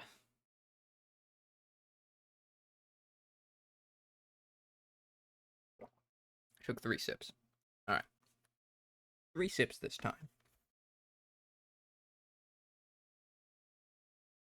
All right. When the ability of any nation to buy is destroyed, it equally involves the seller. Could the government of England destroy the commerce of all other nations, she would most effectually ruin her own. It is possible that a nation may be the carrier for the world, but she cannot be the merchant. She cannot be the seller and buyer of her own merchandise. The ability to buy must reside out of herself, and, therefore, the prosperity of any commercial nation is regulated by the prosperity of the rest. If they are poor, she cannot be rich, and her condition, be what it may, is an index of the height of the commercial tide in our nations. That the principles of commerce and its universal operation may be understood, without understanding the practice, is a position that reason will not deny, and it is on this ground only that I argue the subject. It is one thing in the counting house, uh, in the world it is another. With respect to its operation, it must necessarily be contemplated as a reciprocal thing, that only one half its power resides within the nation, and that the whole is as effectually destroyed by the destroying the half that resides without, as if the destruction had been committed on that which is within. For neither can act without the other. When in the last, as well as in the former wars, the commerce of England sunk, it was because the quantity was lessened out everywhere. And it now rises, because commerce is in a rising state in every nation. If England, at this day, imports and exports more than in any former period, the nations with which she trades must necessarily do the same. Her exports are their exports, or her imports are their exports, and vice versa. There can be no such thing as a nation flourishing alone in commerce. She can only participate, and the destruction of it in any part must necessarily affect all. When, therefore, governments are at war, the attack is made upon a common stock of commerce, and the consequence is the same as if each had attacked his own. The, pres- the present increase of commerce is not to be attributed to ministers or to any political contrivances, but to its own natural operation in consequence of peace. The regular markets had been destroyed, the channels of trade broken up, the high road of the seas infested with robbers of every nation, and the attention of the world called to other objects. Those interruptions have ceased, and power has restored the deranged condition of things to their proper order. It is worth remarking that every nation reckons the balance of trade in its own favor, and therefore something must be irregular in the common ideas upon this subject. The fact, however, is true according to what is called a balance. It is from this, uh, and it is from this cause that commerce is universally supported. Every nation feels the advantage, or it would abandon the practice, but the deception lies in the mode of making up the accounts, and in attributing what are called profits to a wrong cause. Mr. Pitt, Mr. Brad Pitt, no. Uh, Mr. Pitt has sometimes amused himself by showing what he called a balance of trade from the custom house books. This mode of calculating not only affords no rule that is true, but one that is false. That is the end of the paragraph. That is the end of that one paragraph, which lasted.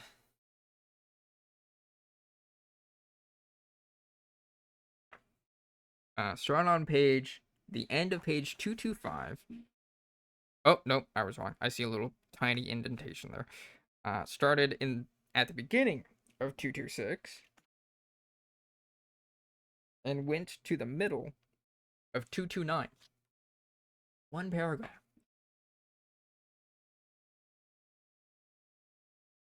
All right. Anyways.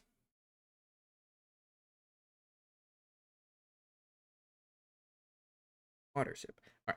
In the first place, every cargo that departs from the custom house appears on the books as an export. And according to the custom house balance, the losses at seas and by foreign failures are all reckoned on the side of profit because they appear as exports. Secondly, because the importation by the smuggling trade does not appear on the custom house books to range against the exports. No balance, therefore, as applying to superior advantages can be drawn from these documents, and if we examine the natural operation of commerce, the idea is fallacious, and if true, would soon be injurious. The great support of commerce consists in the balance being a level of benefits among all nations. Two merchants of different nations trading together will both become rich, and each makes the balance in his own favor. Consequently, they do not get rich with each other, and it is the same with respect to nations in which they reside. The case must be that each nation must get rich out of its own means, and increases that riches by something which it procures from another in exchange. If a merchant in England hold on, I'm seeing like a little footnote here, and I'm not seeing where the footnote asterisk is. Oh wow, it's way at the top. There it is. We'll just finish the page. Or no, that's a paragraph that goes into the next. Okay, so let's see. Going back up. Those interruptions have ceased, and peace has restored the deranged condition of things to their proper order. Okay. In America, author's note, in America, the increase of commerce is greater in proportion than in England. It is, at this time, at least one half more than at any period prior to the Revolution. The greatest number of vessels cleared out of the port of Philadelphia before the commencement of the war was between 8 and 900. In the year 1788, the number was upwards of 1,200. As the state of Pennsylvania is estimated at an eighth part of the United States in population, the whole number of vessels must now be nearly 10,000.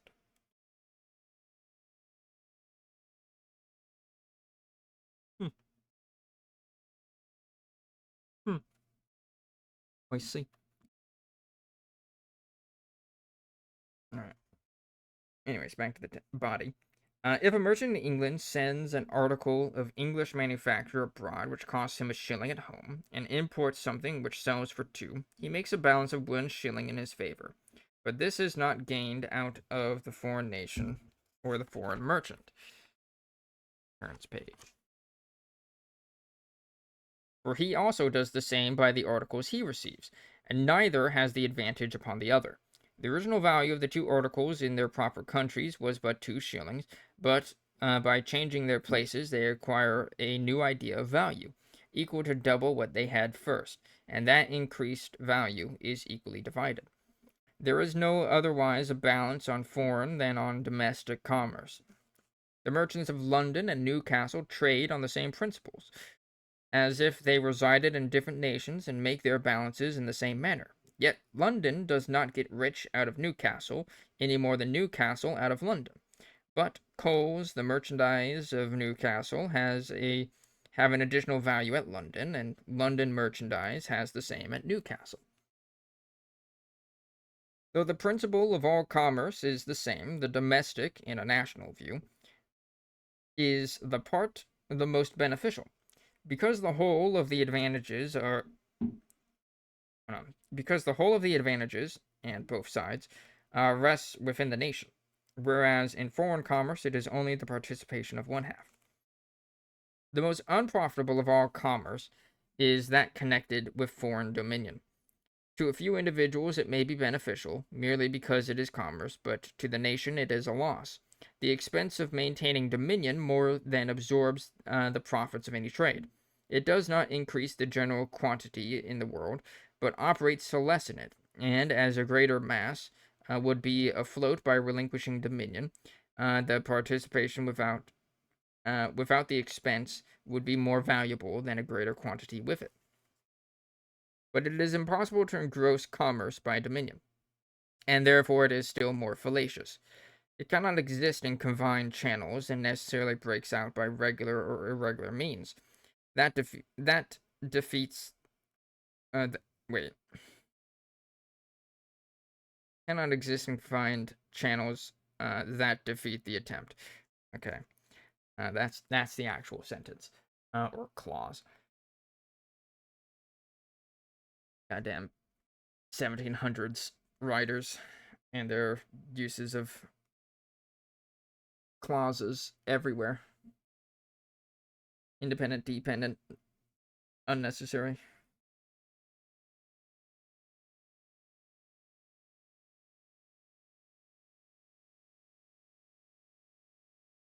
I may have lost my place.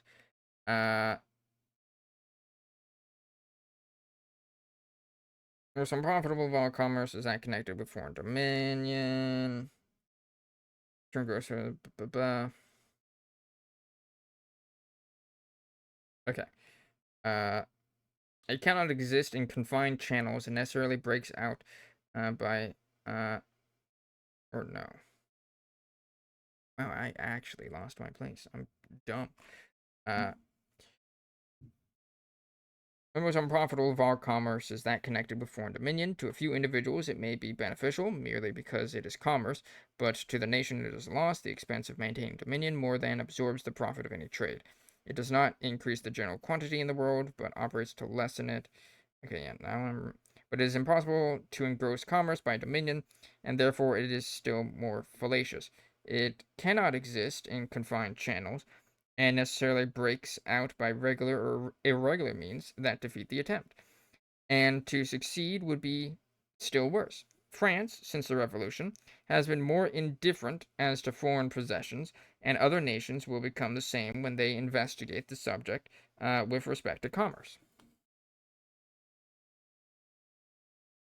To the expense of dominion is to be added that of navies, and when the amount of the two are subtracted from the profits of commerce, it will appear that what is called the balance of trade, even admitting it to exist, is not enjoyed by the nation, but absorbed by the government. The idea of having navies for the protection of commerce is delusive. It is putting means of destruction for the means of protection. Commerce needs no other protection than the reciprocal interest which every nation feels in supporting it. It is common stock. It exists by a balance of advantages to all, and the only interruption it meets is from the present uncivilized state of governments, and which it is its common interest to reform. Asterisk.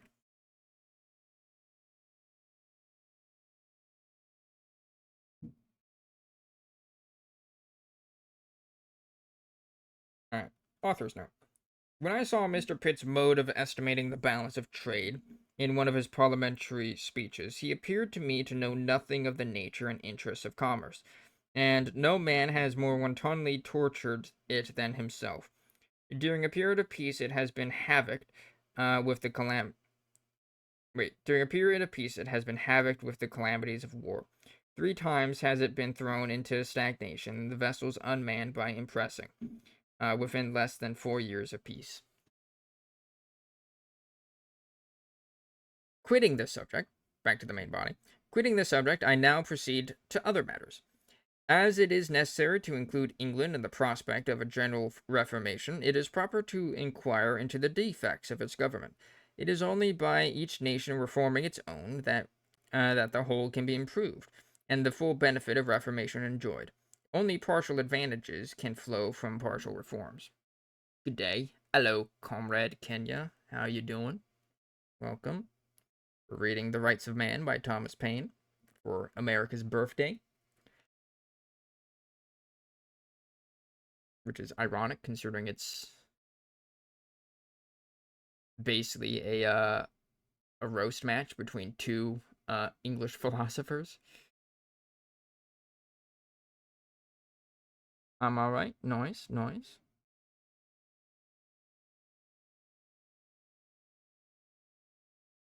Okay. France and England are the only two countries in Europe where a Reformation government could have successfully begun. The one secure by the ocean, and the other by the immensity of its internal strength, could defy the malignancy of foreign despotism. But it is with revolutions as with commerce, the advantages increase by their becoming general, and double to either what each would receive alone. As the new system is now opening to the view of the world, the European courts are plotting to counteract it. Alliances, contrary to all former systems, are agitating, and a common interest of courts is forming against the common interest of man.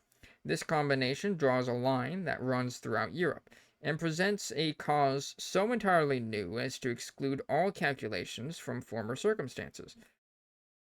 While despotism warred with despotism, man had no interest in the contest, but in a cause that unites the soldier with the citizen and nation with nation. The despotism of courts, though it feels the danger and meditates revenge, is afraid to strike. No question has arisen within the records of history that pressed with the importance of the present. It is not whether this or that party shall be in or not, or Whig or Tory, high or low, shall prevail, but whether man shall inherit his rights and universal civilization take place. Whether the fruits of his labor shall be enjoyed by himself or consumed by the profligacy of governments. Whether robbery shall be banished from courts and wretchedness from countries.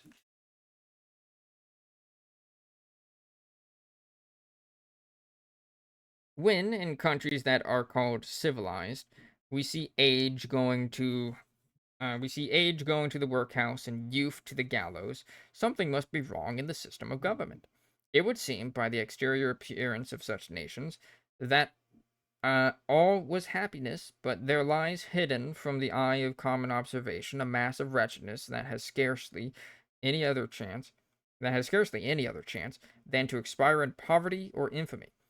Its entrance into life is marked with the presage of its fate, and until this is remedied, it is in vain to punish. Civil government does not exist in executions, but in making such provision for the instruction of youth and the support of age as to exclude, as much as possible, profligacy from the one and despair from the other. Instead of this, the resources of a country are lavished upon kings, upon courts, upon hirelings, impostors, and prostitutes, and even the poor themselves, with all their wants upon them, are compelled to support the fraud that oppresses them.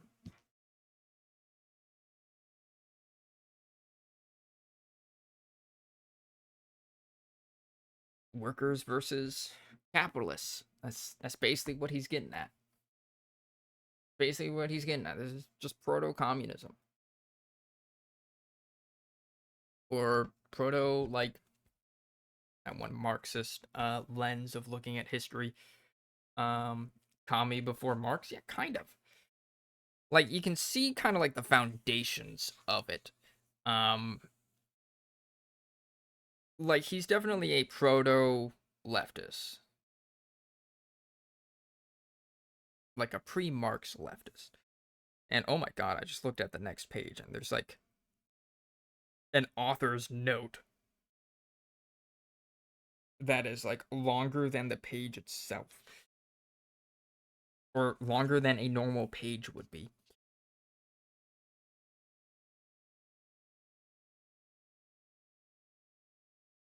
But yeah, definitely proto-leftist.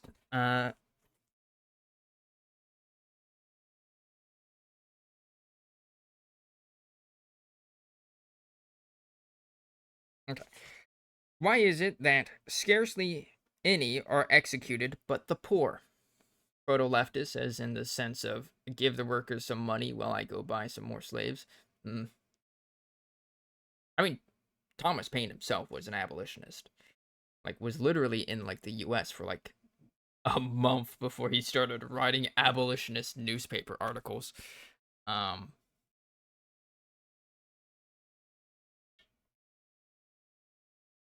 so like he was very much against slavery. Um,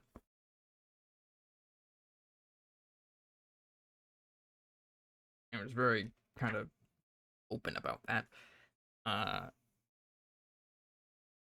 but you know, a lot of people still practiced it.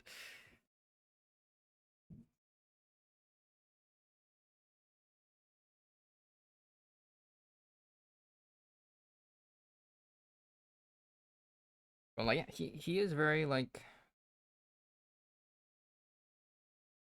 pro like common person, pro worker. Though he does also seem to support capital. But this is also 1700, so capitalism is kind of still in its infancy. Um, as it really only got like like the Dutch indie company and stuff like that as examples of like, yeah, this is what capitalism will inevitably become. But they're currently in the mode of thinking like, yeah, no, those are the exceptions to things rather than becoming the norm that they will be through monopolization.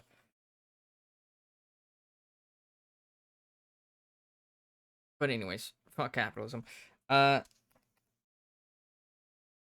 why is it that scarcely any are executed but the poor? The fact is, the fact is a proof, among other things, of the wretchedness of their condition. Bred up without morals and cast upon the world without a prospect, they are the exposed sacrifice of vice and legal barbarity. The millions that are superficially wasted upon governments are more than sufficient to reform those evils, and to benefit the condition of every man in a nation, not included within the purlieus of a court. This I hoped to make appear in the progress of this work. It is the nature of compassion to associate with misfortune. In taking up this subject, I seek no recompense, I fear no consequence. Fortified with that proud integrity that disdains to triumph or to yield, I will advocate the rights of man. When was this written? Let me double check. 1790s, I know that. It was written in, might have been a bit later. So 1700s, definitely. Like, this is happening in the aftermath of the French Revolution. The Rights of Man, 1794 to 1795. The first part was in 1794. We're currently reading the second part, part two, which was published in 1795.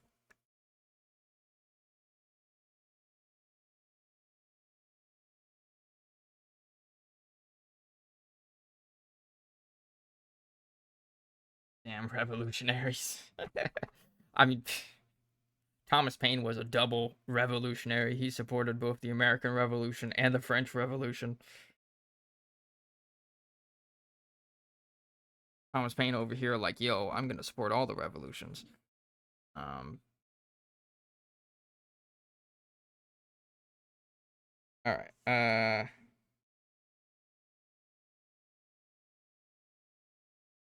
It is the nature of compassion. No, wait, I finished that paragraph. It is to my advantage that I have served an apprenticeship to life. I know the value of moral instruction, and I have seen the danger of the contrary. At an early period, little more than 16 years of age, raw and adventurous, and heated with the false heroism of a master, asterisk, who had served in a man of war, Reverend William, author's note, uh, Reverend William Noel, master of the grammar school of Tetford in Norfolk, who had served in a man of war, I began the carver of my own fortune, and entered on board the terrible privateer Captain Death. From this adventure I was happily prevented by the affectionate and moral remonstrance of a good father, who, from his own habits of life, being of the Quaker profession. Oh, Quakers.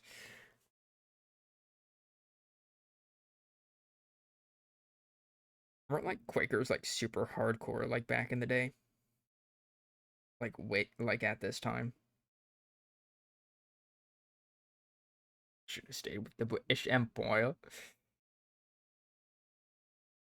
He's literally advocating against the British Empire in this, basically. He has called for England to be reformed so many times. Yeah, there's a reason why Thomas Paine fell out of grace with a lot of his social circles that had previously supported him.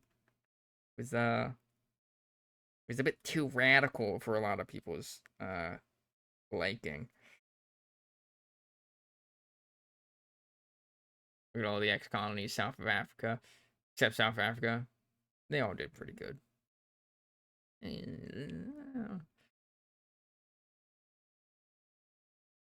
British fucked them up so bad, so that, and then left with borders that are just completely nonsensical to make it so that like no one can tell who's pillaging who.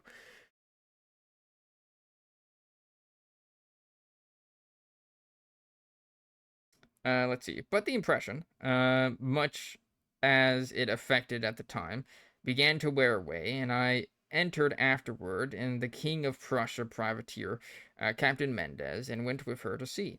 Yet from such a beginning, and with all the inconvenience of early life against me, I am proud to say that with a perseverance undismayed by difficulties and a disinterestedness that compelled respect, I have not only contributed to raise a new empire in the world, I founded on a new system of government, but I have arrived at an eminence in political literature, the most difficult of all lines to succeed and excel in, which aristocracy, with all its aids, has not been able to reach or to rival. Asterisk with a long ass author's note.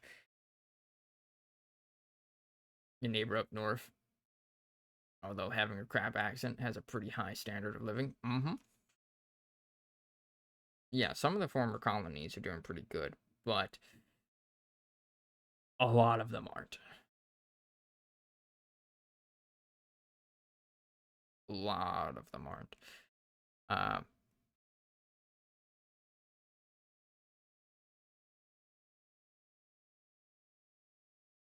but yeah, America's hat has been doing pretty good.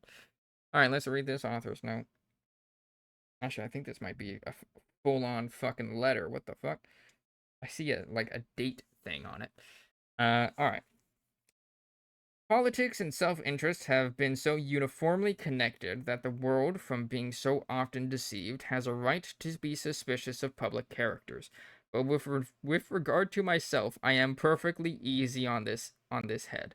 I did not, at my first setting out in public life, nearly 17 years ago, turn my thoughts to subjects of government from motives of interest.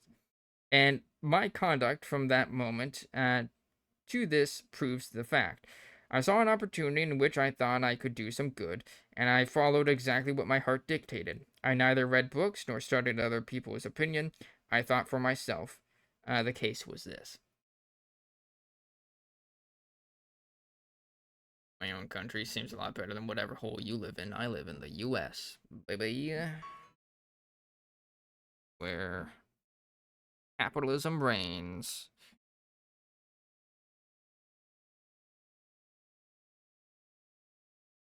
As we're on a big old backslide into fascism.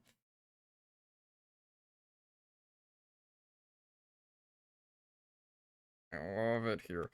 Uh, During the suspension of the old governments in America, both prior to and at the breaking out of hostilities, I was struck with the order and decorum with which everything was conducted, and impressed with the idea that a little more than what society naturally performed was all the government that was necessary, and that monarchy and aristocracy were frauds and impositions upon mankind.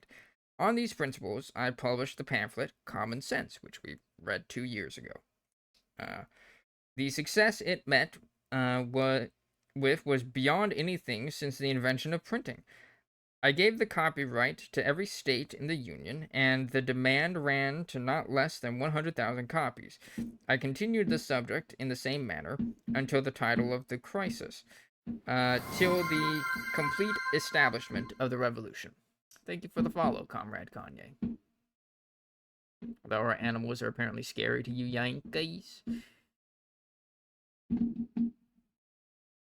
Ooh, fireworks are really going off now.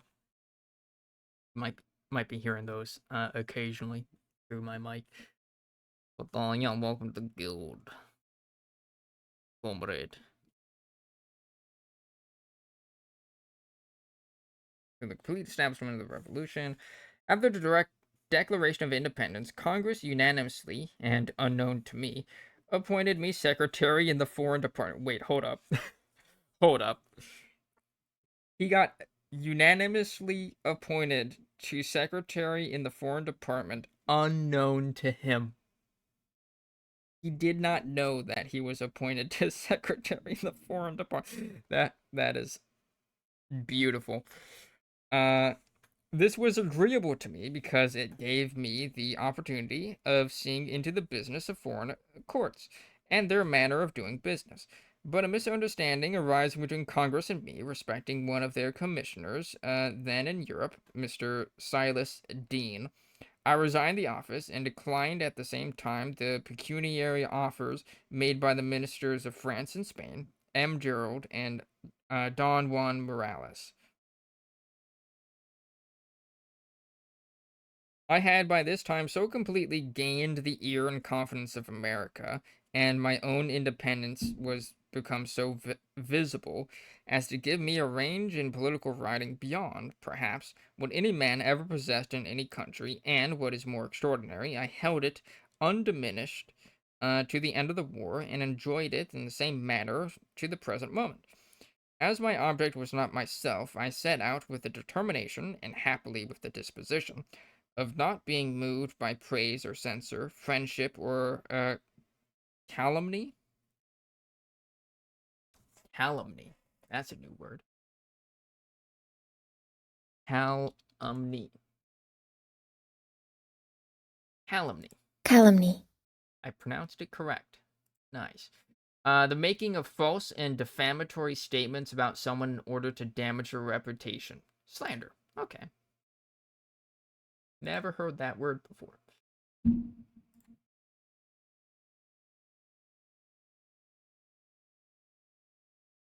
Calumny. Uh, okay. As my object was not myself, I set out with the determination, and happily with the disposition, of not being moved by praise or censure, friendship or calumny, nor of being drawn from my purpose by any personal altercation, and the man who cannot do this is not fit for a public character.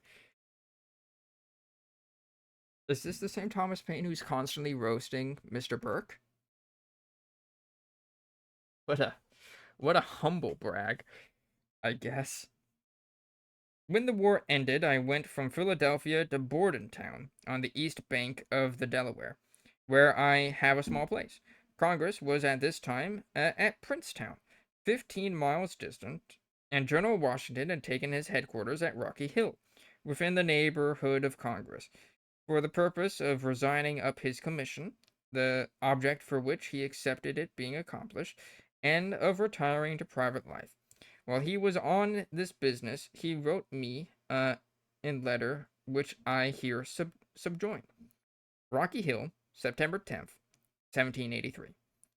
I have learned since I have been at this place that you are at Bordentown. Whether for the sake of retirement or economy, I know not, but be it for either or both, or whatever it may, if you will come to this place and partake with me, I shall be exceedingly happy to see you at it. Oh my god. The footnote goes on to the next page.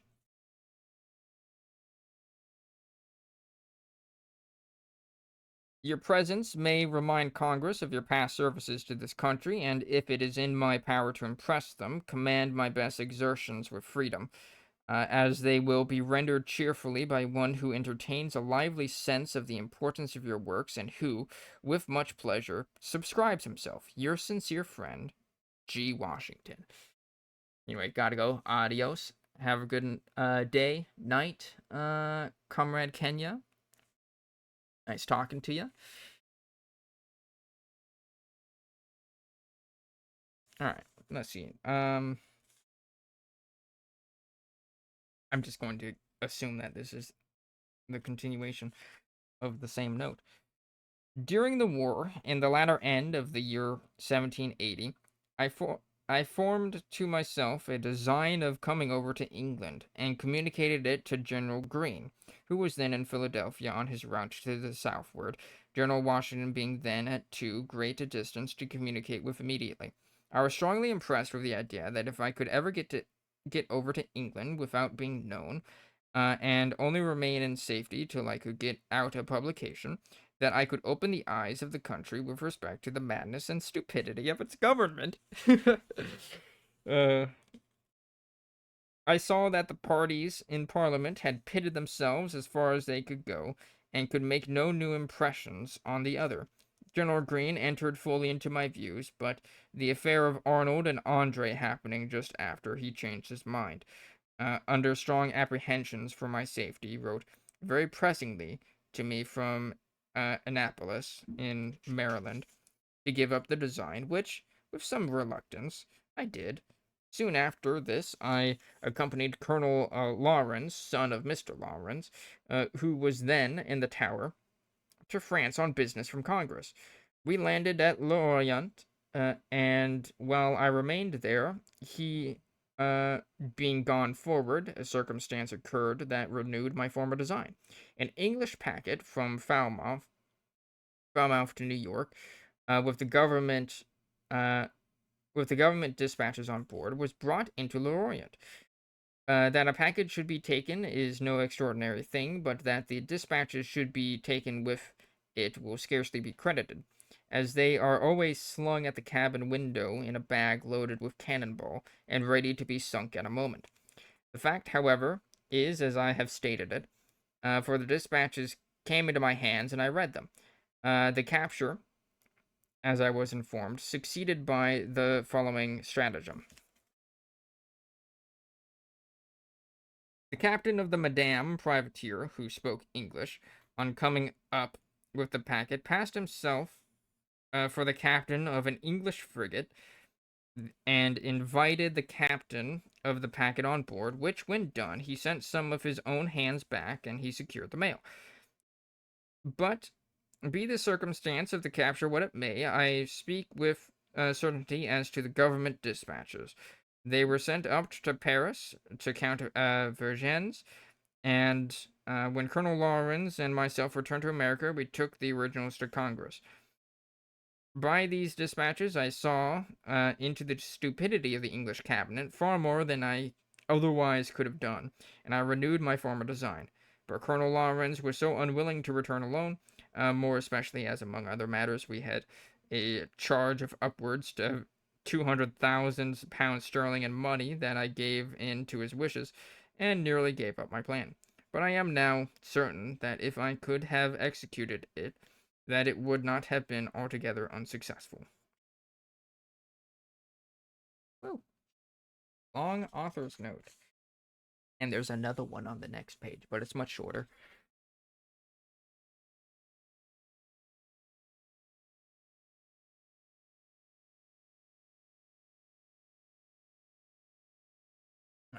Big sippies. All right. Knowing my own heart and feeling myself as I do now, superior to all the skirmish of party, the inveteracy of interested or mistaken opponents, I answer not to falsehood or abuse, but proceed to the defects of the English government. I begin with charters and corporations. Capitals.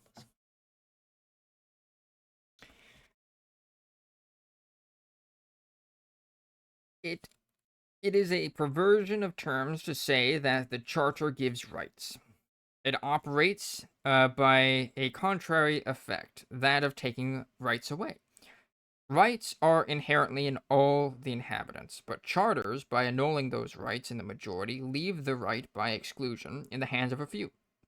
If charters were constructed so as to express in direct terms that every inhabitant who is not a member of a corporation shall not exercise the right of voting, such charters would, in the face, be charters not of rights but of exclusion. The effect is the same under the form they now stand, and the only persons on whom they operate are the persons whom they exclude. Those whose rights are guaranteed by not being taken away exercise no other rights than as members of the community they are entitled to without a charter, and, therefore, all charters have no other than an indirect negative operation. They do not give rights to A, but they make a difference in favor of A by taking away the rights of B, and consequently are instruments of injustice. But charters and corporations have a more extensive evil effect than what relates merely to elections. They are sources of endless contentions in the places where they exist, and they lessen the common rights of national society. A native of England on the operation of these charters and corporations cannot be said to be an Englishman in the full sense of the word. He is not free of the nation, in the same manner that a Frenchman is free of France and an American of America. His rights are circumscribed to the town, and, in some cases, to the parish of his birth, and all other parts, though in his native land, are to him as a foreign country. To require a residence in these, he must forego a local naturalization by purchase, or he is forbidden or expelled the place. This species of feudality is kept up to aggrandize the corporations at the ruin of towns, and the effect is visible. The generality of corporation towns are in a state of solitary decay, and prevented from further ruin only by some circumstance in their situation, such as a navigable river or a plentiful surrounding country. As population is one of the chief sources of wealth, for without it land itself has no value, everything which operates to prevent it must lessen the value of property. And as corporations have not only this tendency, but directly this effect, they cannot but be injurious. If any policy were to be followed instead of that of general freedom, to every person to settle where he choose, as in France or America, it would be more consistent to give encouragements to newcomers than to preclude their admission by exacting premiums from them.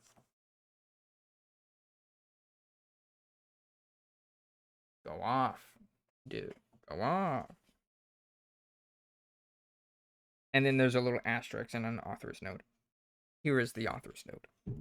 It is difficult to account for the origin of charter and corporation towns unless we suppose them to have arisen out of, or been connected with, some species of garrison service. In times in which they began justify this idea. Right. In times in which they began justify this idea. Or the times in which they began justify this idea. I had to read that sentence 3 times to comprehend it and read it correctly.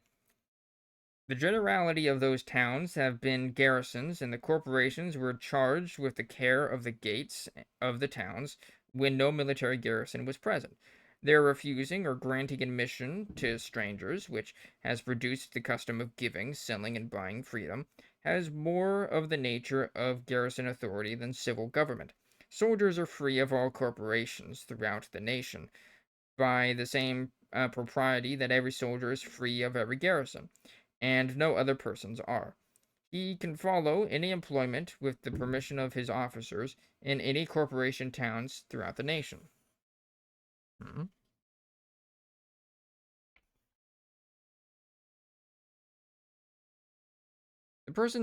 Back to the main body. The persons most immediately interested in the abolition of corporations are the inhabitants of the towns where corporations are established. The instances of Manchester, Birmingham, and Sheffield show, by contrast, the injuries which those Gothic institutions are to property and commerce. A few examples may be found, such as that of London, whose natural and commercial advantage, owing to its situation on the Thames, is capable of bearing up against the political evils of a corporation. But in almost all other cases, the fatality is too visible to be doubted or denied. Though the whole nation is not so directly affected by the depression of property in corporation towns as the inhabitants themselves, it partakes of the consequence. By lessening the value of property, the quantity of national commerce is curtailed. Every man is a customer in proportion to his ability. And as all parts of a nation trade with each other, whatever affects any of the parts must necessarily communicate to the whole.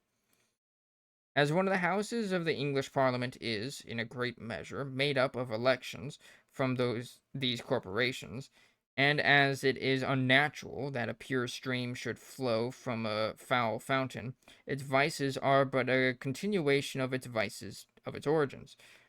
A man of moral honor and good political principles cannot submit to the mean drudgery and disgraceful arts by which such elections are carried.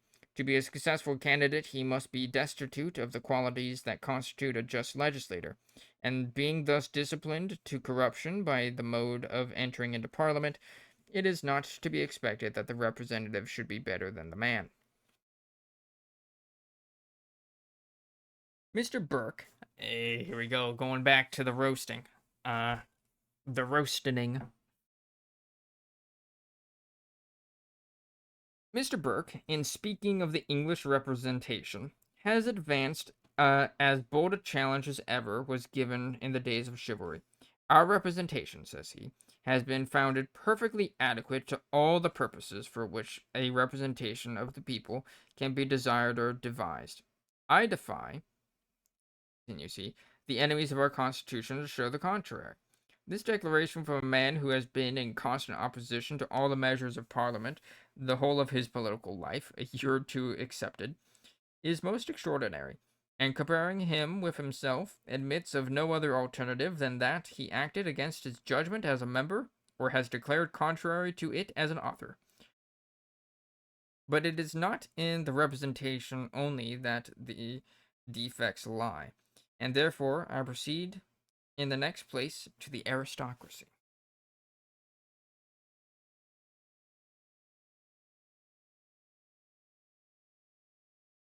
What is called the House of Peers is constituted on a ground very similar to that, against which there is no law in other cases. It amounts to a combination of persons in one common interest. No better reason can be given why a house of legislation should be composed entirely of men whose occupation consists in letting landed property, uh, than why it should be composed of those who hire, or of brewers, or bakers, or any other separate class of men. Mr. Burke calls this house a great ground and pillar of security to the landed interest. Let us examine this idea. What pillar of security does the landed interest require more than any other interest in the state? Or, what right has it to a distinct and separate representation from the general interest of a nation? Question. The only use to be made of this power, and which it always has made, is to ward off taxes from itself, and throw the burden upon those articles of consumption by which itself would be least affected. That this has been the consequence, and will always be the consequence, of constructing governments on combinations is evident with respect to England from the history of its taxes. Damn. Yeah, eat the rich.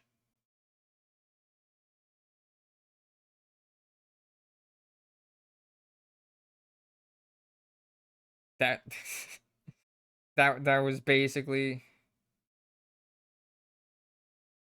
going off of what I was saying earlier. Um, with oh, he's no longer on the chat log. Uh, with Han about like how corporations and capitalists corrupt the political system, and the rich will do everything they can to empower themselves, by means of using the mechanisms of government to ensure their power over people.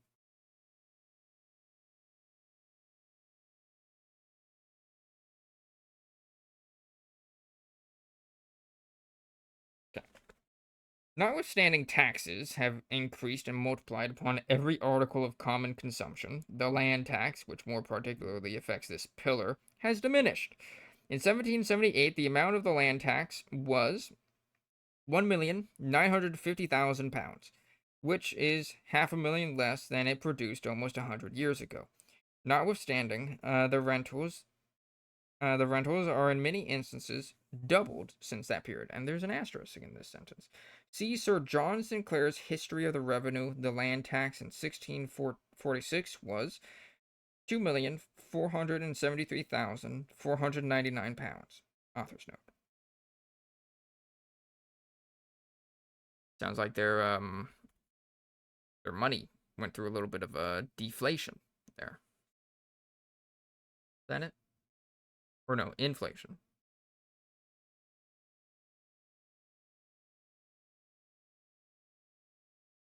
Before the coming of the Hanoverians, the taxes were divided in near equal proportions between the land and articles of consumption, the land bearing rather the largest share, but since that era nearly 13 millions annually of new taxes have been thrown upon consumption, the consequence of which has been a constant increase in the number and wretchedness of the poor, and in the amount of the poor rates.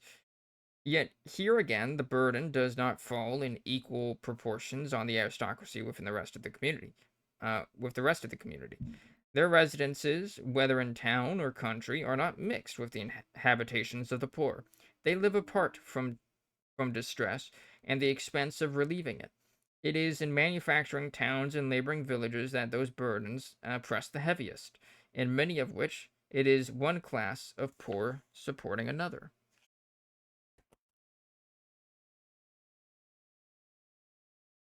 Several of the most heavy and productive taxes are so contrived as to give an exemption to this pillar, thus standing in its own defense.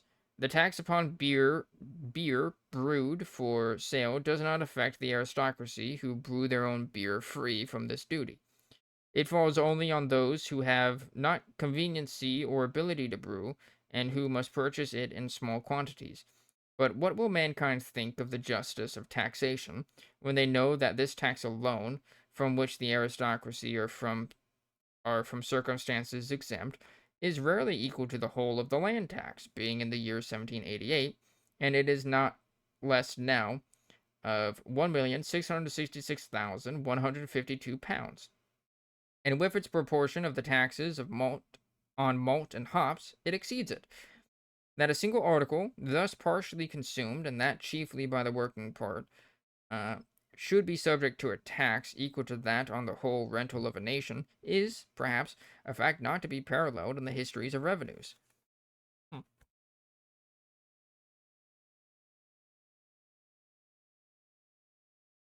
So this is sounding like sales taxes.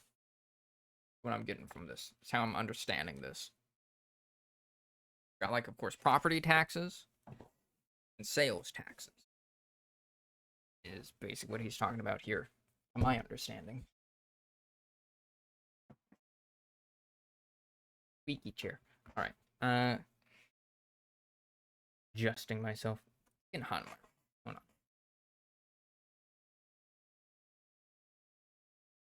Oh, I need a new chair.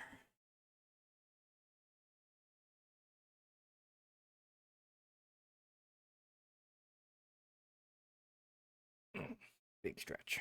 All right.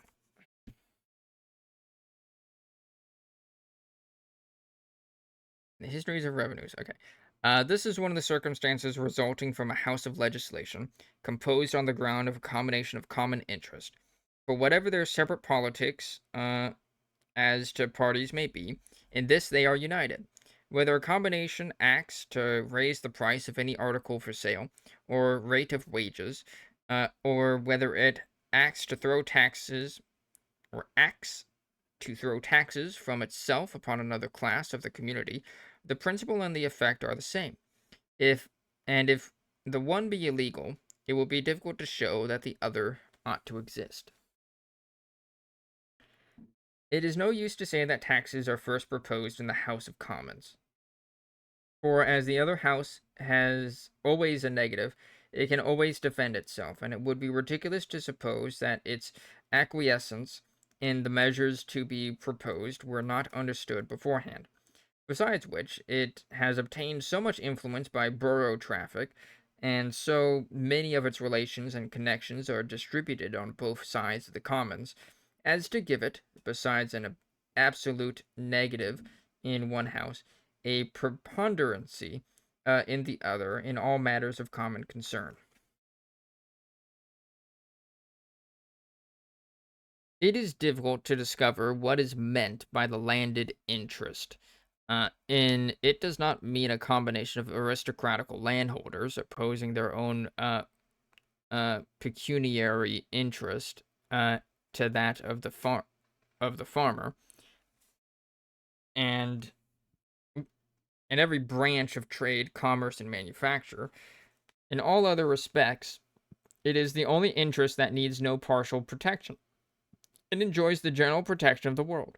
Every individual, high or low, is interested in the fruits of the earth. Man, women, and children of all ages and degrees will turn out to assist the farmer rather than a harvest should not be got in, and they will not act thus by any other property.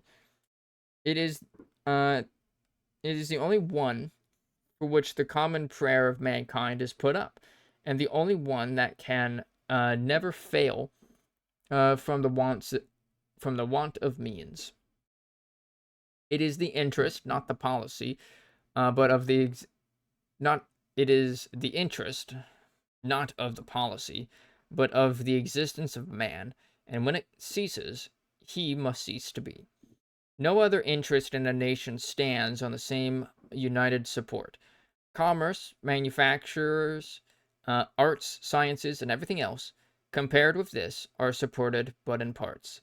Their prosperity or their decay has not the same universal influence. When the valleys laugh and sing, it is not the farmer only, but all creation that rejoice. It is the prosperity that excludes all envy, and this cannot be said of anything else. Why, then, does Mr. Burke talk of his House of Peers as the pillar of the landed interest? Were that pillar to sink into the earth, the same landed property would continue, and the same plowing, sowing, and reaping would go on. The aristocracy are not the farmers who work the land and raise the produce, but are the mere consumers of the rent.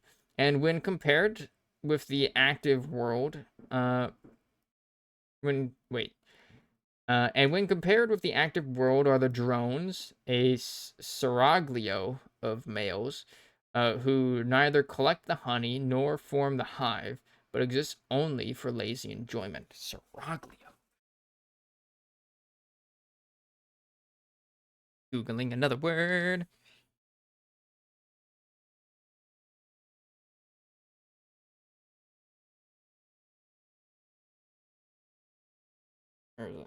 Seraglio.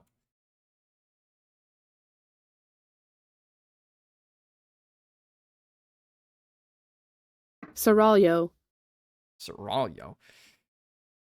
The women's apartments in an Ottoman palace harem. Oh boy.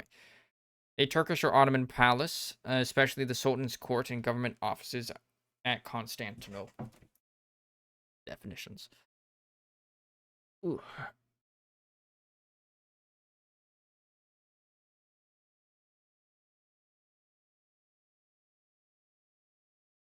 A seraglio of males who neither collect the honey, so like a palace of males. A harem. The harem apartments of males. Mr. Burke, in his first essay, called aristocracy the Corinthian capital of polished society. Towards completing the figure, he has now added the pillar, but still the base is wanting, and whenever a nation choose to act a Samson, not blind but bold, down will go the temple of Dagon, the lords, and the Philistines. If the House of Legislation is to be composed of men of one class for the purpose of protecting a distinct interest, all the other interests should have the same.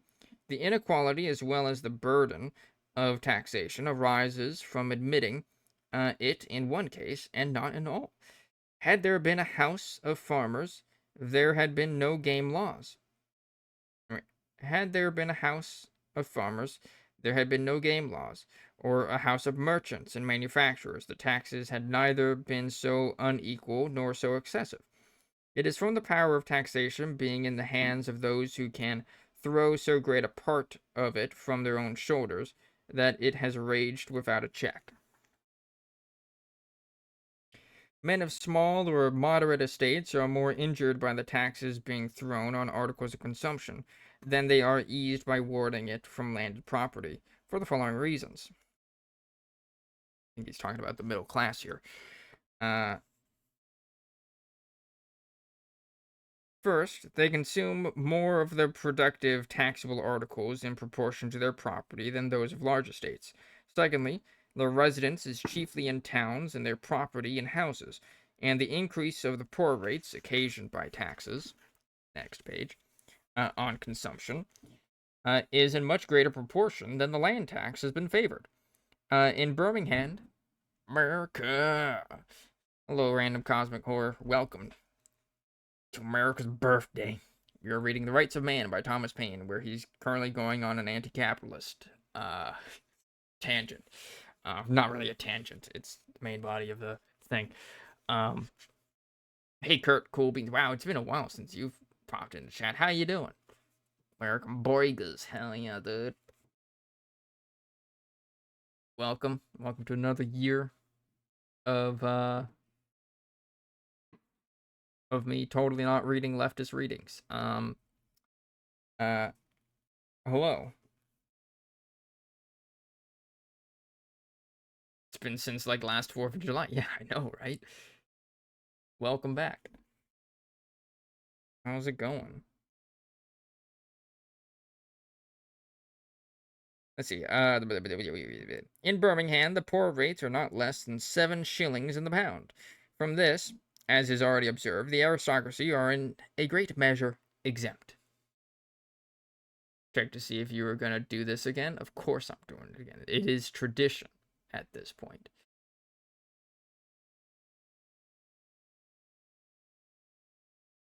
This is what, 4th year in a row? Glad to hear. Yep. And we are reading the second part of The Rights of Man. After this, we'll be done with Thomas Paine, or at least the works of his that I have. Next year, I don't fucking know. Maybe the autobiography of Benjamin Franklin. Maybe random historical documents. I don't know. We'll see. Maybe I'll read Marx next time. I don't fucking know.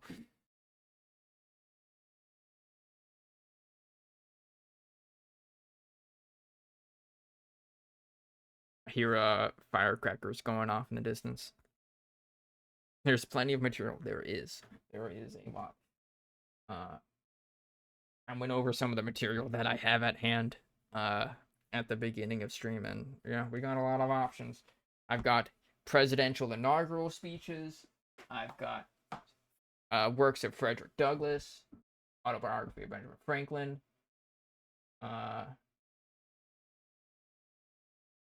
and like Federalist Papers. I have those. Let's see.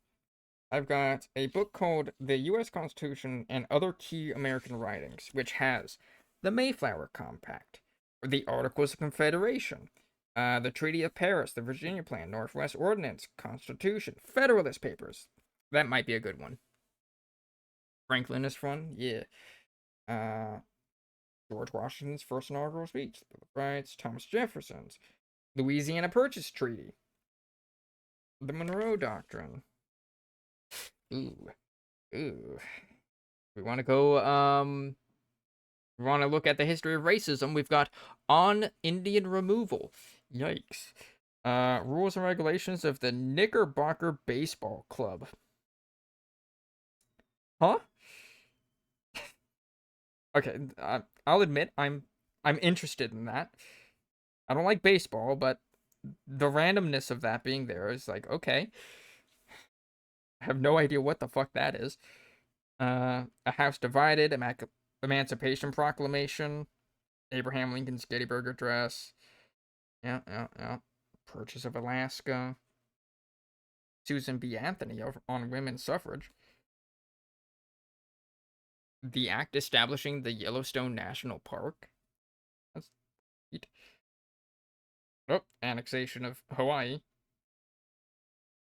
Oh, letter of protest from Queen Liliuokalani of Hawaii. Oh, oh.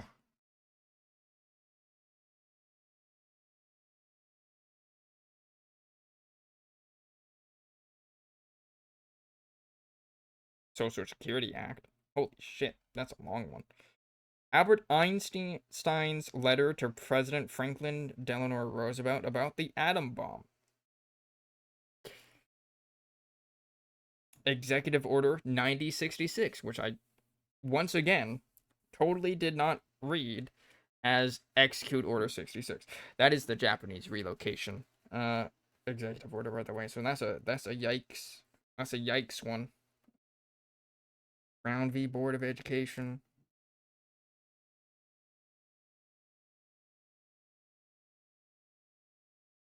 The censor of Senator Joseph McCarthy.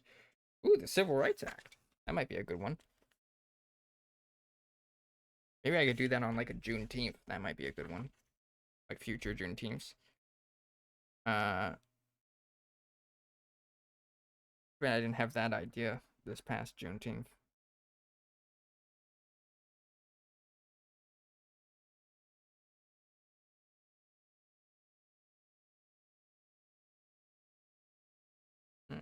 We got a lot of options. Got a lot of them.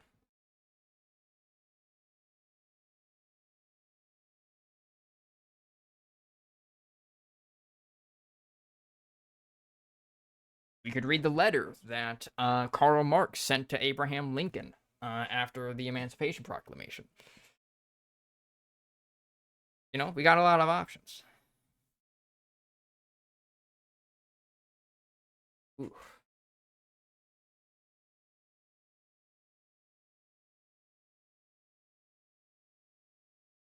Okay, where the fuck was I?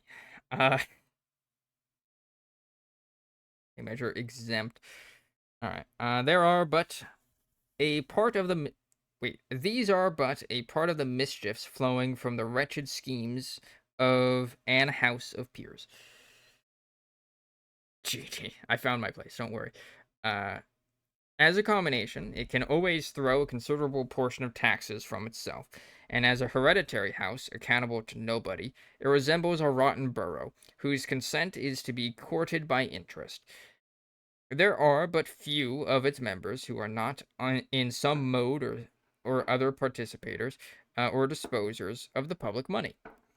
One turns a candle holder or a lord in waiting, another a lord of the bedchamber, a groom of the stole, or any insignificant nominal office to which a salary is annexed, paid out of the public taxes, and which avoids the direct appearance of corruption.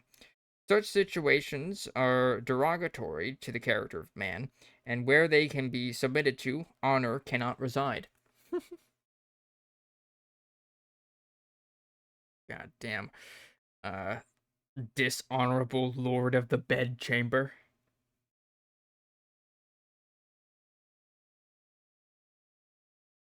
Dishonor upon your bedchambers.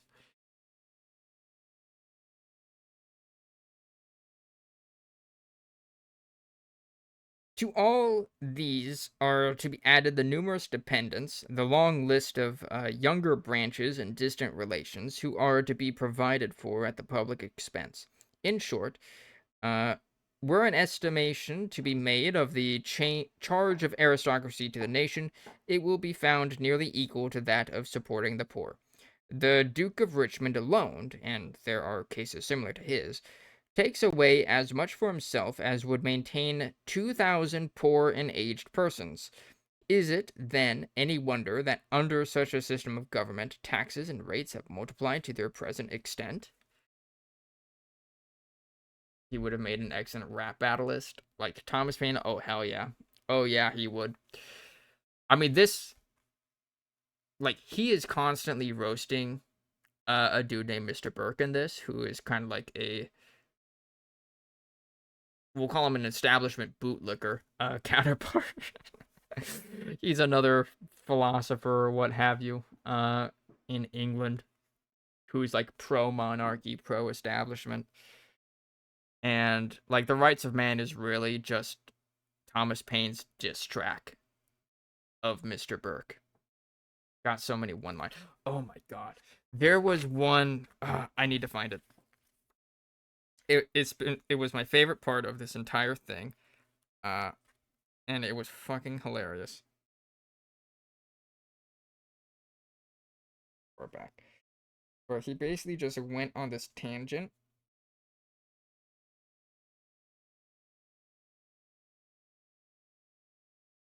No, not that. Not far back enough. I need to find it. Monarchy is poggers. Ooh, yikes. Yikes. Yikes, Bliss. Yikes. Ah, here it is. Fucking found it. From like 30 pages ago. Holy shit. We've been reading. He was talking about like uh he was talking about like origins and shit of uh or no, he was talking about like constitutions and like different forms of government. One of Mr. Burke from Fallout 3 is in reference to this Burke Paine is roasting. Oh my god. They may be. But anyways, here's a quote. Uh I will now, by way of relaxation, turn a thought or two to Mr. Burke. I ask his pardon for neglecting him so long. And then he basically goes on to demean him for a page, to criticize his philosophy for a page.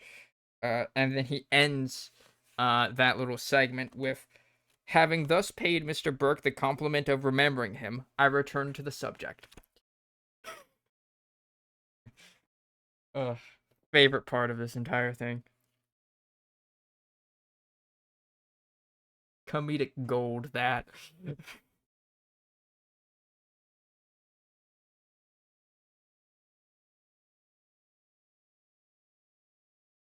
I like their silly hats.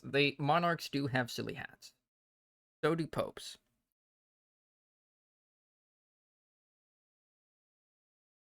All right. Okay. Where in Thomas Paine's "Eat the Rich" rant are we? Okay, here we are. Uh, in stating these matters, I speak in open and disinterested language, dictated by no passion but that of humanity. To me, who have not only refused offers because I thought them improper, but have declined rewards I might with reputation have accepted, it is no wonder that meanness and imposition appear disgustful. Independence is my happiness, and I view things as they are, without regard to place or person. My country is the world, and my religion is to do good. Mr. Burke, hey, speaking of, uh, in speaking of the aristocratical law of primogeniture, says it is the standing law of our landed inheritance, and which without question has a tendency, and I think, continues he, a happy tendency, to preserve a character of weight and consequence. Mr. Burke may call this law what he pleases, but humanity and impartial reflection will denounce it as a law of brutal injustice. Were we not accustomed to the daily practice, and did we only hear of it as the law of some distant part of the world, we should conclude that the legislators of such countries had not arrived at a state of civilization. As to its preserving a character of weight and consequence, the case appears to me directly the reverse. It is an attaint upon character, a sort of privateering on family property. It may have weight among dependent tenants, but it gives none on a scale of national, and much less of universal character. Speaking for myself, my parents were not able to give me a shilling, beyond what they gave me in education, and to do this they distressed themselves. Yet I possess more of what is called consequence in the world than any one in Mr. Burke's catalogue of aristocrats. Having thus glanced at some of the defects of the two houses of Parliament, I proceed to what is called the crown, upon which I shall be very concise.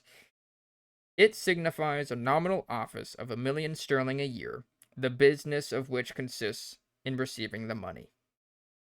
Whether the person be wise or foolish, sane or insane, a native or a foreigner, matters not. Every ministry acts upon the same idea that Mr. Burke writes, namely, that people must be hoodwinked and held in superstitious ignorance by some bugbear or other, and what is called the crown answers this purpose, and therefore it answers all the purposes to be expected from it. This is more than can be said of the other two branches. Oh my god, bugbears are real. D&D is real, dude.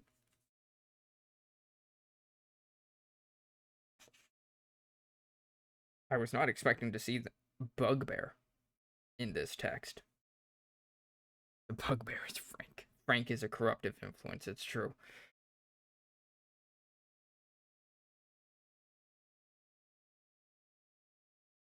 The hazard to which this office is exposed in all countries is not from anything that can happen to the man, but from what may happen to the nation, the danger of its coming to its senses.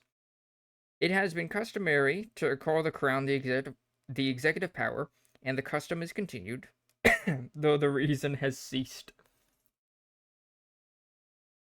The least scary sounding thing, true.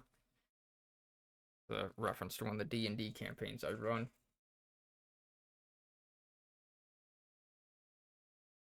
Frank was a player character who accepted becoming a lich's apprentice, and now he is an antagonist of one of the campaigns. We might be seeing next session. Wow. My throat is fucking killing me.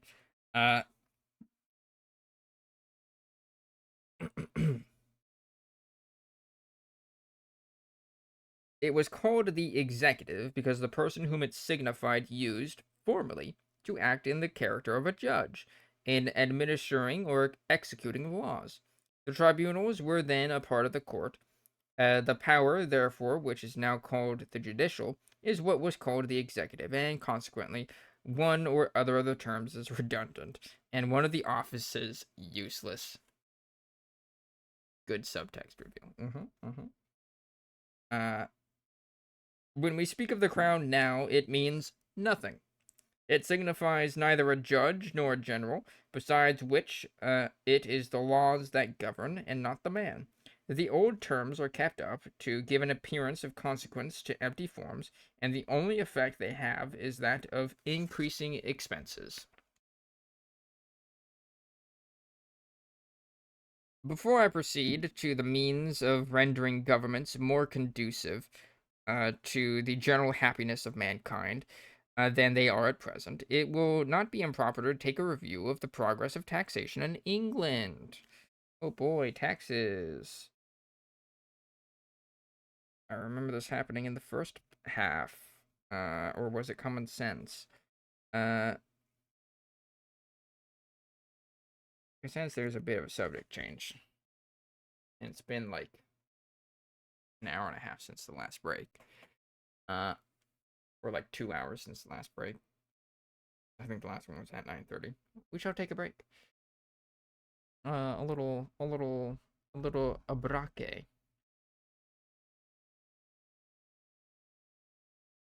And also to let my voice rest. We'll probably take it like another 10-minute break. So,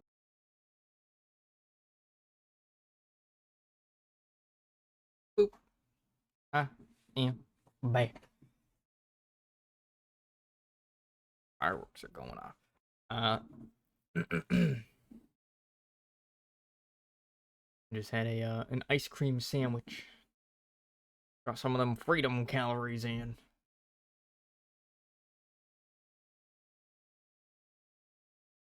All right.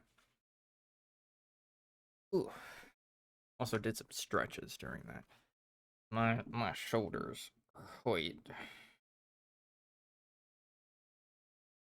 Alright. So let's talk about taxes.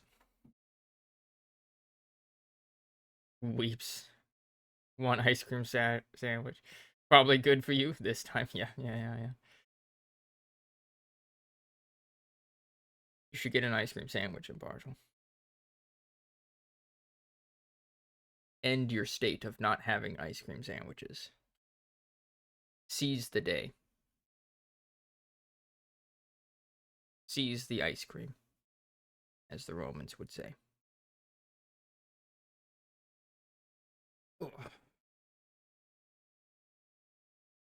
Alright. Let's talk about taxes, guys. One of our favorite subjects. Yay.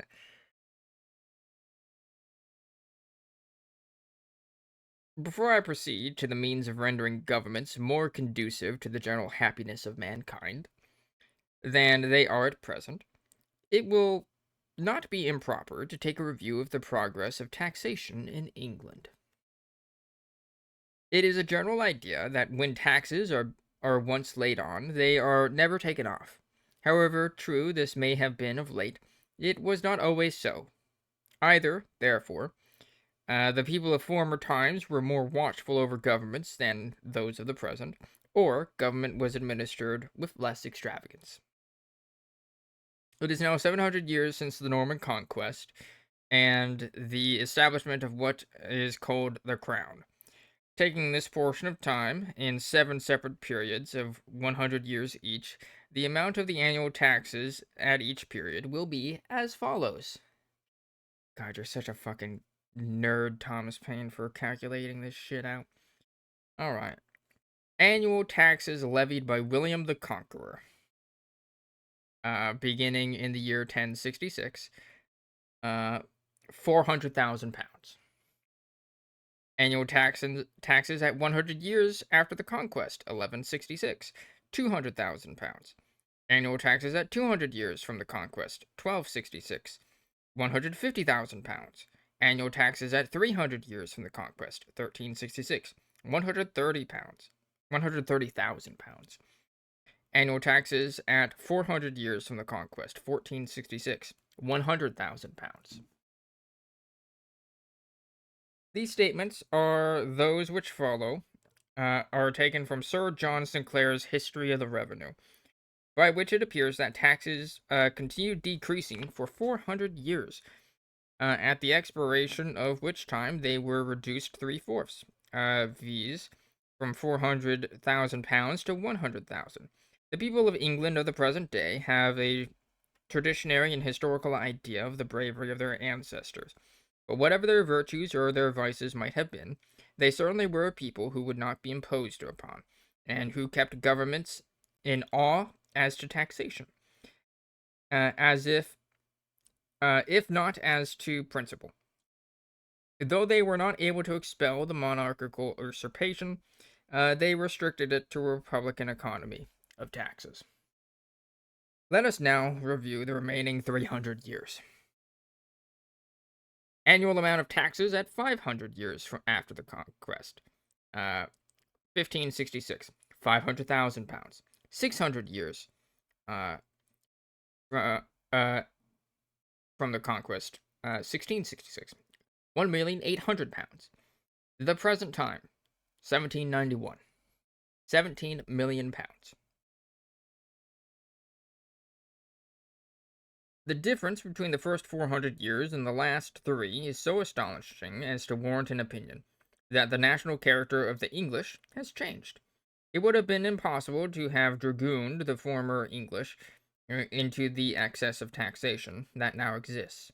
And when it is considered that the pay of the army, the navy, and of all of the revenue officers is the same now as it was 100 years ago, when the taxes were not above a 10th part of what they are at present, it appears impossible to account for the enormous increase in expenditure on any other ground than extravagance, corruption, and intrigue. Author's note. And this one's a long one again. Like, literally takes up half the page, which, in the tiny font that it's in, Means that it's about a page long. Maybe longer. Alright. Several of the court newspapers have of late made frequent mention of Wat Tyler. That his memory should be traduced by court sycophants and those who live on the spoil of a public uh, is not to be wondered at. He was, however, the means of checking the rage and injustice of taxation in his time, and the nation owed much to his valor. The history is concisely this. In the time of Richard II, a poll tax was levied of 1 shilling per head upon every person in the nation of whatever estate or condition, on poor as well as rich, above the age of 15 years. If any favor was shown in the law, it was to the rich rather than to the poor, as no person could be charged more than 20 shillings for himself, family, and servants, though ever so numerous, while all other families under the number of 20 were charged per head. Poll taxes had always been odious, but this this being also oppressive and unjust, it excited, as it naturally must, universal detestation among the poor and middle classes. The person known by the name of Wat Tyler, whose proper name was Walter, and a Tyler by trade, and a tiller by trade, tiller, I guess someone who makes tiles, uh, basically,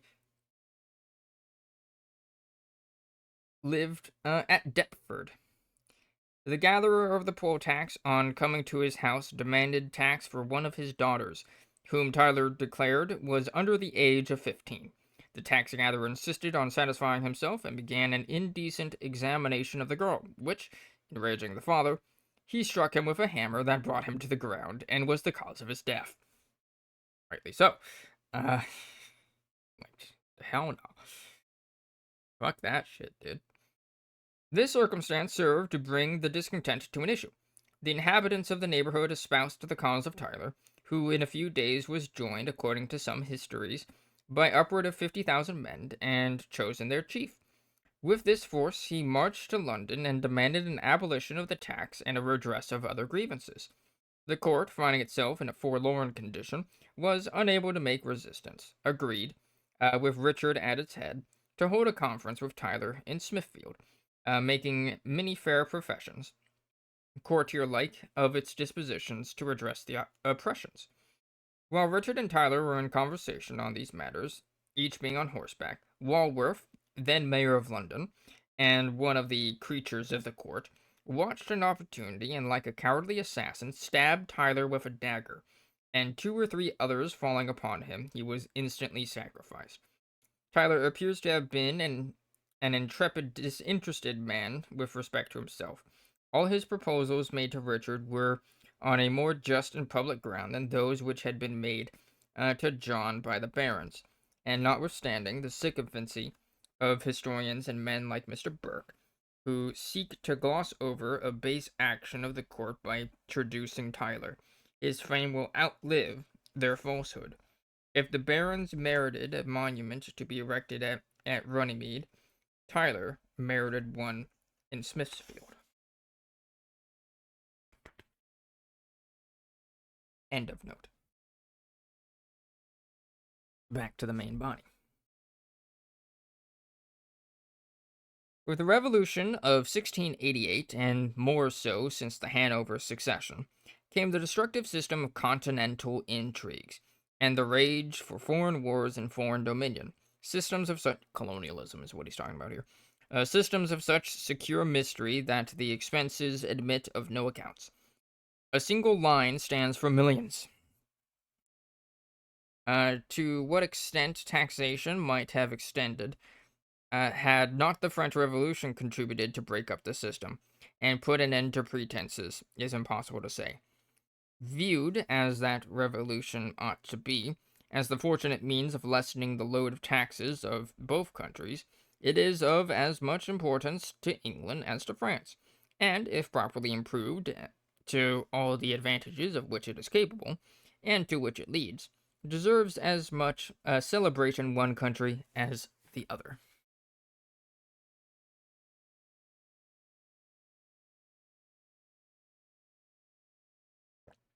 Big sip. All right.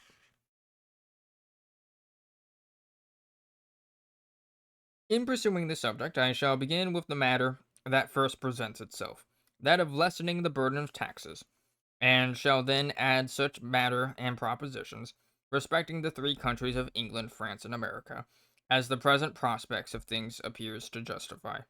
I mean an alliance of the three, for the purposes that will be mentioned in their proper place. What has happened may happen again.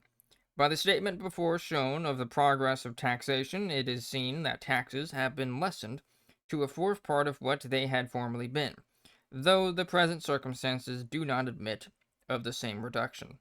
Yet they admit of such a beginning, as may accomplish that end in less time than in the former case. The amount of taxes for the year ending at Michaelmas, 1788. I'm guessing that's a town. Was as follows: land tax, £1,950,000. Customs, £3,789,274. Excise, including old and new malt, 6,771,000 or 51,727. Stamps, 1,278,214. Miscellaneous taxes and incidents, 1,803,755, for a grand total of 15,572,755, for the town of Michaelmas in the year 1788. Since the year 1788, upwards of 1 million new taxes have been laid on. Besides the produce of the lotteries, and as the taxes have in general been more productive since than before, the amount may be taken in round numbers at 17 million pounds. The expense of collection and the drawbacks, which together amount to nearly 2 millions, are paid out of the gross amount, and the above is the net sum paid into the exchequer. Exchequer? Sure. This sum of 17 millions is applied to two different purposes. The one, to pay the interest of the national debt, the other, to the current expenses of each year. About 9 millions are appropriated to the former, and the remainder nearly 8 millions to the latter. As to the million said to be applied to the reduction of the debt, it is so much like paying with one hand and taking out with the other as not to merit much notice. It happened, fortunately for France, that she possessed national domains for paying off her debts, and thereby lessening her taxes. But as this is not the case with England, her reduction of taxes can only take place by reducing the current expenses, which may now be done to the amount of 4 or 5 millions annually, as will hereafter appear. When this is accomplished, it will more than counterbalance the enormous charge of the American War, and the saving will be from the same source from whence the evil arose. As to the national debt, however heavy the interest may be in taxes, yet, as it serves to keep alive a capital useful to commerce, it balances by its effects a considerable part of its own weight, and as the quantity of gold and silver is, by some other means or other, short of its proper proportion, being not more than 20 millions, whereas it should be 60, foreign intrigue, foreign wars, foreign dominions, will in a great measure account for the deficiency. It would, besides the injustice, be bad policy to extinguish a capital that serves to supply that defect. But with respect to the current expense, whatever is saved therefrom is gain. The excess may serve to keep corruption alive, but it has no reaction on credit and commerce, like the interest of the debt. It is now very probable that the English government, I do not mean the nation, is unfriendly to the French Revolution. Whatever serves to expose the intrigue and lessen the influence of courts by lessening taxation will be unwelcome to those who feed upon the spoil. Whilst the clamor of French intrigue, arbitrary power, popery, and wooden shoes could be kept up, the nation was easily allured and alarmed into taxes. Those days are now past. Deception, it is to be hoped, has reaped its last harvest, and better times are in prospect for both countries and for the world.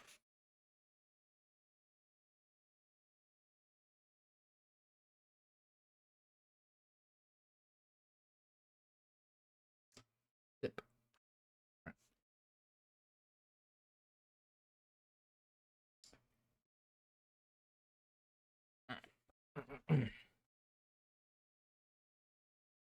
Taking it for granted that an alliance may be formed between England, France, and America, for the purposes hereafter to be mentioned, the national expenses of France and England may consequently be lessened. The same fleets and armies will no longer be necessary to either, and the reduction can be made ship for ship on each side. But to accomplish these objects, the governments must necessarily be fitted to a common and correspondent principle. Confidence can never take place while an hostile disposition remains in either, or where mystery and secrecy on one side is opposed to candor and openness on the other. These matters admitted, the national expenses might be put back for the sake of a precedent to what they were at some period when France and England were not enemies. Thus, consequently, must be prior to the Hanover succession and also to the Revolution of 1688. Asterix.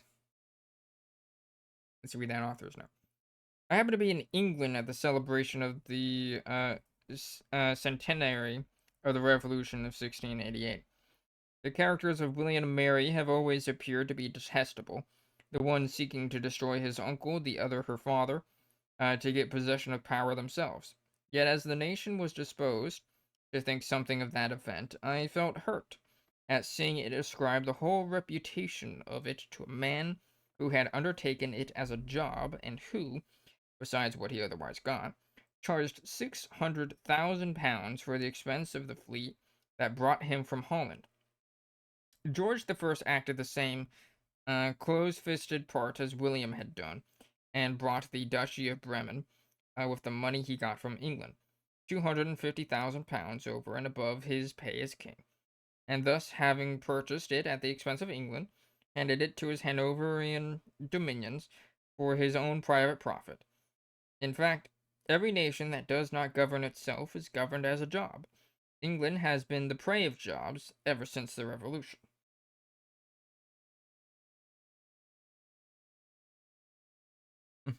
End of author's note.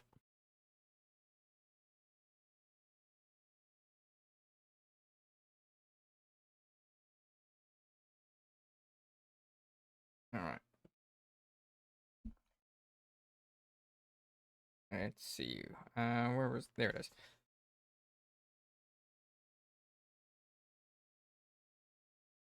The first instance that presents itself, antecedent to those dates, is in the very wasteful and profligate times of Charles II, at which time England and France acted as allies. If I have chosen a period of great extravagance, it will serve to show modern extravagance is still worse in a still worse light, especially as the pay of the Navy, the Army, and the revenue officers has not increased since that time. The peace establishment was then as follows. See Sir John Sinclair's History of Revenue. Navy, £300,000. Army, £212,000. Ordnance, £40,000. Civil list, £462,115. Total, £1,014,1115.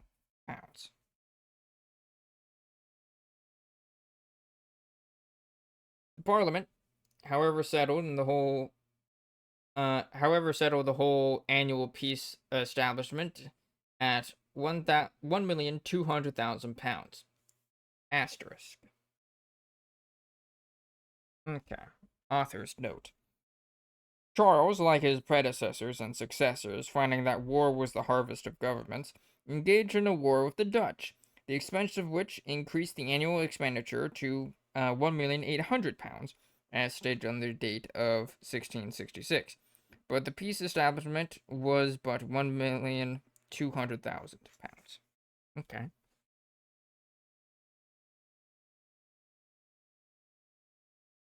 Okay. Okay. If we go back to the time of Elizabeth, the amount of all the taxes was but 500,000.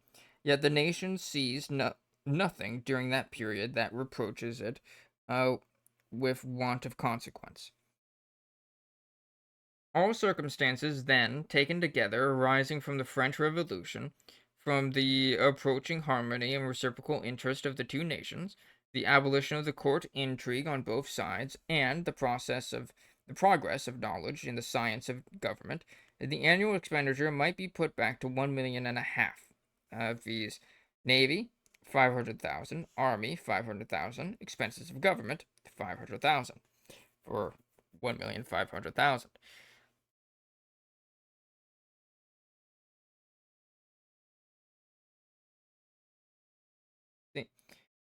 Even this sum is 6 times greater than the expense of the governments are in America.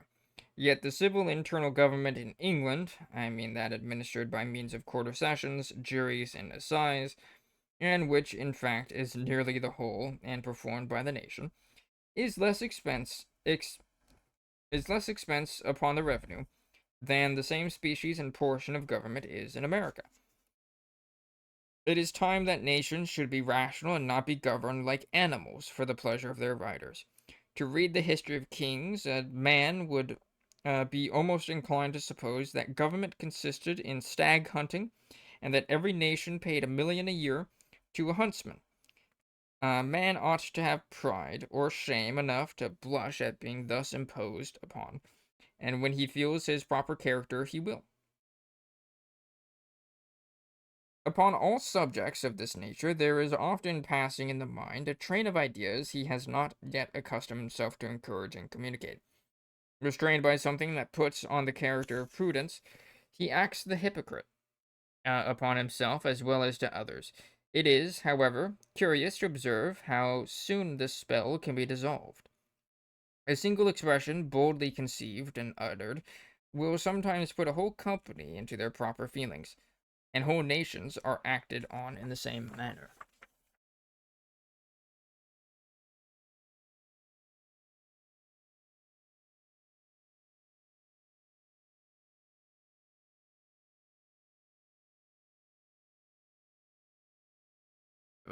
Pause to drink some water.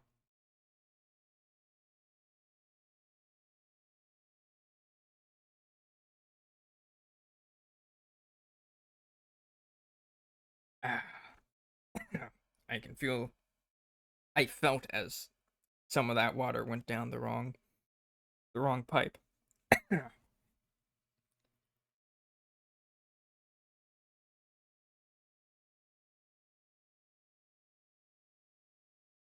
All right.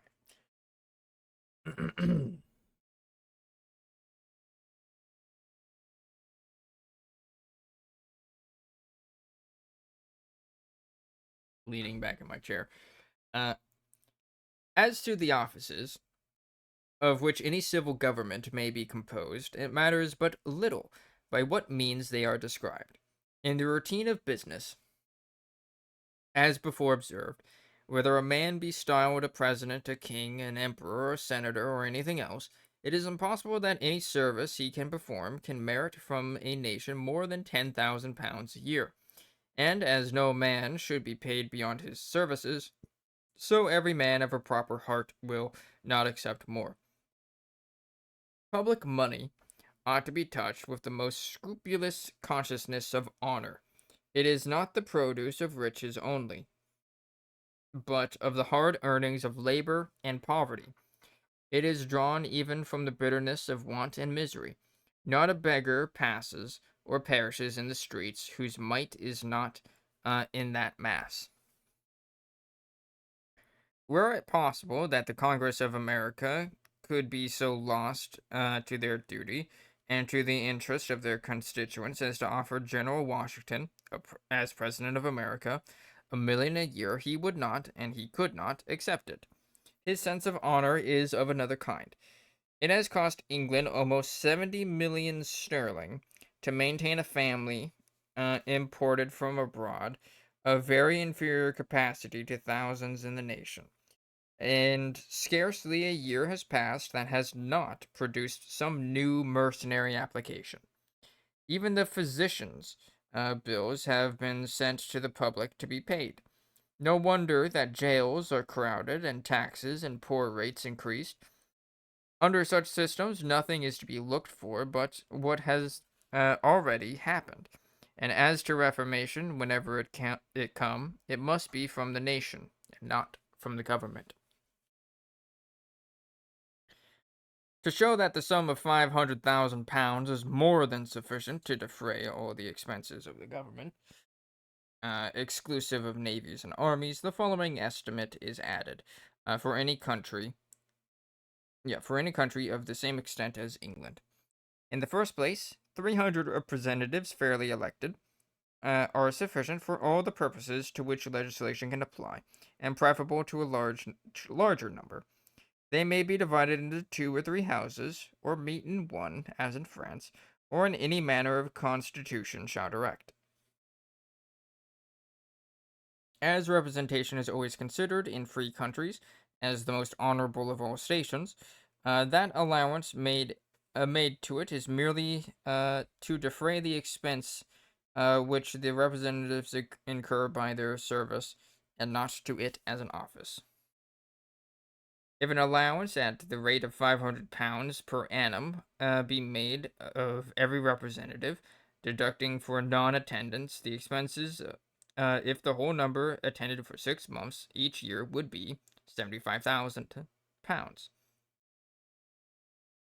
The official departments could reasonably exceed the following number, with the salaries annexed: 3 offices at £10,000 each, £30,000.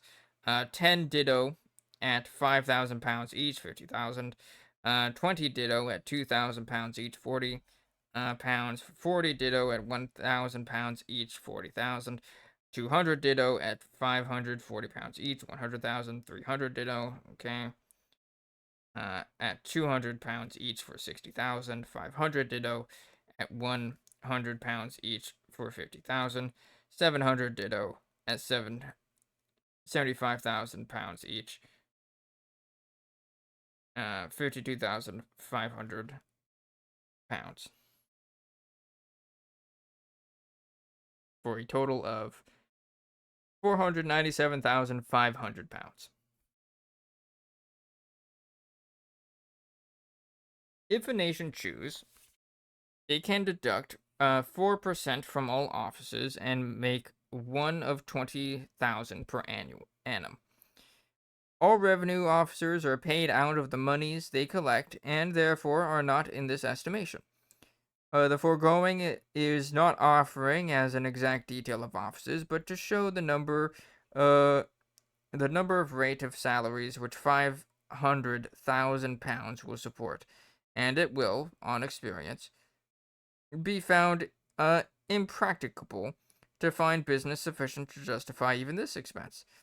As to the manner in which office business is now performed, the chiefs in several offices, with such as the post office, and certain officers in the exchequer, etc., do little more than sign their names 3 or 4 times a year, and the whole duty is performed by underclerks.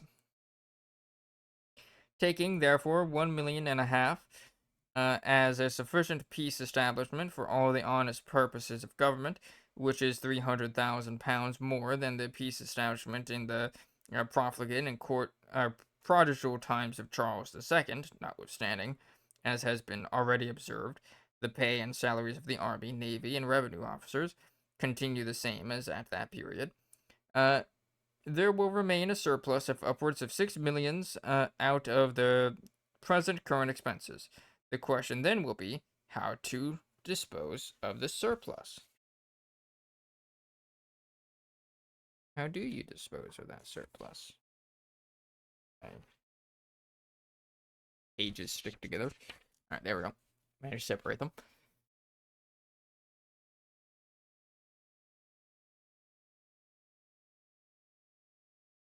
Whoever has observed the manner in which trade and taxes twist themselves together must be sensible of the impossibility of separating them suddenly.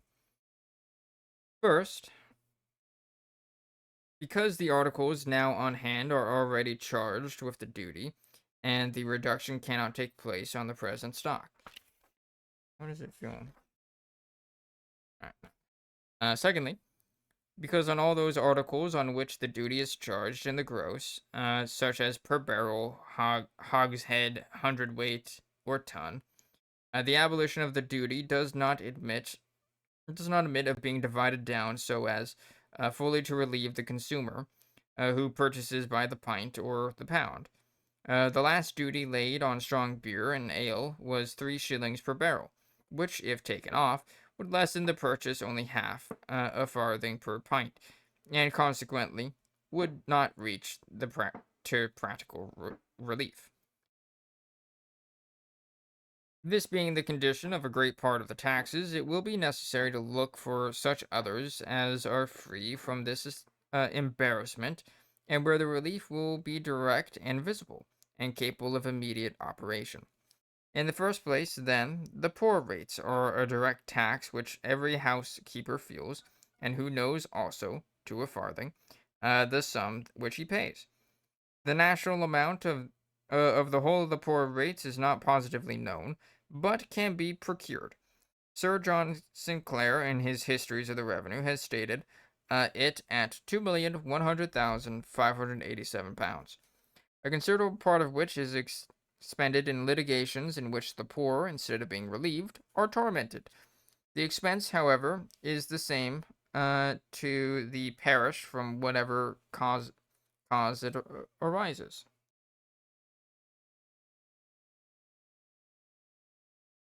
In Birmingham, the amount of poor rates is £14,000 a year.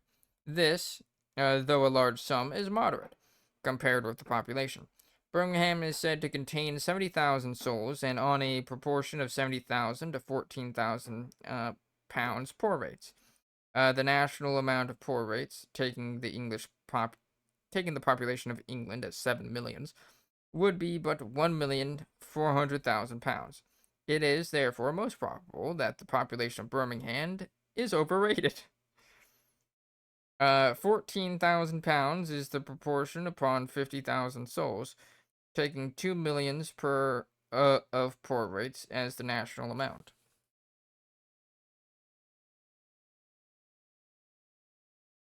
Be it, however, what it may, it is no other than the consequence of excessive burden of taxes, for at the time when the taxes were very low, the poor were able to maintain themselves, and there were no poor rates.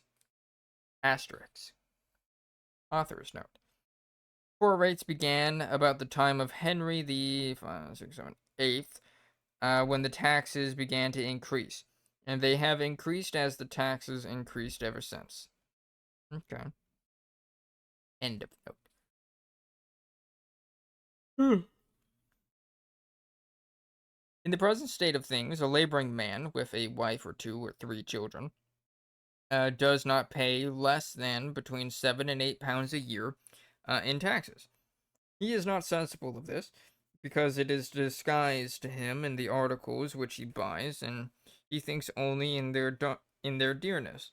But as the taxes take from him at least a fourth part of his yearly earnings, he is consequently disabled from providing for a family, especially if himself or any of them are afflicted with sickness. The first step, therefore, of practical relief would be to abolish the poor rates entirely, and in lieu thereof to make a remission of taxes to the poor of double the amount of the present poor rates, viz., 4 millions annually out of the surplus taxes. By this measure, the poor would be benefited 2 millions, and the housekeepers 2 millions. This alone would be equal to a reduction of 120 millions from the national debt, and consequently equal to the whole expense of the American War. It will then remain to be considered which is the most effectual mode of distributing this remission of 4 millions. It is easily seen that the poor are generally composed of large families of children, and old people past their labor. If these two classes are provided for, the remedy will so far the remedy will so far reach to the full extent of the case that what remains will be incidental and, in a great measure, fall within the compass of benefit clubs, which, though of humble invention, merit to be ranked among the best of modern institutions. Admitting England to contain 7 millions of souls, if 1/5 thereof are of that class of poor which needs support, the number will be 1,400,000. Of this number, 140,000 will be aged poor, as will be hereafter shown, and for which a distant provision will be proposed.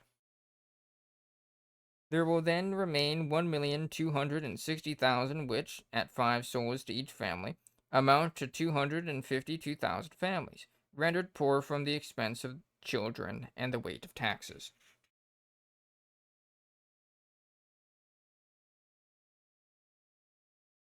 America Day is over. Indeed it is. Indeed it is. And over for 17 minutes.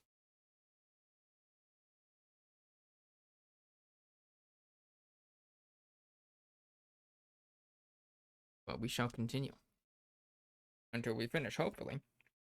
We've got, oh boy, we have 30 pages left.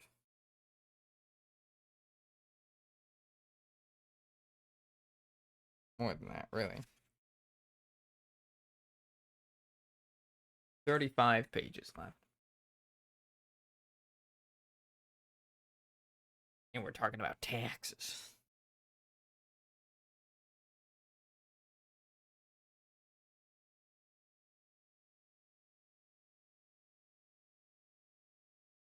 All right. The number of children under 14 years of age in each of those families will be found to be about 5 to every 2 families, some having 2 and others 3, some 1 and others 4, some none and others 5. But it rarely happens that more than 5 are under 14 years of age, and after this age they are capable of service or of being apprenticed. Assuming 5 children under 14 years for every 2 families, the number of children will be 630,000. 630,000. Number of parents, where they are living, would be 504,000.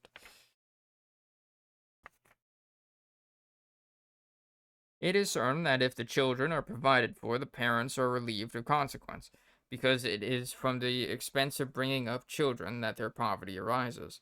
Having thus ascertained the greatest number that can be supposed in need support, to need support on account of young families, I proceed to the mode of relief or distribution, which is to pay as a remission of taxes to every poor family out of the surplus taxes and in room of poor rates £4 a year for every child under 14 years of age, enjoining the parents of such children to send them to school to learn reading, writing, and common arithmetic. The ministers of every parish, of every denomination, to certify jointly to an office for that purpose, that this duty is performed. The amount of this expense will be, for 630,000 children, at £4 per annum each, £2,520,000. By adopting this method, not only the poverty of the parents will be relieved, but ignorance will be banished from the rising generation, and the number of poor will hereafter become less, because their abilities, by the aid of education, will be greater.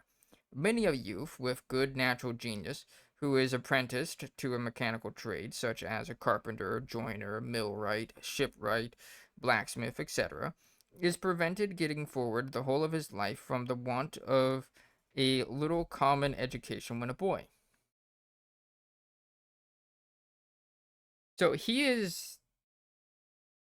he is basically proposing a universal income here. For children, specifically. We'll see if he also suggested it for the aged, as he called them, old people, senior citizens, retirees. All right. I now proceed to the case of the aged. I divide age into two classes. First, the approach of age, beginning at 50. Secondly, old age, commencing at 60.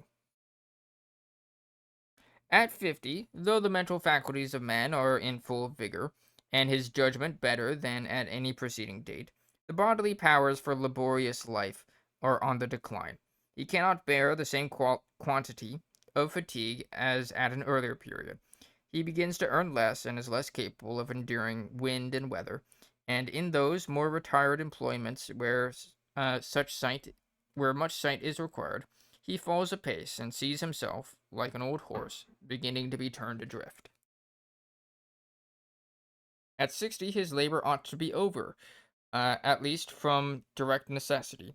It is painful to see old age working itself to death in what are called civilized countries for daily bread. To form some judgment of the number of those above 50 years of age, I have several times counted the persons I met in the streets of London, men, women, and children, and have generally found that the average is about 1 in 16 or 17. If if it be said that aged persons do not come much into the streets, so neither do infants, and a great proportion of grown children are in schools and in workshops as apprentices. Taking then 16 for a divisor, the whole number of persons of England of 50 years and upwards, of both sexes, rich and poor, will be 420,000. The persons, the persons to be provided for out of this gross number will be husbandmen, common laborers, journeymen of every trade, and their wives, sailors and disbanded soldiers, worn-out servants of both sexes, and poor widows. There will also be a considerable number of middling tradesmen who, having lived decently in the former part of life, begin, as age approaches, to lose their business, and at last fall to decay. Besides these, there will be constantly thrown off from the revolutions of that wheel which no man can stop or regulate, a number from every class of life connected with commerce and adventure. To provide for all those accidents and whatever else may befall, I take the number of persons who, at one time or other of their lives, after 50 years of age, may feel it necessary or comfortable to be better supported than they can support themselves, and that not as a great matter of grace and favor, but of right, at 1/3 of the whole number, which is 140,000, as stated in a previous page, and for whom a distinct provision was proposed to be made. Uh, if there be more, society uh, notwithstanding the show and pomposity of government, is in a deplorable condition in England.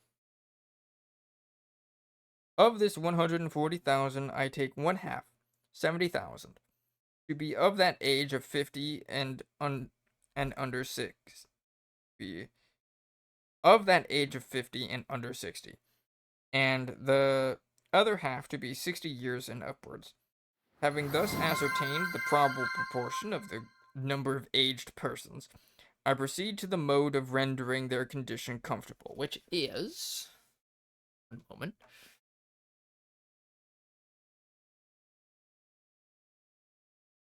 Thank you for the follow. Bronze does everything. That it does. It's an antibacterial, Uh, thank you for the follow. I had to like put my glasses back on. Uh, how you doing? Welcome. Welcome to our now post-America Day reading of Thomas Paine's The Rights of Man. We're talking about taxes. Specifically, we're talking about universal income, actually. and how to take care of senior citizens um, through taxes.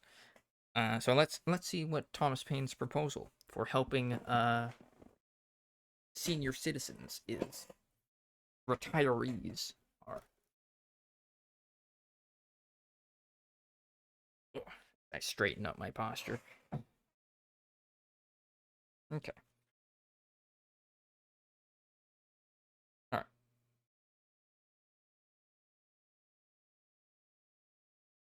To pay to every such person of the age of 50 years and until he shall arrive at the age of 60 the sum of £6 per annum out of the surplus taxes, and £10 per annum during life after the age of 60, the expense of which will be, on the page, 70,000 persons at 6 per annum, 420,000, 70,000 persons at £10 per annum, $700,000, for a grand total of £1,120,000. This support, as already remarked, is not of the nature of a charity, but of a right. Every person in England, male and female, pays, on an average in taxes, £2, 8 shillings and 6 pence per annum from the day of his or her birth. And, if the expensive collection be added, he pays £2, 11 shillings and 6 pence consequently. At the end of 50 years, he has paid £128, 15 shillings. And at 60, 100, and at 60, £154, 10 shillings, converting, therefore, his or her individual tax in a tuntine, tuntin.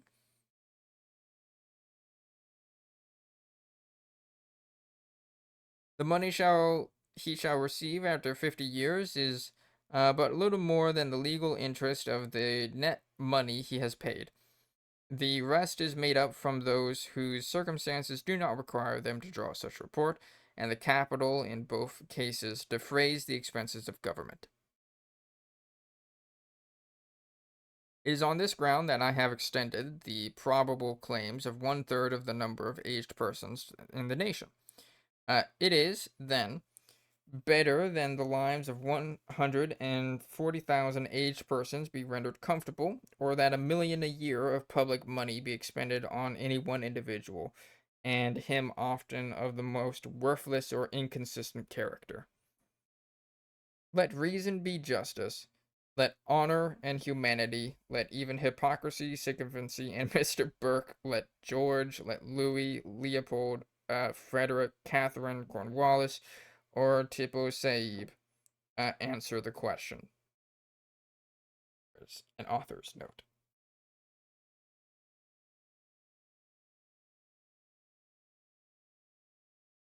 Which reads, reckoning the taxes by families, 5 to a family, each family pays on an average 127, no, £12, 7 shillings, 6 pence. I don't know. 6D. I don't know what the abbreviations are here per annum. To this sum are to be added the poor rates. Though all pay taxes in the articles they consume, all do not pay poor rates. About 2 millions are exempted, some as not being housekeepers, others as not being able, and the poor themselves who receive the relief. The average, therefore, of poor rates on the remaining number is 40 shillings for every family of 5 persons, which make the whole average amount of taxes and rates £14, 17 shillings, 6 pence. For 6 persons, £17, 17 shillings. For 7 persons, £20, 16 shillings, 6 pence. The average of taxes in America under the new or representative system of government, including the interest of the debt contracted in the war, and taking the population at 4 millions of souls, which it now amounts to, and it is daily increasing, is 5 shillings per head, men, women, and children. The difference, therefore, being the two governments as is under. Author's note. All right. So for a family of 5 persons in England, it is £14, 17 shillings, 6 pence. In America, it's £1, 5 shillings, 0 pence. For a family of 6 persons, it is £17, 17 shillings. In America, £1, 10 shillings. For a family of 7 persons, £20, 16 shillings, 6 pence. In America, £1, 15 shillings.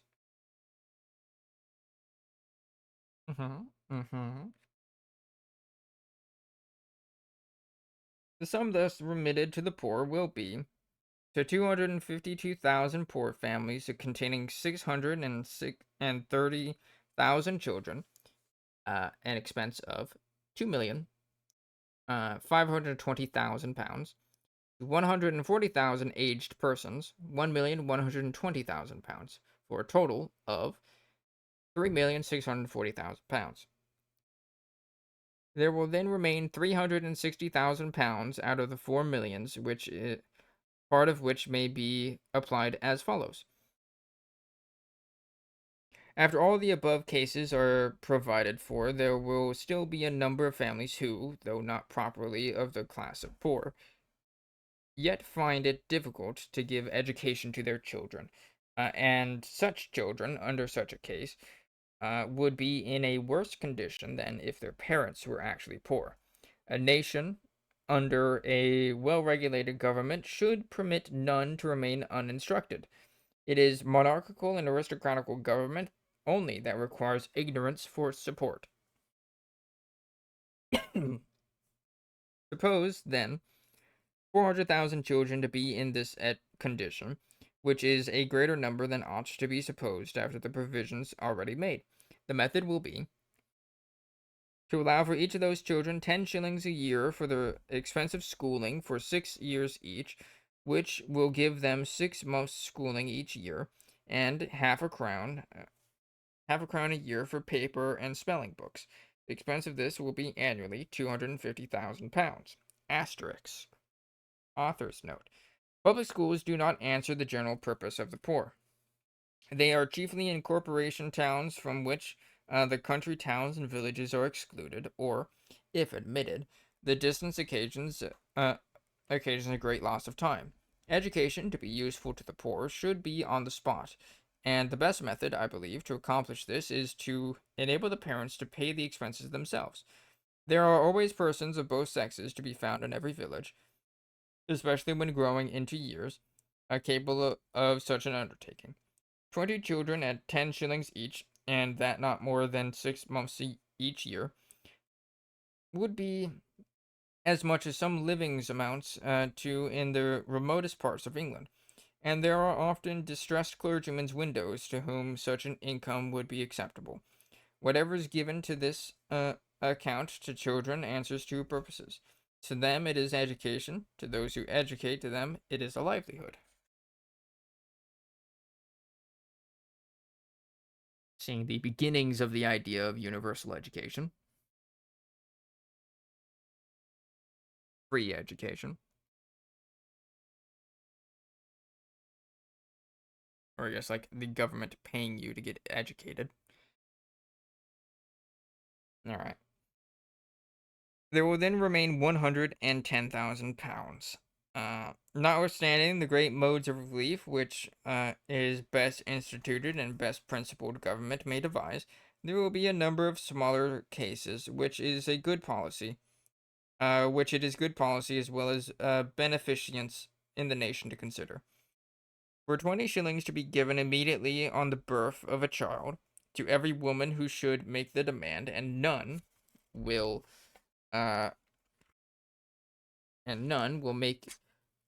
make it whose circumstances do not require it, it might relieve a great deal of instant distress. There are about 200,000 births yearly in England, and if claimed by 1/4, the amount would be £50,000. and 20 shillings to every new married couple who should claim in like manner. This would not exceed the sum of £20,000. Also, £20,000 to be appropriated to defray the funeral expenses of persons who, traveling for work, may die at a distance from their friends. By relieving parishes from this charge, the sick stranger will be better treated. I shall finish this part of the subject with a plan adopted to the particular condition of a metropolis such as London. Cases are continually occurring in a metropolis different from those which occur in the country, and for which a different, or rather an additional, mode of relief is necessary. In the country, even in large towns, people have a knowledge of each other, and distress never rises to that extreme height that sometimes does in a metropolis. There is no such thing in the country as persons, in the literal sense of the word, starved to death, or dying with cold from the want of a lodging. Yet such cases, and others equally as miserable, happen in London. Drink some water.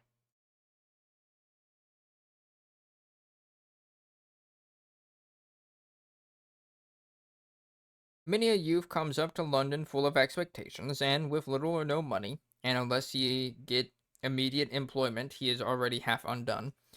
The boys bred up in London without any means of a livelihood, and as it often happens of desolate parents, are in a still worse condition. And servants long out of place are not much better off. In short, a world of little cases, and continually arising, which busy or affluent life knows not of, to open the first door to distress. Hunger is not among the postponable wants, and a day, even a few hours, in such a condition is often the crisis of a life of ruin. These circumstances, which are the general cause of the little thefts and pilferings that lead to greater, may be prevented. There yet remain £20,000 out of the 4 millions of surplus taxes, which, with another fund hereafter to be mentioned, amounting to about £20,000 more, could cannot be better applied than to this purpose. The plan will then be: first, to erect 2 or more buildings, or take some already erected, capable of containing at least 6,000 persons, and to have in each of these places as many kinds of employment as can be contrived, so that every person who shall come may find something which he or she can do. 6,000 people. That's a big building.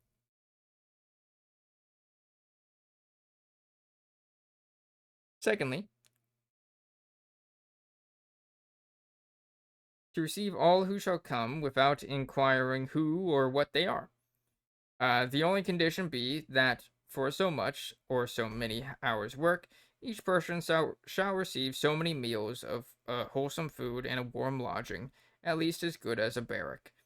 That a certain portion of what each person's work shall be worth shall be reserved and given to him or her on their going away, and that each person shall stay as long or as short a time, or come as often as he chooses on these conditions. I smell smoke. Something's burning outside.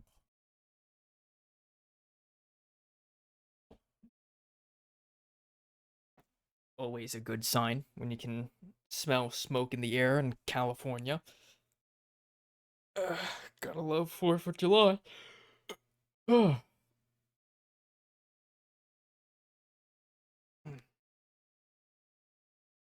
Big stretchies.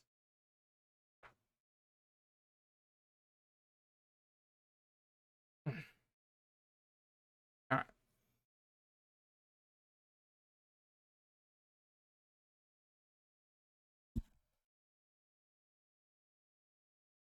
How is your America Day, Ryder? This has been it. This is my America Day. We're still experiencing my America Day, Bliss. We're still going. I've spent the entire time reading.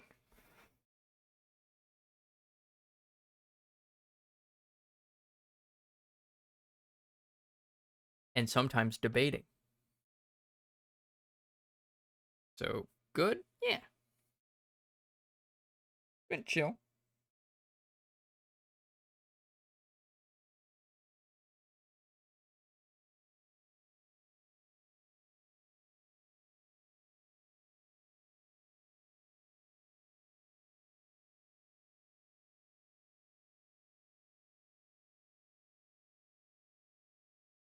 How was your America Day? Glad you've enjoyed it.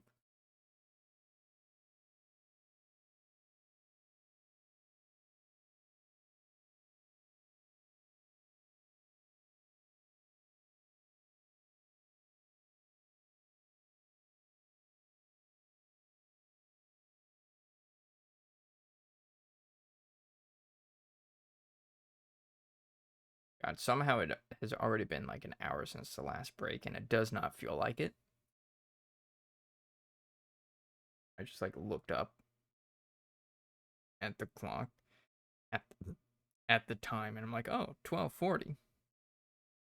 When was the last break? Somewhere around 11. God, my voice is starting to go. I can hear it. Mine was more yesterday than today, but it was so great. Chilled with Moosey and got D&D ready. Nice, nice. So I'm guessing that means that we do got D&D tomorrow then.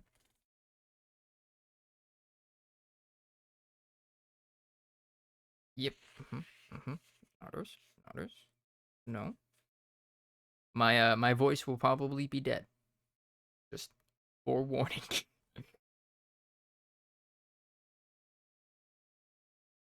I have been reading for 7 hours and we still got about 30 pages to go. And oh boy, it's gonna be roleplay heavy most likely. Yay.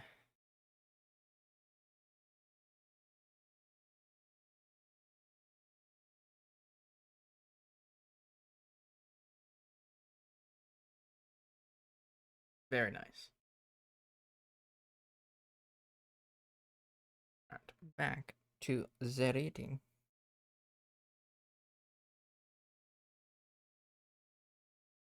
Alright, let's see. Where is it? If each person stayed 3 months, it would assist by rotation 24,000 persons annually, though the real number at all times would be but 6,000. By establishing an asylum of this kind, such persons to whom temporary distresses occur would have an opportunity to recruit themselves and be enabled to look out for better employment, allowing that their labor paid but one half the expense of supporting them after reserving a portion of their earnings for themselves. The sum of £40,000 additionally would defray all other charges for even a greater number than 60,000. Than 6,000, rather, not 60,000. The fund, very properly convertible on this to this purpose, in addition to the £20,000 remaining of the former fund, will be the produce of the tax upon coals, so iniquitously and wantonly applied to the support of the Duke of Richmond. It is horrid that any man, more especially at the price coals are now, should live on the distresses of a community, and any government permitting such an abuse deserves to be dismissed. This fund is said to be about £20,000 per annum. I shall now conclude this plan with enumerating the several particulars and then proceed to other matters. The enumeration is as follows. First, abolition of 2 millions poor rates. Secondly, provision for 250,000 poor families. Thirdly, education for 1,030,000 children. Fourthly, comfortable provision for 140,000 aged persons. Fifthly, donation of 20 shillings each for 50,000 births. Sixthly, donation of 20 shillings each for 20,000 marriages. Seventhly, allowance of £20,000 for the funeral expenses of persons traveling for work and dying at a distance from their friends. Eighthly, employment at all times for the casual poor in the cities of London and Westminster. By the operation of this plan, the poor laws, those instruments of civil torture, will be superseded, and the wasteful expense of litigation prevented. The hearts of the humane will not be shocked by ragged and hungry children, and persons of 70 and 80 years of age begging for bread. The dying poor will not be dragged from place to place to breathe their last as a reprisal of parish upon parish. Widows will have a maintenance for their children and not be carted away on the death of their husbands like culprits and criminals, and children will no longer be considered as increasing the distresses of their parents. The haunts of the wretched will be known, because it will be to their advantage, and the number of petty crimes, the offspring of distress and poverty, will be lessened. The poor, as well as the rich, will then be interested in the support of government, and the cause of apprehension of riots and tumults will cease. Ye who sit in ease and solace yourselves in plenty, and such there are in Turkey and Russia, as well as in England, and who say to yourselves, are we not well off? Have ye thought of these things? When ye do ye will cease to speak and feel for yourselves alone. The plan is easy in practice. It does not embarrass trade by a sudden interruption in the order of taxes, but affects the relief by changing the application of them. And the money necessary for the purpose can be drawn from the excess or excise collections, which are made 8 times a year in every market town in England. Having now arranged and concluded this subject, I proceed to the next. Taking the present current expenses at 7 million and a half, which is the least amount they are now, there will remain, after the sum of 1 million and a half is be taken for the new current expenses, and 4 millions for the before mentioned service, the sum of 2 millions, part of which to be applied as follows.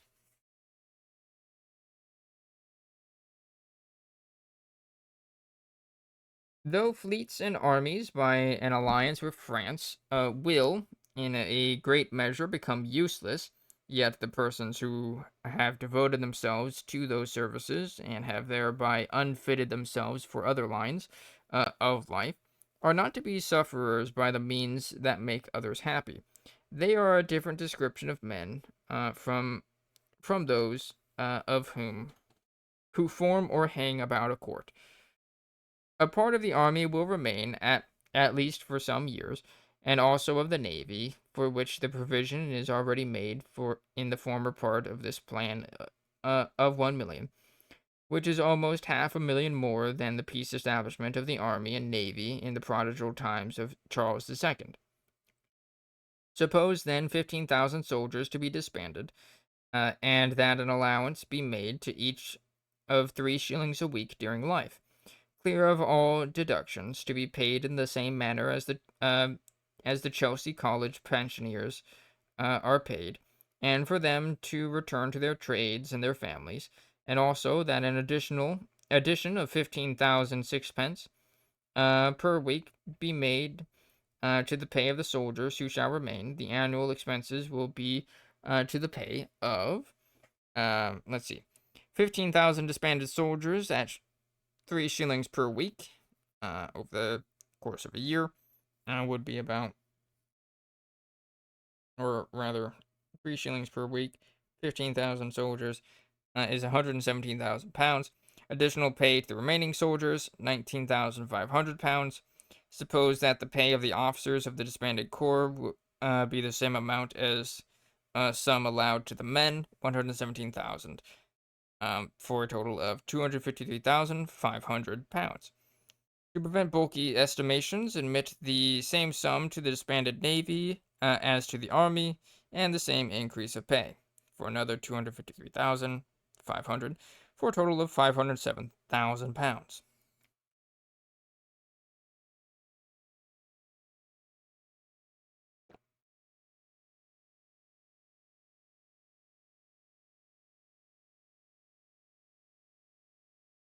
Big sip. All right. Every year, some part of this sum of $500,000, I omit the odd £7,000 for the purpose of keeping the account unembarrassed, to will fall in, and the whole of it in time, as it is on the ground of life immunities, except the increased pay of £29,000. As it falls in, part of the taxes may be taken off, and as, for instance, when £30,000 fall in, the duty on hops may be wholly taken off, and as other parts fall in, the duties on candles and soap may be lessened, till at last they will totally cease. There now remains at least 1,500,000 surplus taxes. The tax on houses and windows is one of those direct taxes which, like the poor rates, is not confounded with trade, and, when taken off, the relief will be instantly felt. This tax falls heavy on the middle class of people. The amount of this tax by the returns of 1880 was houses and windows by the Act of 1766, £385,549, 11 shillings and 7 pence. Houses and windows by the Act of 1779, £130,739, 14 shillings, 5 and 1/2 pence, for a total of uh, £516,199, 6 shilling and half a pence, or 6 pence, or whatever the fuck it's called. Oof, neck hurts. If this tax be struck off, there will then amount about 1,000,000 of surplus taxes, and as it is always proper to keep a sum in reserve for incidental matters, it may be best not to extend reductions further in the first instance, but to consider what may be accomplished by other modes of reform. Among the taxes, most heavily felt is the commutation tax. I shall therefore offer a plan for its abolition, by substituting another in its place, which will effect 3 objects at once. 1. That of removing the burden of where it can best be borne. 2. Restoring justice among families by a distribution of property. 3. Extirpating the overgrown influence arising from the unnatural law of primogeniture, which is one of the principal sources of corruption at elections. The amount of commutation tax by the returns of 1788 was £771,657.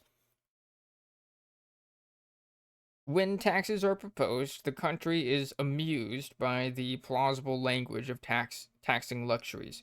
One thing is called a luxury at one time and something else at another, but the real luxury does not consist in the article, but in the means of procuring it, and this is always kept out of sight.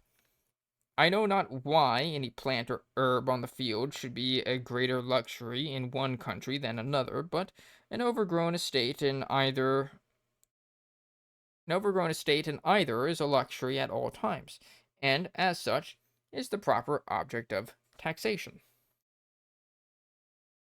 It is, therefore, right to take those kind tax-making gentlemen up on their word, and argue on the principle themselves have laid down, that of taxing luxuries.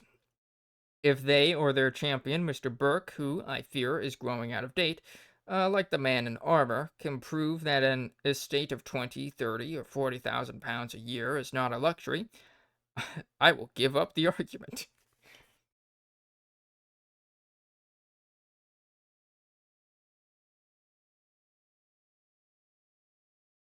Damn. Just like, yeah, if anyone can prove that, like, these fucking mansions aren't a luxury, uh, like, I'll just concede the point. Like, you will have won. Admitting that any annual sum, say, for instance, £1,000 is necessary or sufficient for the support of a family. Frequently, the second 1,000 is of the nature of a luxury. The third, still more so. And by proceeding on, we shall at last arrive at a sum that may not improperly be called a prohibitable luxury. It would be impolitic to set bounds to property acquired by industry, and therefore it is right to place a prohibition beyond the probable acquisition to which industry can extend. But there ought to be a limit to property or the accumulation of it by bequest. It should pass in some other line. The richest in every nation have poor relations, and those often very near in consanguinity.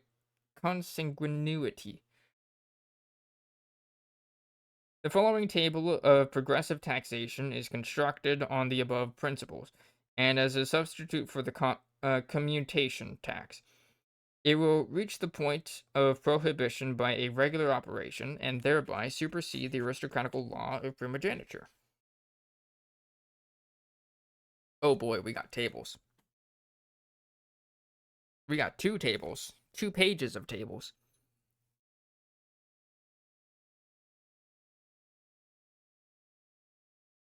I got like a new fan, and it just mysteriously turned off on its own just now. That's spooky. Alright. A table of one. A tax on all estates of a clear yearly value of £50 after deducting the land tax and up to 500 pounds, 0 or 3 sixpence per pound, basically.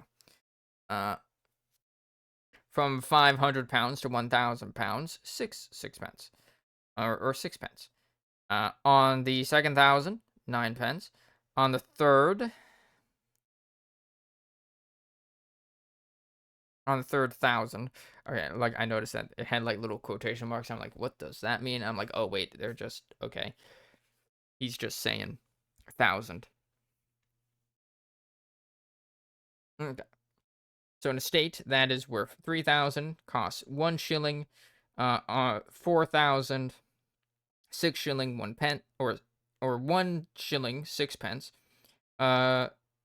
On the 5,000, 2 shilling. On the 6,000, 3, 7, 4, 8th, 5, 9th, 6th, 10th, 7th, 7 shillings, 11th, 8 shillings, 12th, 9 shillings, 13th, 10 shillings, 14th, 11, 15th, 12, 16th, 13, 17th, 14 shillings, 18th, 15 shillings, 19th, 16 shillings, 20th, 16 or 17 shillings, 21st, 18 shillings, 22nd, 19 shillings, 23rd, 20 shillings. The foregoing table shows the progression per pound on every progressive 1,000. The following table shows the amount of the tax on every 1,000 separately, and in the last column, the total amount of all the separate sums collected. Okay, table 2. An estate of £50 per annum at 3 pence per pound pays 12 pounds or 12 shillings 6 pence. At 100 per annum, 1 pound 5 shillings, 200 per annum, or an estate of 200 pounds per annum, 2 shillings or 2 pounds 10 shillings, 300 is at 3 pounds 15 shillings, 400 is at 5 pounds, 500 pounds per annum is 7 pounds 5 shillings. After 500, the tax of 6 pence per pound takes place on the second. 500, consequently, an estate of 1,000 per annum pays 21 pounds 15 shillings, and so on. So first 500 at that at 3 per pound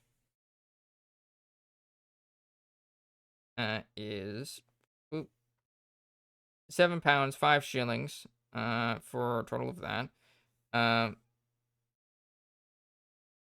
£500 to £1,000 for the cost of their home.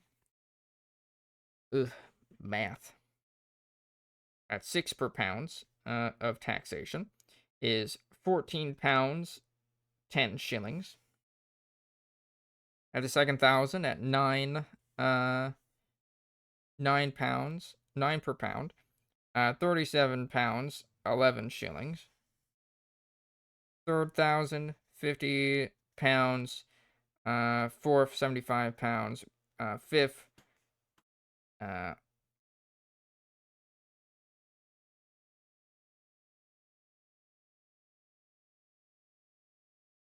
on.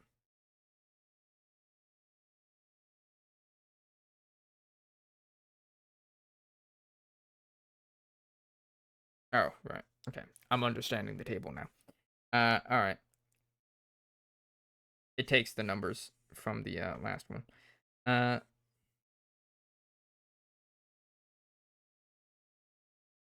Okay. So 5,000 would pay £100. 6,000 would pay 150. 7,000 would be 200. 800. 8,000 would be 250. 300. 350. Blah blah blah blah blah. All the way up to 1,000. Amounting to a grand total of 10,063. Of £10,630 and 5 shillings.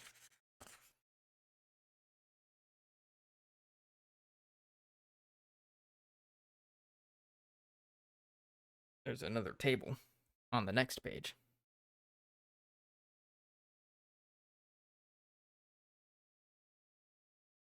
I think we will get to and then take our next break.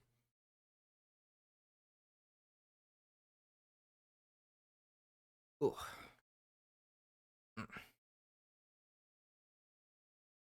At every 23rd thousand, the tax becomes 20 shillings in the pound, and consequently, every thousand beyond that sum can produce no profit, but by dividing the estate. Yet, formidable as this tax appears, it will not, I believe, produce so much as a commutation tax. Commutation tax, yeah. Should it produce more, it ought to be lowered to that amount upon estates under 2 or 3,000 a year.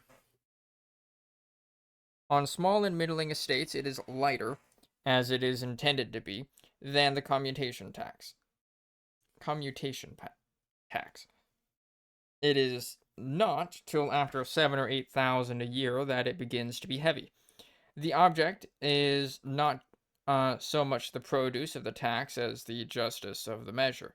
The aristocracy has screened itself too much, and this serves to restore a part of the lost equilibrium.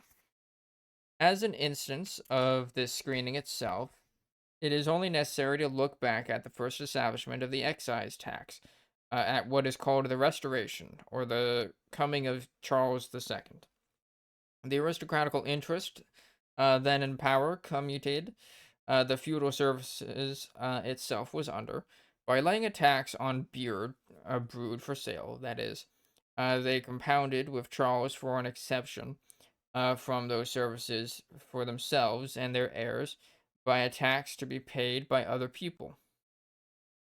The aristocracy do not purchase beer brewed for sale, but brew their own beer free of the duty.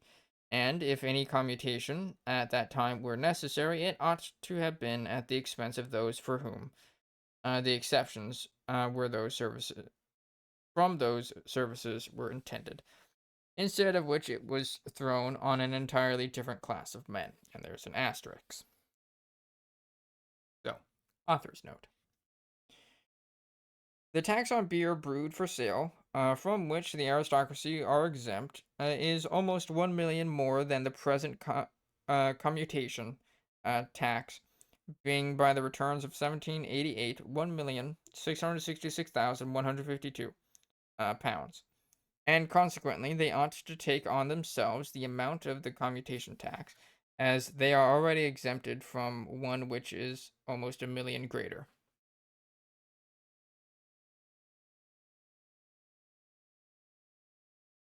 All right. End of author's note. But the chief object of this progressive tax, besides the justice of rendering taxes more equal than they are, is, as already stated, to extirpate the overgrown influence arising from the unnatural law of primogeniture, and which is one of the principal sources of corruption at elections.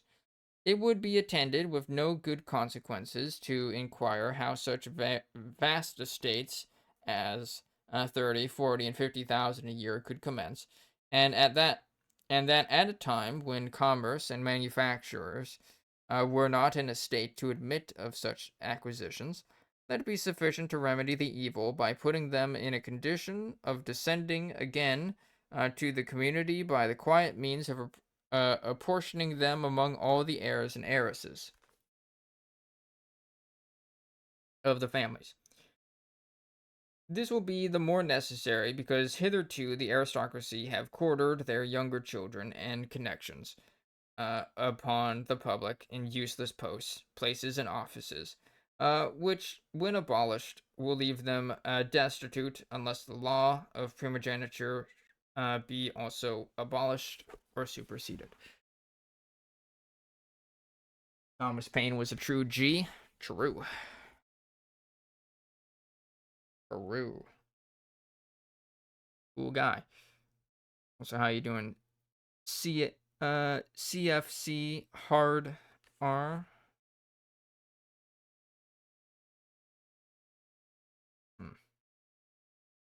How you doing?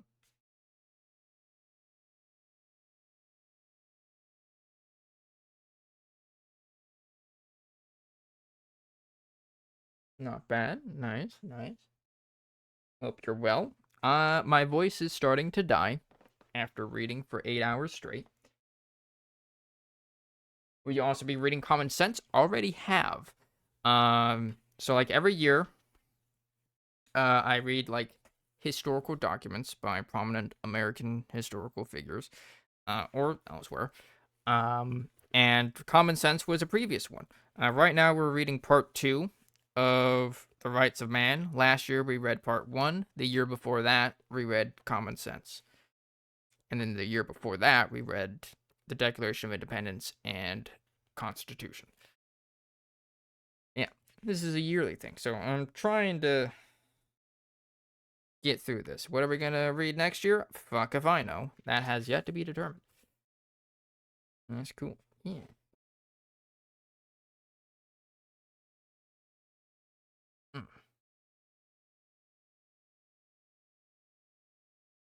Neck pop. All right. A progressive tax will, in a great measure, affect this object, and that as a matter of interest to the parties most immediately concerned, as will be seen by the following table, which shows the net produce upon every estate after subtracting the tax. This will, by this, it will appear that after an estate exceeds 13 or 14,000 a year, the remainder produces but little profit to the holder, and consequently will pass either to the younger children or other kindred. All right. Table 3. My favorite tables. Showing the net produce of every estate from 1,000 to 23,000 pounds per year. Number of thousands per. So first column is number of thousands per annum. Second column is total tax subtracted. And the third column is net produce. So, at 1,000 per annum, 21 pounds is subtracted. For a net produce of 979. At 2,000 per annum, 59 pounds is subtracted for 1941 pounds produce profit, basically, or net. 3,000 per annum would pay 109 in taxes for 289 or 2,891. Remaining 4,000 at 184 subtracted for 3,816 pounds. 5,000 and stated 5,000 per annum would have 824 subtracted for 4,716. At 6,000, we have 434 subtracted for 5,566. At 7,000, we've got 634. Uh,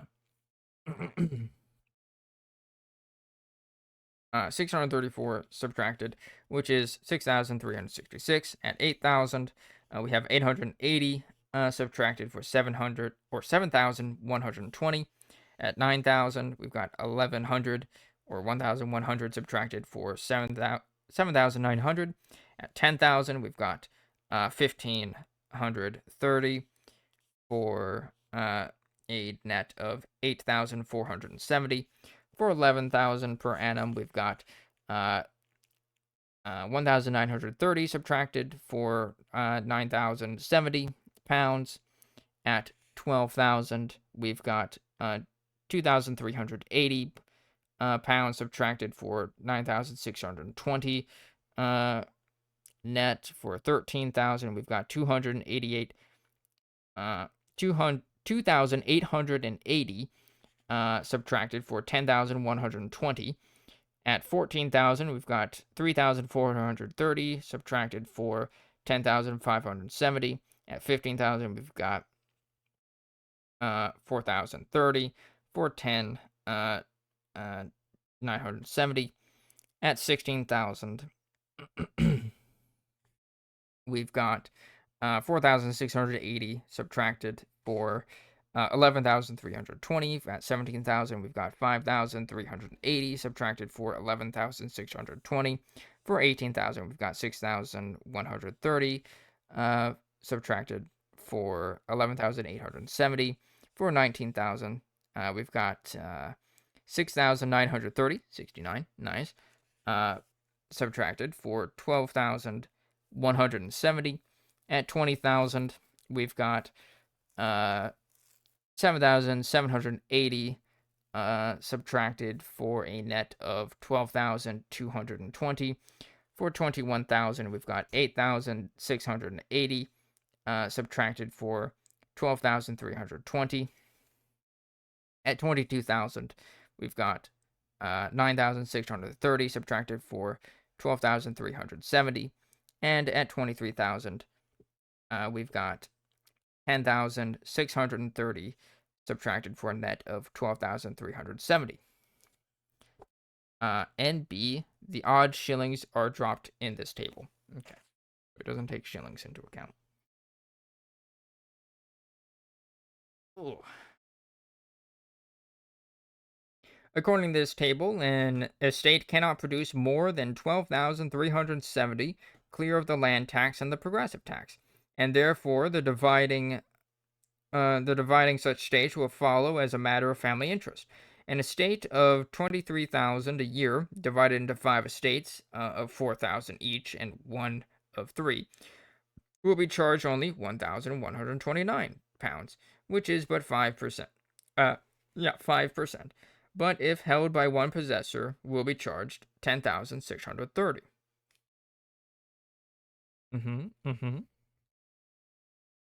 Although an inquiry into the origin of these estates be unnecessary, the continuation of them in their present state is another subject. It is a matter of national concern. As hereditary estates, the law has created the evil, and it ought also to provide the remedy. Primogeniture ought to be abolished, not only because it is unnatural and unjust, but because the country suffers by its operation. By cutting off, as before observed, the younger children from their proper portion of inheritance, the public is loaded with the expense of maintaining them, and the freedom of elections violated by the overbearing influence which this unjust monopoly of family property produces. Nor is this all. It occasions a waste of national property. A considerable part of the land of the country is rendered unproductive by the great extent of parks and chases, which this law serves to keep up. And this at a time when the annual production of grain is not equal to the national consumption. Asterisk.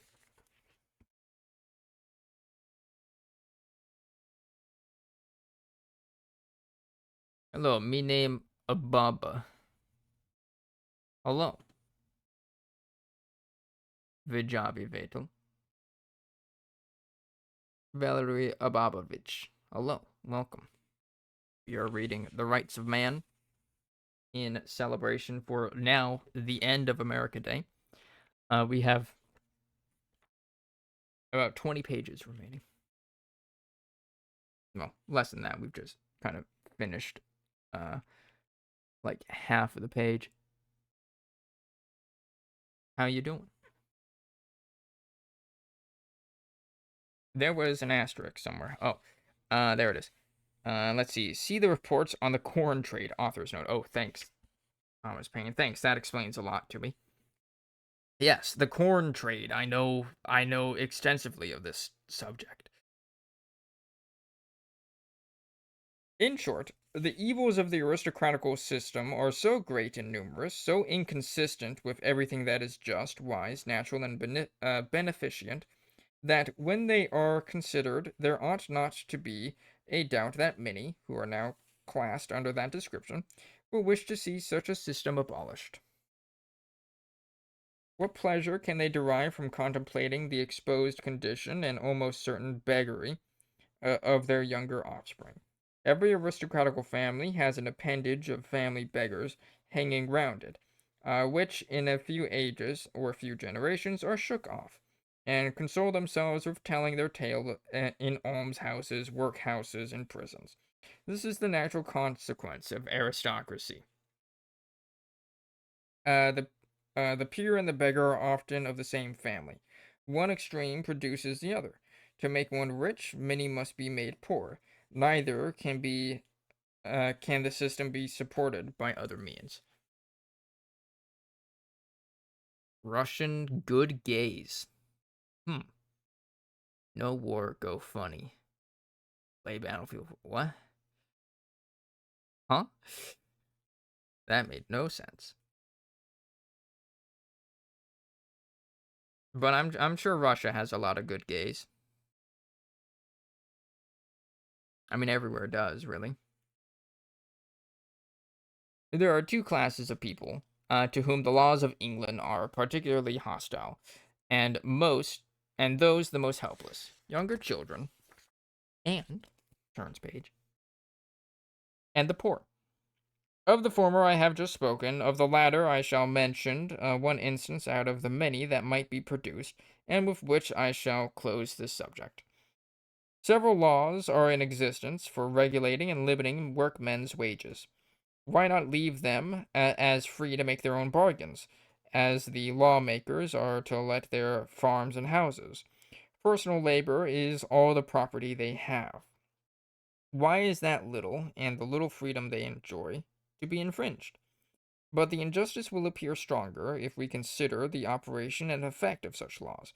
When wages are fixed by what is called a law, the legal wages remain stationary, while everything else is in progression. And as those who make that law still continue to lay on new taxes by other laws, they increase the expense of living by one law and take away the means by another. Mm-hmm, mm-hmm, mm-hmm. I'm getting you. He's talking about how wages often don't keep up with increases in taxation or in fluctuations with taxation. And so the value of those wages decrease as the amount of taxes that have to be paid increases.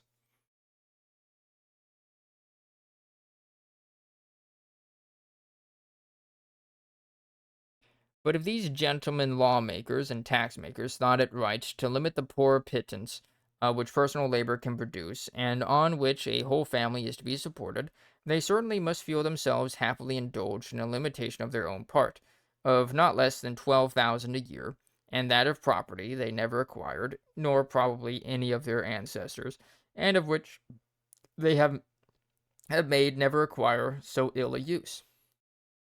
Having now finished this subject, I shall bring the several particulars into one view, and then proceed to other matters.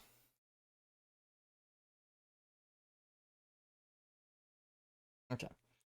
We'll end this little section, and then take a break. Take a short break, as we get into, like, the last 20 or 10 to 20 pages. Okay. And then proceed to the other matters. The first 8 articles mentioned here are 1. Abolition of 2 million poor rates. 2. Provision for 52,000 poor families at a rate of £4 per head for each child under 14 years of age, which, with the addition of £250,000, provides also education for 1,013,000 children. 3. Annuity of £6 per annum each for all poor persons, decayed tradesmen, and others, supposed 70,000, of the age of 50 years and until 60. 4. Annuity of £10 each for life for all poor persons, decayed tradesmen, and others, supposed 70,000, of the age of 60 years. 5. Donation of 20 shillings each for 50,000 births. 6. Donation of 20 shillings each for 20,000 marriages. 7th. Allowance of 20,000 pounds for the funeral expenses of persons traveling for work and dying at a distance from their friends.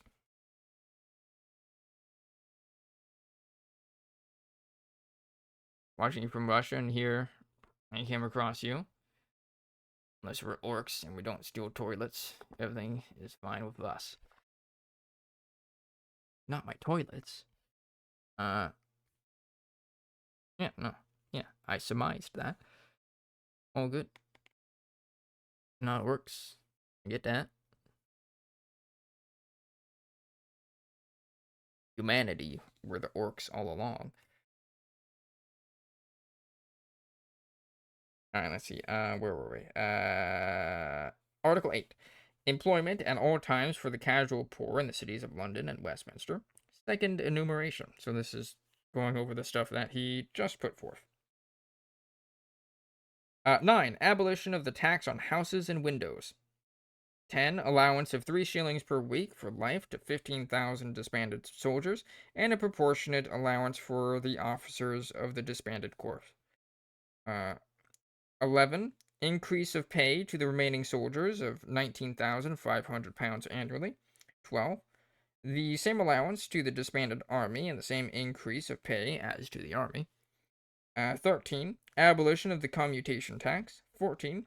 Plan of a progressive tax operating to extirpate the unjust and unnatural law of primogeniture and the various influence of the aristocratical system. There's an asterisk here, which basically goes into these things. I don't understand you. Talk to me through a translator if you can. Too much effort. And I don't have one. And I don't know Russian. Don't have one set up. Nor would I know how to. Sorry.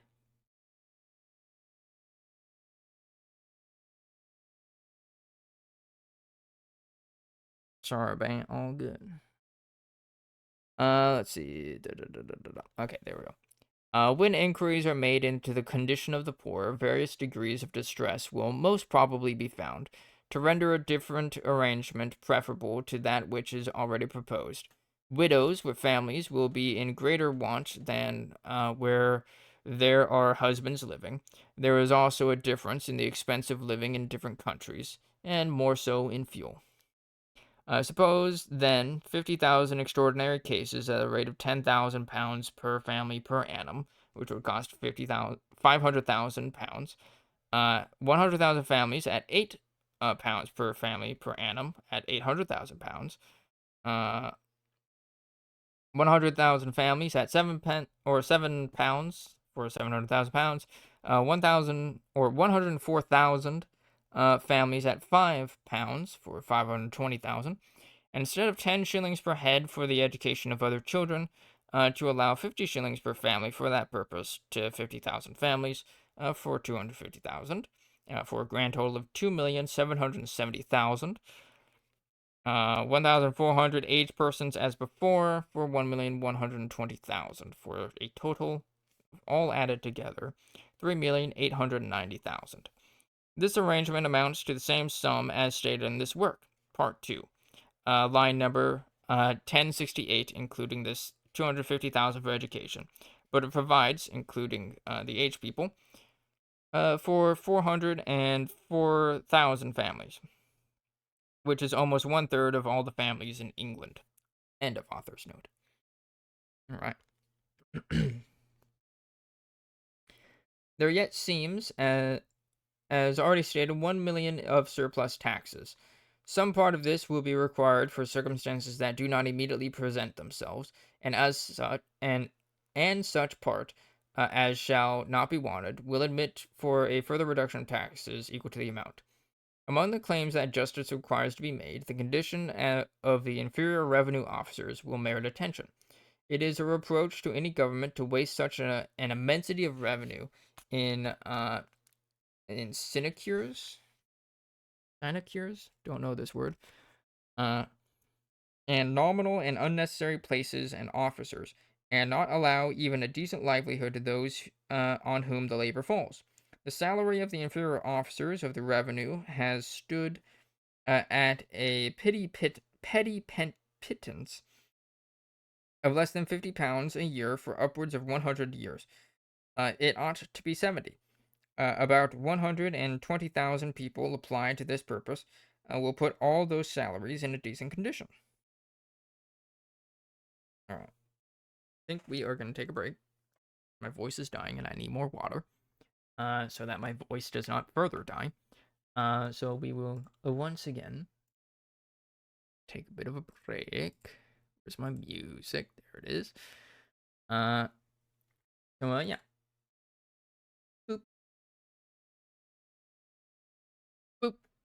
I am back. Oof. Some what? So then, let us continue.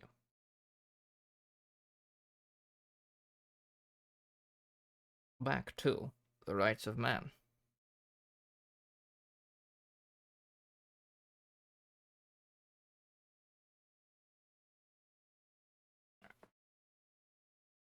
Okay.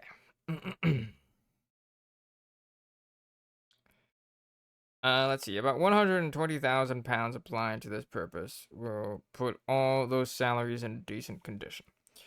This was proposed to be done almost 20 years ago, but the Treasury Board then in being,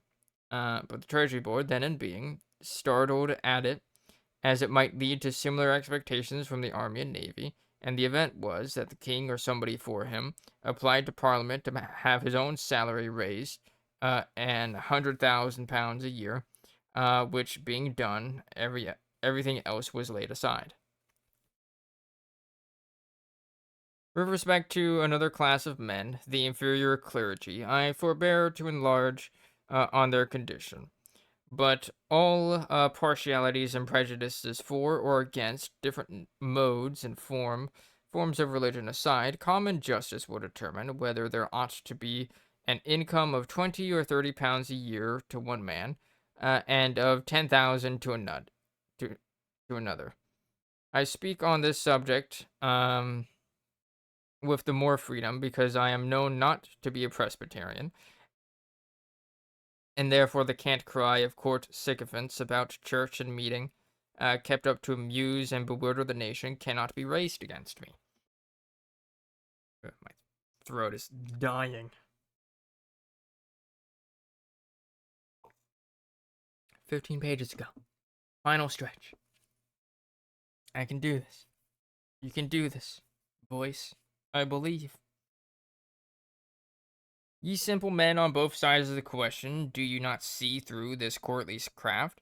If ye can be kept disputing and wrangling about church and meeting, ye just answer the purpose of every courtier, who lives the while on the spoils of the taxes, and laughs at your credulity. Every religion is good that teaches man to be good, and I know of none that instructs him to be bad. All the before mentioned calculations suppose only 16 millions and a half of taxes paid into the exchequer, after the expensive collection and drawbacks at the custom house and excise office are deducted. whereas the sum paid into the exchequer is very nearly, if not quite, 17 millions. The taxes raised in Scotland and Ireland are expended in those countries, and therefore their savings will come out of their own taxes. But if any part be paid into the English exchequer, it might be remitted. This will not make £100,000 a year difference. There now remains only the national debt to be considered. In the year 1789, the interest, exclusive of the tontine, was £9,150,138. How much the capital has been reduced since that time, the minister best knows. But after paying the interest, abolishing the tax on houses and windows and commutation tax and the poor rates, and making all the provisions for the poor, for the education of children, the support of the aged, the disbanded part of the army and navy, and increasing the pay of the remainder, there will be a surplus of 1 million. The present scheme of paying off the national debt appears to me, speaking as an indifferent person, to be an ill-concerted, if not a fallacious job. The burden of the national debt consists not in its being so many millions, or so many hundred millions, but in the quantity of taxes collected every year to pay the interest. If this quantity continues the same, the burden of the national debt is the same to all intents and purposes, be the capital more or less. The only knowledge which the public can have of the reduction of the debt must be through the reduction of taxes for paying the interest. The debt, therefore, is not reducing one farthing to the public by all the millions that have been paid, and it would require more money now to purchase up the capital than when the scheme began. Digressing for a moment at this point, uh, to which I shall return again, I look back to the appointment of Mr. Pitt as minister. I was then in America. The war was over, and though resentment had ceased, memory was still alive. When the news of the coalition arrived, though it was a matter of no concern to I felt it as a man, it had something in it which shocked, by publicly sporting with decency, if not with principle. It was impudence in Lord North. It was the want of firmness in Mr. Fox. Mr. Pitt was, at that time, what may be called a maiden character in politics. So far from being hackneyed, he appeared not to be initiated into the first mysteries of court intrigue. Everything was in his favor. Resentment against the coalition served as friendship to him, and his ignorance of vice was credited for virtue. With the return of peace, commerce and prosperity would rise of itself, yet even this increase was thrown to his account. When he came to the helm, the storm was over, and he had nothing to interrupt his course. It required even ingenuity to be wrong, and he succeeded. A little time showed him the same sort of man as his predecessors had been. Instead of profiting by those errors which had accumulated the burden of taxes unparalleled in the world, he sought. Turn page. He sought, I might almost say, he advertised for. Wait, what? Instead of profiting by those errors which had accumulated a burden of taxes unparalleled in the world, he sought, I might, I might almost say, he advertised for enemies and provoked means to increase taxation. Aiming at something he knew not what, he ransacked Europe and India for adventures, and abandoning the fair pretensions he began with, he became the knight errant of modern times.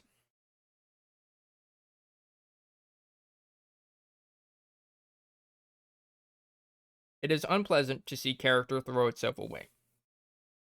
It is more so to see one's self deceived. Mr. Pitt had merited nothing, but he promised much. He gave symptoms of a mind superior to the meanness and corruption of courts.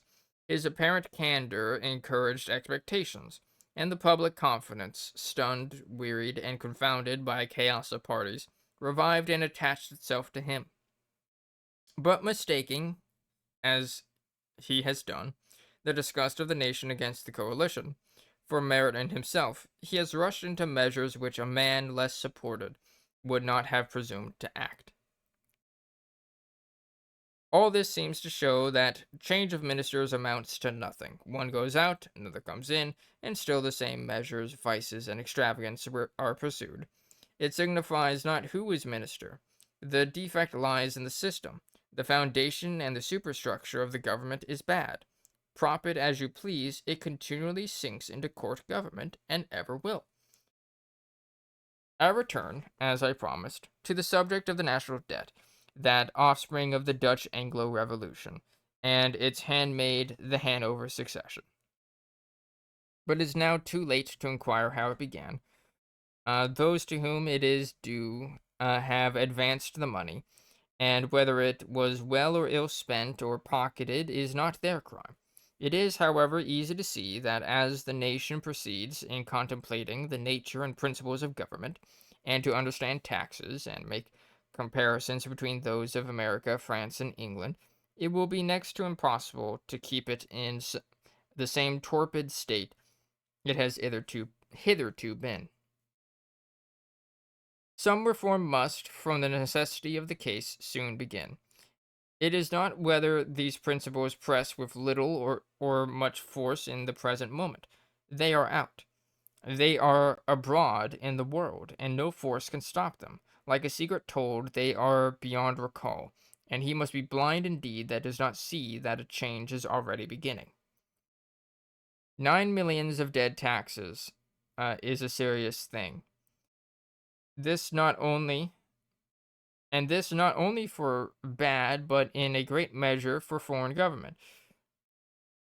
By putting the power of making war into the hands of the foreigners who came for what they could get, little else was to be expected than what has happened. Reasons are already advanced in this work, showing that whatever the reforms in the taxes may be, they ought to be made in the current expenses of government, and not in the part applied to the interest of the national debt. By remitting the taxes of the poor, they will be totally relieved, and all discontent will be taken away.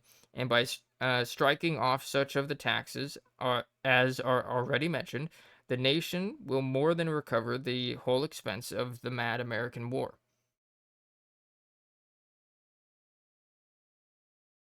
There will then remain only the national debt as a subject of discontent, and in order to remove, or rather to prevent this, it would be good policy in the stockholders themselves to consider it as property, uh, subject, like all other property, to bear some portion of the taxes.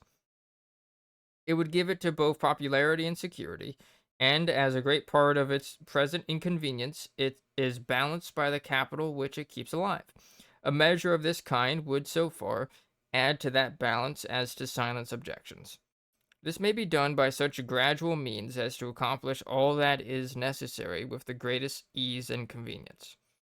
Instead of taxing the capital, the best method would be to tax the interest by some progressive ratio, and to lessen the public taxes in the same proportion as the interest diminished.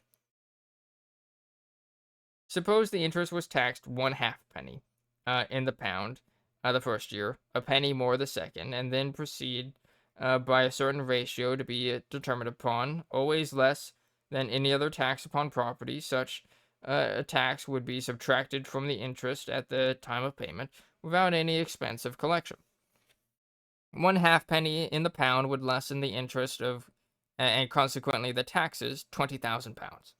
The tax on wagons amounts to this sum, and this tax might be taken off the first year. The second year, the tax on female servants, or some other of the like amount, might also be taken off, and by proceeding in this manner, always applying the tax raised from the property of the debt toward its extinction, and not carry it to the current services, it would liberate itself. The stockholders, notwithstanding this tax, would pay less taxes than they do now. What they would save by the extinction of the poor rates and the tax on houses and windows and the commutation tax would be considerably greater than what this tax, slow but certain in its operation, amounts to.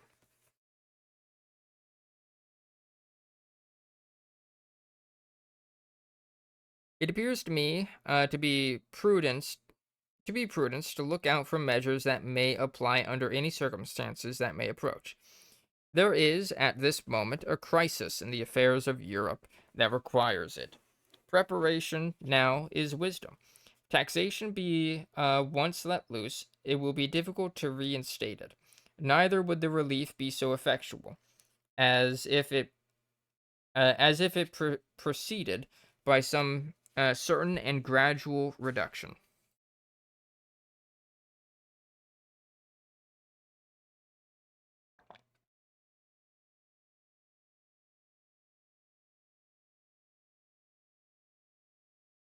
Break just ended, and I'm already halfway through the glass of water that I just got. Goes to show just how much my voice is dying. Okay. The fraud, hypocrisy, and imposition of governments are now beginning to be too well understood to promise them any long career. The farce of monarchy and aristocracy in all countries is following that of chivalry, and Mr. Burke is dressing aristocracy in all countries uh, is following that of chivalry, and Mr. Burke is dressing for the funeral. Let it then pass quietly to the tomb of all other follies, and the mourners be comforted. The time is not very distant when England will laugh at itself for sending to Holland, Hanover, Zell, or Brunswick for men, at the expense of 1,000,000 a year, who understood neither her laws, her language, nor her interest, and whose capacities would scarcely have fitted them for the office of a parish constable. If government could be treated to such hands, it must be some easy and simple thing indeed, and materials fit for all the purposes may be found in every town and village in England. When it shall be said in any country in the world, my poor are happy, neither ignorance nor distress is to be found among them, my jails are empty of prisoners, my streets of beggars, the aged are not in want, the taxes are not oppressive, the rational world is my friend because I am the friend of its happiness. When those things can be said, then may that country boast its constitution and its government. Within the space of a few years, we have seen two revolutions, those of America and France. In the former, the contest was long and the conflict severe. In the latter, the nation acted with such a consolidated impulse that, leaving no foreign enemy to contend with, the revolution was complete in power the moment it appeared. From both those instances, it is evident that the greatest forces that can be brought into the field of revolutions are reason and common interest. Where these can have the opportunity of acting, opposition dies with fear or crumbles away by conviction. It is a great standing which they have now universally obtained, and we may hereafter hope to see revolutions or changes in governments produced with the same quiet operation by which any measure determinable by reason and discussion is accomplished. When a nation changes its opinions and habits of thinking, it is no longer to be governed as before. But it would not only be wrong, but bad policy to attempt by force what ought to be accomplished by reason. Rebellion consists in forcibly opposing the general will of a nation, whether by a party or by a government. There ought, therefore, to be in every nation a method of occasionally ascertaining the state of public opinion with respect to the government. On this point, the old government of France was superior to the present government of England because, on extraordinary occasions, recourse could be had what was then called the States General. But in England there was no such occasional bodies, and as to those who are now called representatives, a great part of them are mere machines of the court, placemen, and dependents.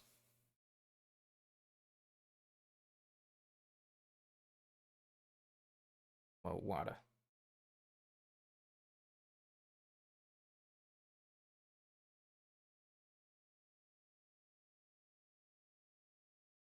I presume that though all the people of England pay taxes, not an hundredth part of them are electors, and the members of one of the houses of Parliament represent nobody but themselves. There is, therefore, no power but the voluntary will of the people that has a right to act in any meter or in any matter respecting a general reform. And by the same right that two persons can confer on such a subject, 1,000 may. The subject in all such preliminary proceedings is to find out what the general sense of a nation is, and to be governed by it.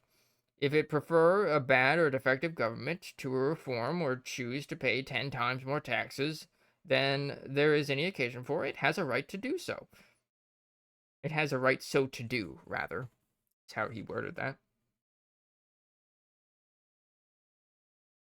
And so long as the majority do not impose conditions on the minority different from what they impose upon themselves, though there may be much error, there is no injustice. Neither will the error continue long. Reason and discussion will soon bring things right, however wrong they may begin. By such a process, no tumult is to be apprehended. The poor, in all countries, are naturally both peaceable and grateful in all reforms in which their interest and happiness is included. It is only by neglecting and rejecting them that they become tumultuous. The objects that now press on the public attention are the French Revolution and the prospect of a general revolution in governments. Of all nations in Europe, there is none so much interested in the French Revolution as England. Enemies for ages, and that at a vast expense and without any national object, the opportunity now presents itself of amicably closing the scene and joining their efforts to reform the rest of Europe. By doing this, they will not only prevent the further effusion of blood and increase of taxes, but be in a condition of getting, turn page, rid of a considerable part of their present burdens, as has been already stated. Long experience, however, has shown that reforms of this kind are not those which old governments wish to promote, and therefore it is to nations, and not to such governments, that these matters present themselves. Mm-hmm. Mm-hmm. Basically saying the state's not gonna do shit. You gotta be the change. You gotta be the change. You know? In the preceding part of this work, I have spoken of an alliance between England, France, and America. For purposes that were to be afterward mentioned, though I have no direct authority on the part of America, I have good reason to conclude that she is disposed to enter into consideration of such a measure, provided that the governments for which she might ally acted as national governments and not as courts enveloped in intrigue and mystery. That France, as a nation and a national government, would prefer an alliance with England is a matter of certainty. Nations, like individuals, uh, who have long been enemies without knowing each other or knowing why, become the better friends when they discover the errors and impositions under which they had acted. Admitting, therefore, the probability of such a connection, I will hate some. I will state some matters by which such an alliance, together with that of Holland, might render service, not only to the parties immediately concerned, but to all of Europe. It is, I think, certain that if the fleets of England, France, and Holland were confederated, they could propose, with effect, a limitation to and a general dismantling of all the navies in Europe to a certain proportion to be agreed upon. First, that no new ship of war shall be built by any power in Europe, themselves included. Second, that all the navies now in existence shall be put back, suppose, to 1/10 of their present force. This will save to France and England at least 2,000,000 sterlings annually to each, and their relative force be in the same proportions as it is now. If men will permit themselves to think as rational beings ought to think, uh, nothing can appear more ridiculous and absurd, excessive of all moral reflections, than to be at the expense of building navies, filling them with men, and then hauling them into the ocean to try which can sink each other fastest. Peace, which costs nothing, is attended with infinitely more advantage than any victory with all its expense. But this, though it best answers the purpose of nations, does not that of court governments, whose habited policy is pretense for taxation, offices and places and offices.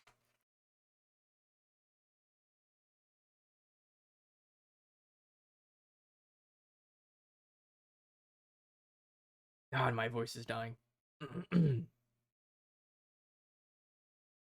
I am gonna be raspy tomorrow.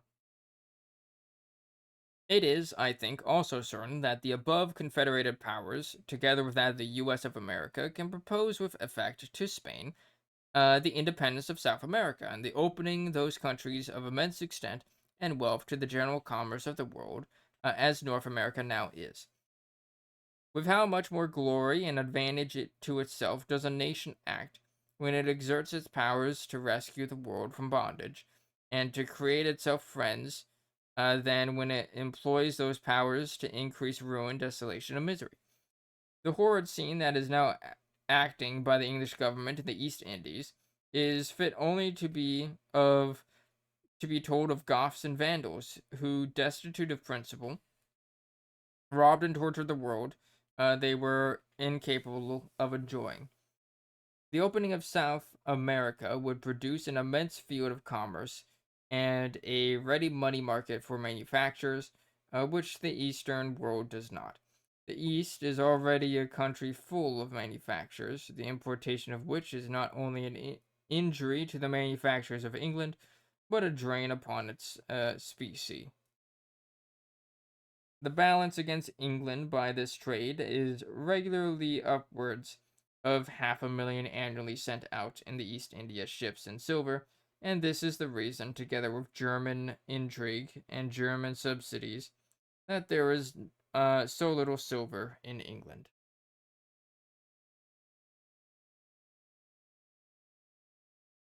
But any war to harvest is, to such governments, however ruinous it may be to a nation. It serves to keep up deceitful expectations which prevent people from looking from the defects and abuses of the government. It is the low here and the low there that amuses and cheats the multitude. Never did so great an opportunity offer itself to England and to all Europe as is produced by two revolutions of America and France. By the former, freedom was a national champion in the Western world, and by the latter, in Europe. Then, when another nation shall join France, despotism and bad government will scarcely dare to appear. To use a trite expression, the iron is becoming hot all over Europe. The insulted German and the enslaved Spaniard, the Russ and the Pole, are beginning to think. The present age will hereafter merit to be called the age of reason, and the present generation will appear to the future as the Adam of a new world.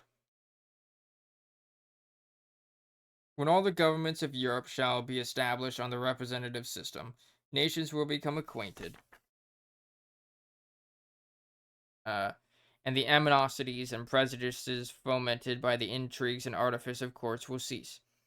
The oppressed soldier will become a freeman, and the tortured sailor, no longer dragged through the streets like a felon, will pursue his mercantile voyage in safety. It would be better that nations should continue to pay their soldiers during their lives and give them their discharge and restore them to freedom and their friends, and cease recruiting. Then retain such multitudes at the same expense in a condition useless to society and to themselves. As soldiers have hitherto been treated in most countries, they might be said to be without a friend. Shunned by the citizen on the apprehension of them being enemies to liberty, and too often insulted by those who commanded them, their condition was a double oppression. But where genuine principles of liberty pervade a people, everything is restored to order, and the soldier civilly treated returns to civility.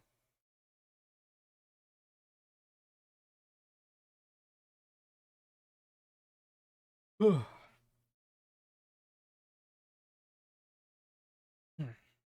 contemplating revolutions, it is easy to perceive that they may arise from two distinct causes. The one, to avoid or get rid of some great calamity, the other, to obtain some great and positive good.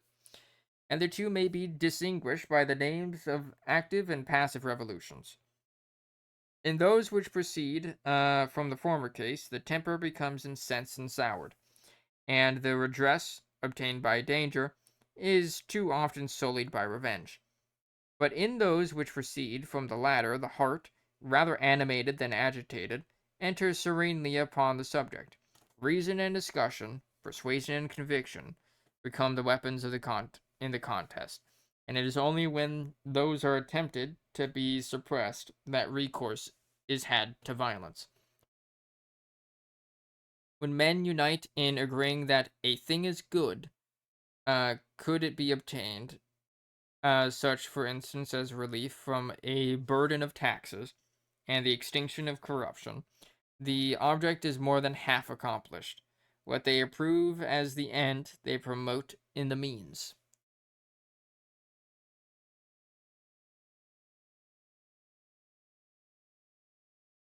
Will any man say, in the present excess of taxation falling so heavily on the poor, that a remission of £5 annually of taxes to 104,000 poor families is not a good thing? Will he say that a remission of £7,000 or £7 annually to 100,000 other poor families, of £8 annually to another 100,000 poor families, are not good things? I skipped a line. And of £10 annually to 50,000 poor and widowed families are not a good thing? And to proceed a step further in this climax, will he say that to provide against the misfortunes to which all human life is subject, by securing £6 annually for all the poor, distressed, and reduced persons of the age of 50 and until 60, and of £10 annually after 60, is not a good thing?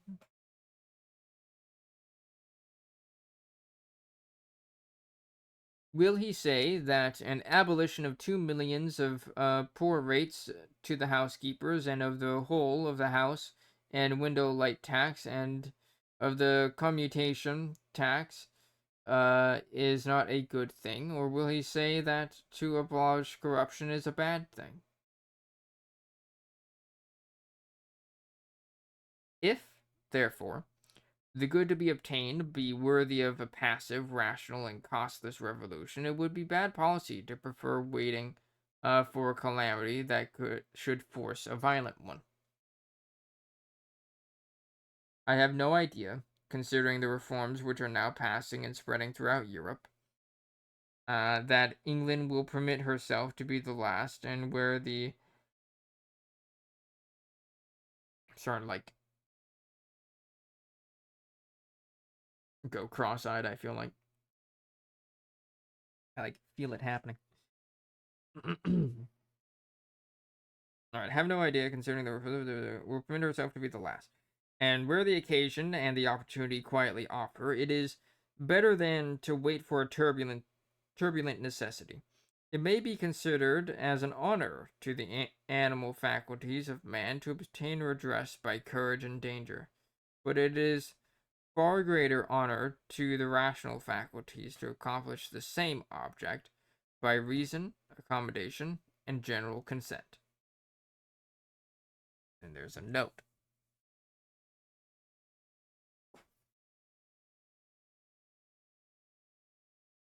The note is, drink some water, Ryder.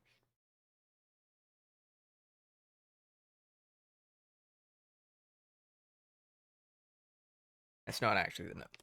The note is thus: I know it is the opinion of many of the most enlightened characters in France. They always will be those who see further into events than others, not only among the general mass of citizens, but of many of the principal members of the former National Assembly, that the monarchical plan will not continue many years in that country.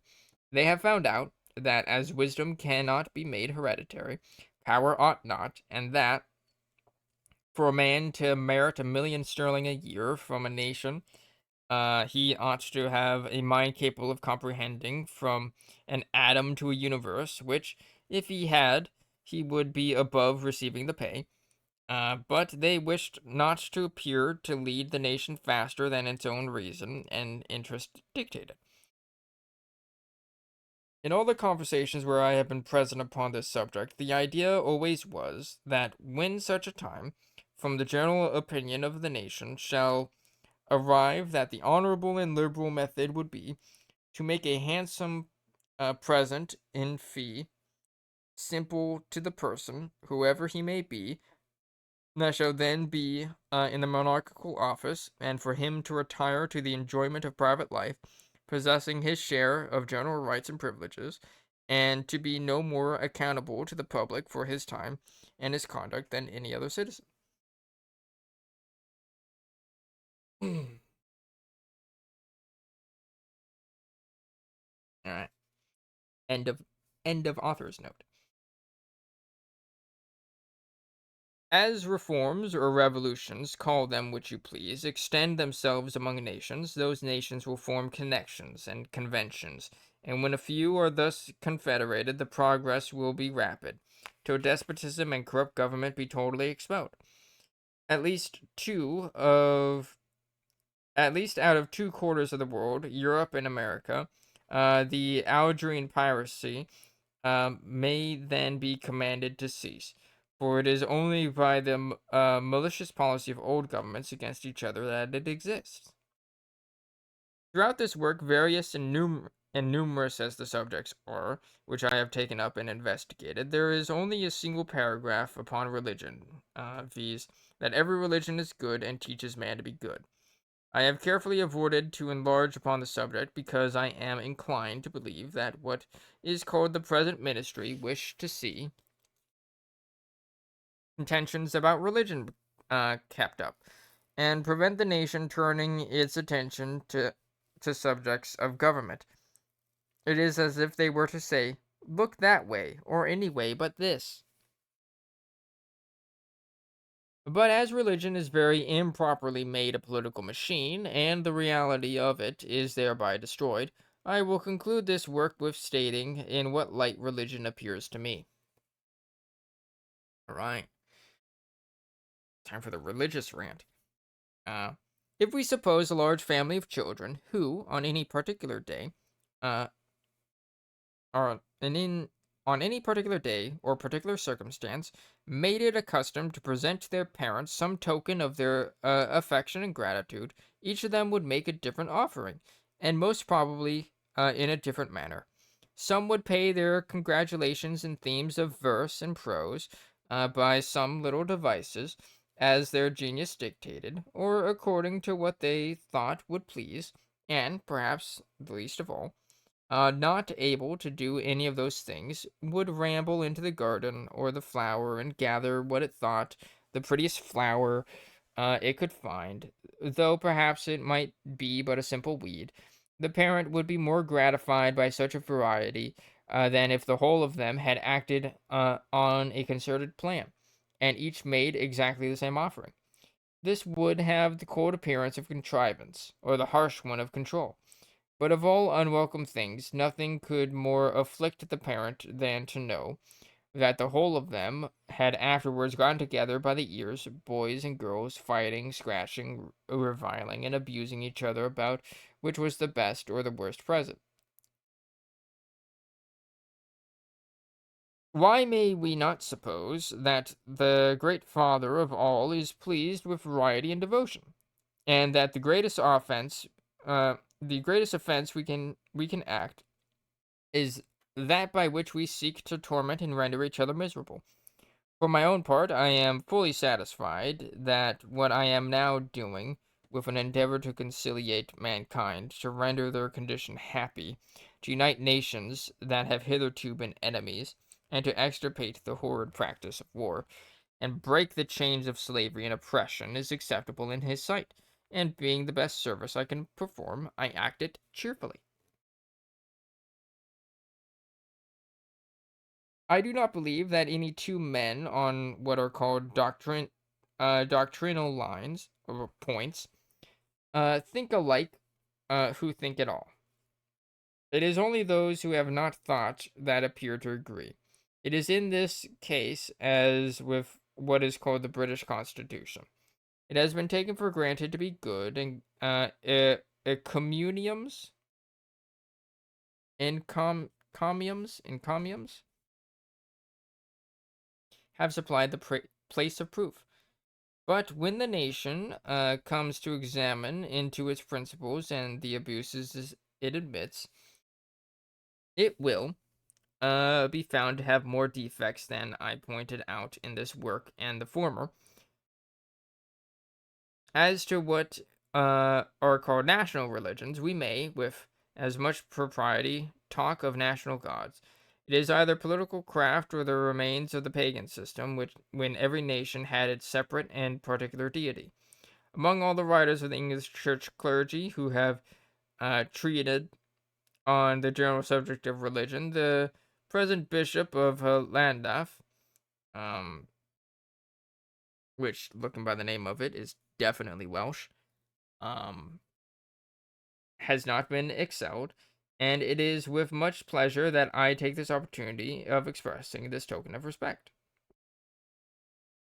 I have now gone through the whole of the subject, at least as far as it appears to me at present. It has been my intention for the 5 years I have been in Europe to offer an address to the people of England on the subject of government, if the opportunity presented itself before I returned to America. Mr. Burke has thrown it in my way, and I thank him. On a certain occasion, 3 years ago, I pressed him to propose a national convention to be fairly elected for the purpose of taking the state of the nation into consideration, but I found that however strongly the parliamentary current was then setting against the party he acted with, their policy was to keep everything within that field of corruption, and trust to accidents. Long experience had shown that parliaments would follow any changes of ministers, and on this they rested their hopes and their expectations. Ooh,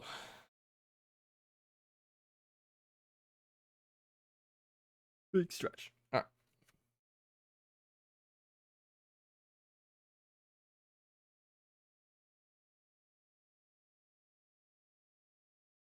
Big sip, and I'm already out of water. It's only been an hour, or not even. It's been like half an hour, 40 minutes, really.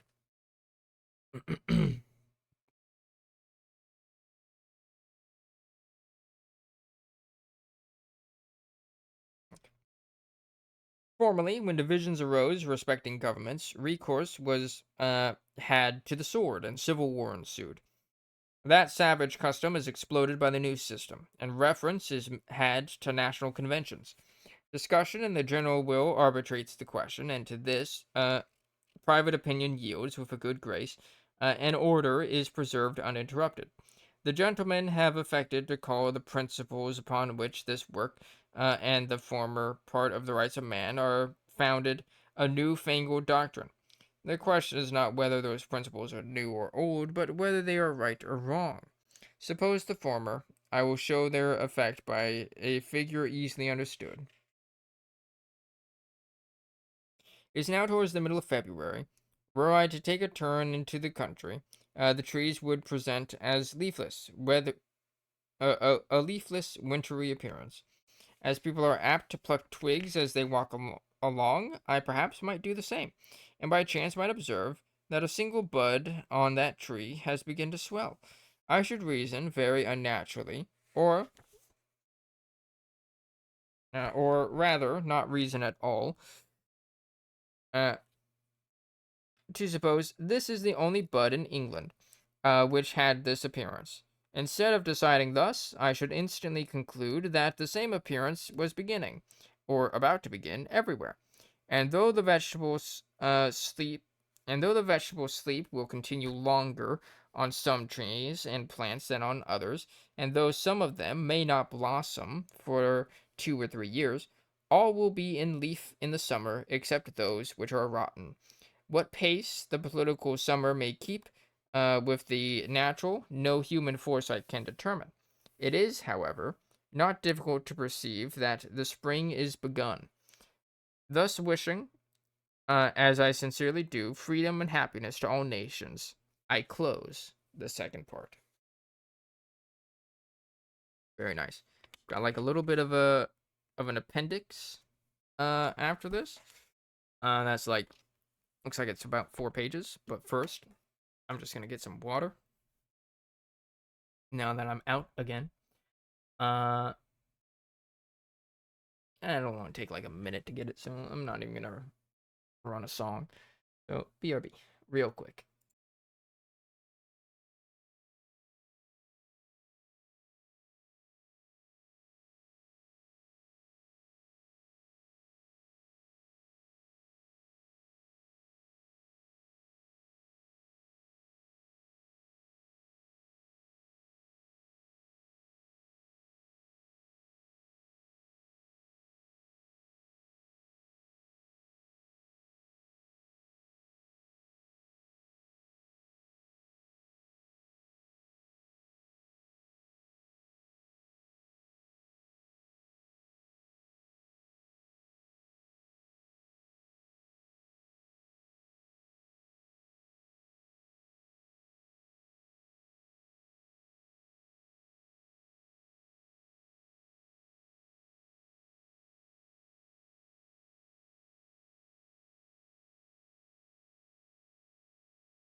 All right, I'm back. Got more water.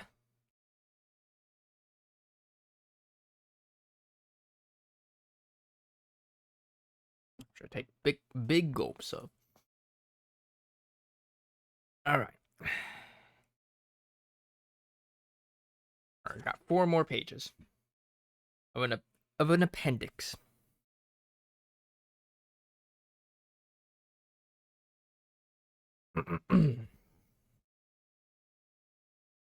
As the publication of this work has been delayed beyond the time intended, I think it not improper, all circumstances considered, to state the causes to have that have occasioned delay.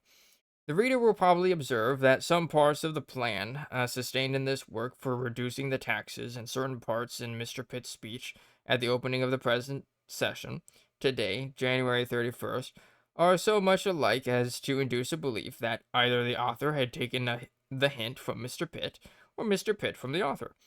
I will first point out the parts that are similar, and then state such circumstances as I am acquainted with, leaving the reader to make his own conclusions.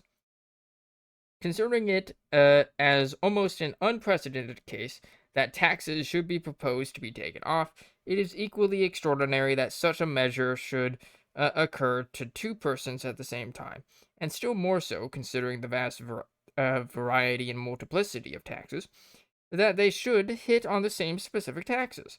Mr. Pitt has mentioned in his speech the tax on carts and wagons, that on female servants, the lowering the tax on candles, and the taking off the tax of 3 shillings on houses having under 7 windows. Every one of those specific taxes are a part of the plan contained in this work, and proposed also to be taken off.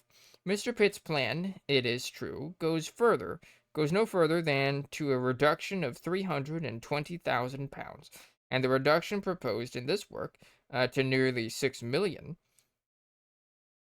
I have made my calculations on only 16 millions and a half of revenue, still asserting that it is very nearly, if not quite, 17 millions. Mr. Pitt states it is 16 millions, 690,000. Nice.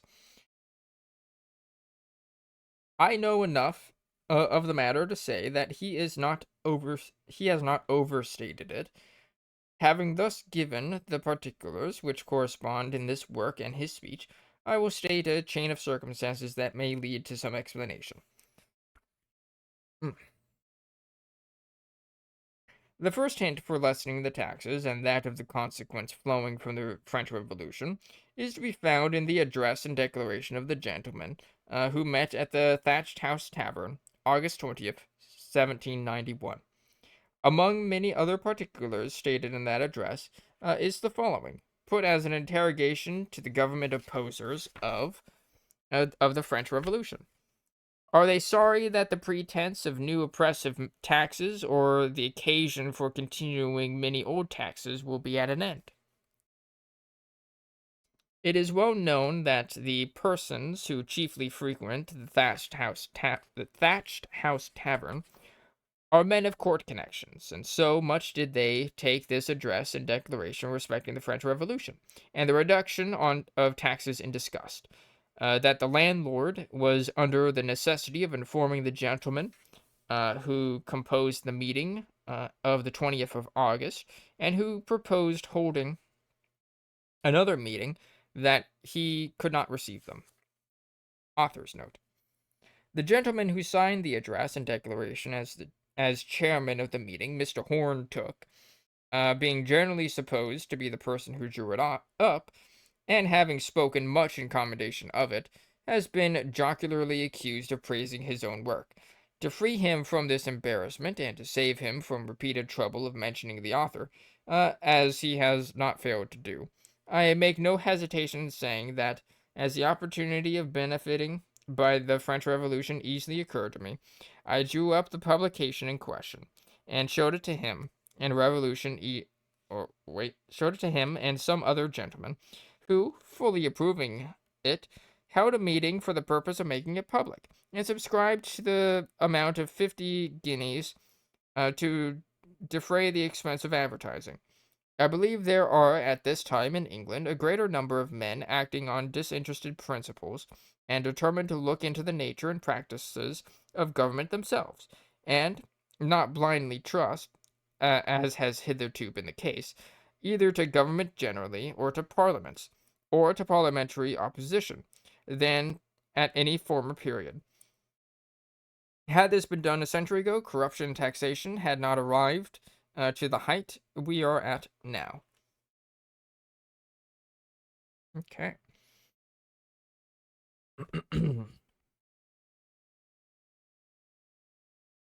Back to the main body.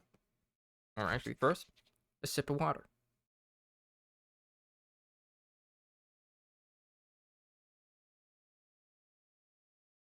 Taking bigger sips.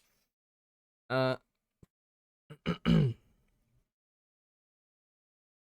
was only hinted in the address and declaration respecting taxes and principles of government will be found reduced to a regular system in this work. But as Mr. Pitt's speech contains some of the same things respecting taxes, I now come to give the circumstance before alluded to. The case is, this work was intended to be published just before the meeting of Parliament, and for that purpose a considerable part of the copy was put into the printer's hands in September, and all the remaining copy, which contains the part to which Mr. Pitt's speech is similar, was given to him full 6 weeks before the meeting of Parliament, and he was informed of the time at which it was to appear. He had composed nearly the whole about the fortnight before the time of Parliament meeting, and had given me a proof of the next sheet. It was then in sufficient forwardness to be out at the time proposed, as 2 other sheets were ready for striking off. I had before told him that if he thought he should be straightened for time, I could get part of the work done at another press, which he desired me not to do.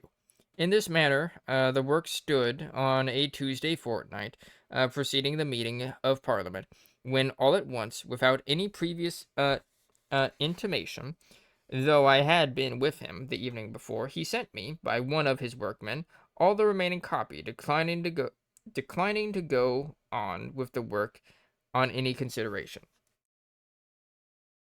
To account for this extraordinary conduct, I was totally at a loss, as he stopped at the part where the arguments on systems and principles of government closed, and where the plan for the reduction of taxes, the education of children, and the support of the poor and the aged begins. And still more especially as he had, at the time of his beginning to print, and before he had seen the whole copy, offered £1,000 for the copyright, together with the future copyright of the former part of the Rights of Man. I told the person who brought me this offer that I should not accept it, and wished it not to be renewed, giving him as my reason that, though I believed the printer to be an honest man, I would never put it in the power of any printer or publisher to suppress or alter a work of mine, by making him master of the copy, or to give him the right of selling it to any minister, or to any other person, or to treat as a mere matter of traffic that which I intended should operate as a principle. His refusal to complete the work, which he could not purchase, obliged me to seek for another printer, and this of consequence would throw the publication back till after the meeting of Parliament. Otherwise, it would have appeared that Mr. Pitt had only taken up a part of the plan, which I had more fully stated. Whether that gentleman or any other had seen the work, or any part of it, is more than I have authority to say. But the manner in which the work was returned, and the particular time at which this was done, and that after the offer he had made, are suspicious circumstances. I know what the opinion of booksellers and publishers is upon such a case, but as to my own opinion, I choose to make no declaration. There are many ways in which by which proof sheets may be procured by other persons before a work publicly appears, to which I shall add a certain circumstance, which is, a ministerial bookseller in Piccadilly, who has been employed, as common reports say, by a clerk of one of the boards closely connected with the ministry, the Board of Trade and Plantation, of which Hawkesbury is president, to publish what he calls my life. I wish his own life and those of the cabinet were as good. Used to have his books printed at the same printing office that I employed, but when the former part of Rights of Man came out, he took his work away in a dudgeon, and about a week or 10 days before the printer returned my copy, he came to make him an offer of his work again, which was accepted. This would consequently give him admission into the printing office, where the sheets of this work were then lying, and as booksellers and printers are free with each other, he could have the opportunity of seeing what was going on. Be the case, however, as it may, Mr. Pitt's plan, little and diminutive as it is, would have made a very awkward appearance, had this work appeared at the time the printer had engaged to finish it. I have now stated the particulars which occasioned the delay, from the proposal to purchase, to the refusal to print. If all the gentlemen are innocent, it is very unfortunate for them that such a variety of suspicious circumstances should, without any design, arrange themselves together. Having now finished this part, I will conclude with stating another circumstance. About a fortnight or 3 weeks before the meeting of Parliament, a small addition, amounting to about 12 shillings and sixpence a year, was made to the pay of the soldiers, or rather their pay was docked so much less. Some gentlemen who knew, in part, that this work would contain a plan of reforms respecting the oppressed condition of soldiers, wished me to add a note to this work, signifying that the part upon that subject had been in the printer's hands some weeks before that addition of pay was proposed. I declined doing this, lest it should be interpreted into an air of vanity, or an endeavor to excite suspicion, for which perhaps there might be no grounds, that some of the government gentlemen had, by some means or other, made out what this work would contain, and had not the printing been interrupted so as to occasion a delay beyond the time fixed for publication, nothing contained in this appendix would have appeared. Thomas Paine. That's the end. That's it. Holy shit, I can feel my vocal cords when I'm not doing anything or saying anything. Put the book back. Right. Thomas Paine.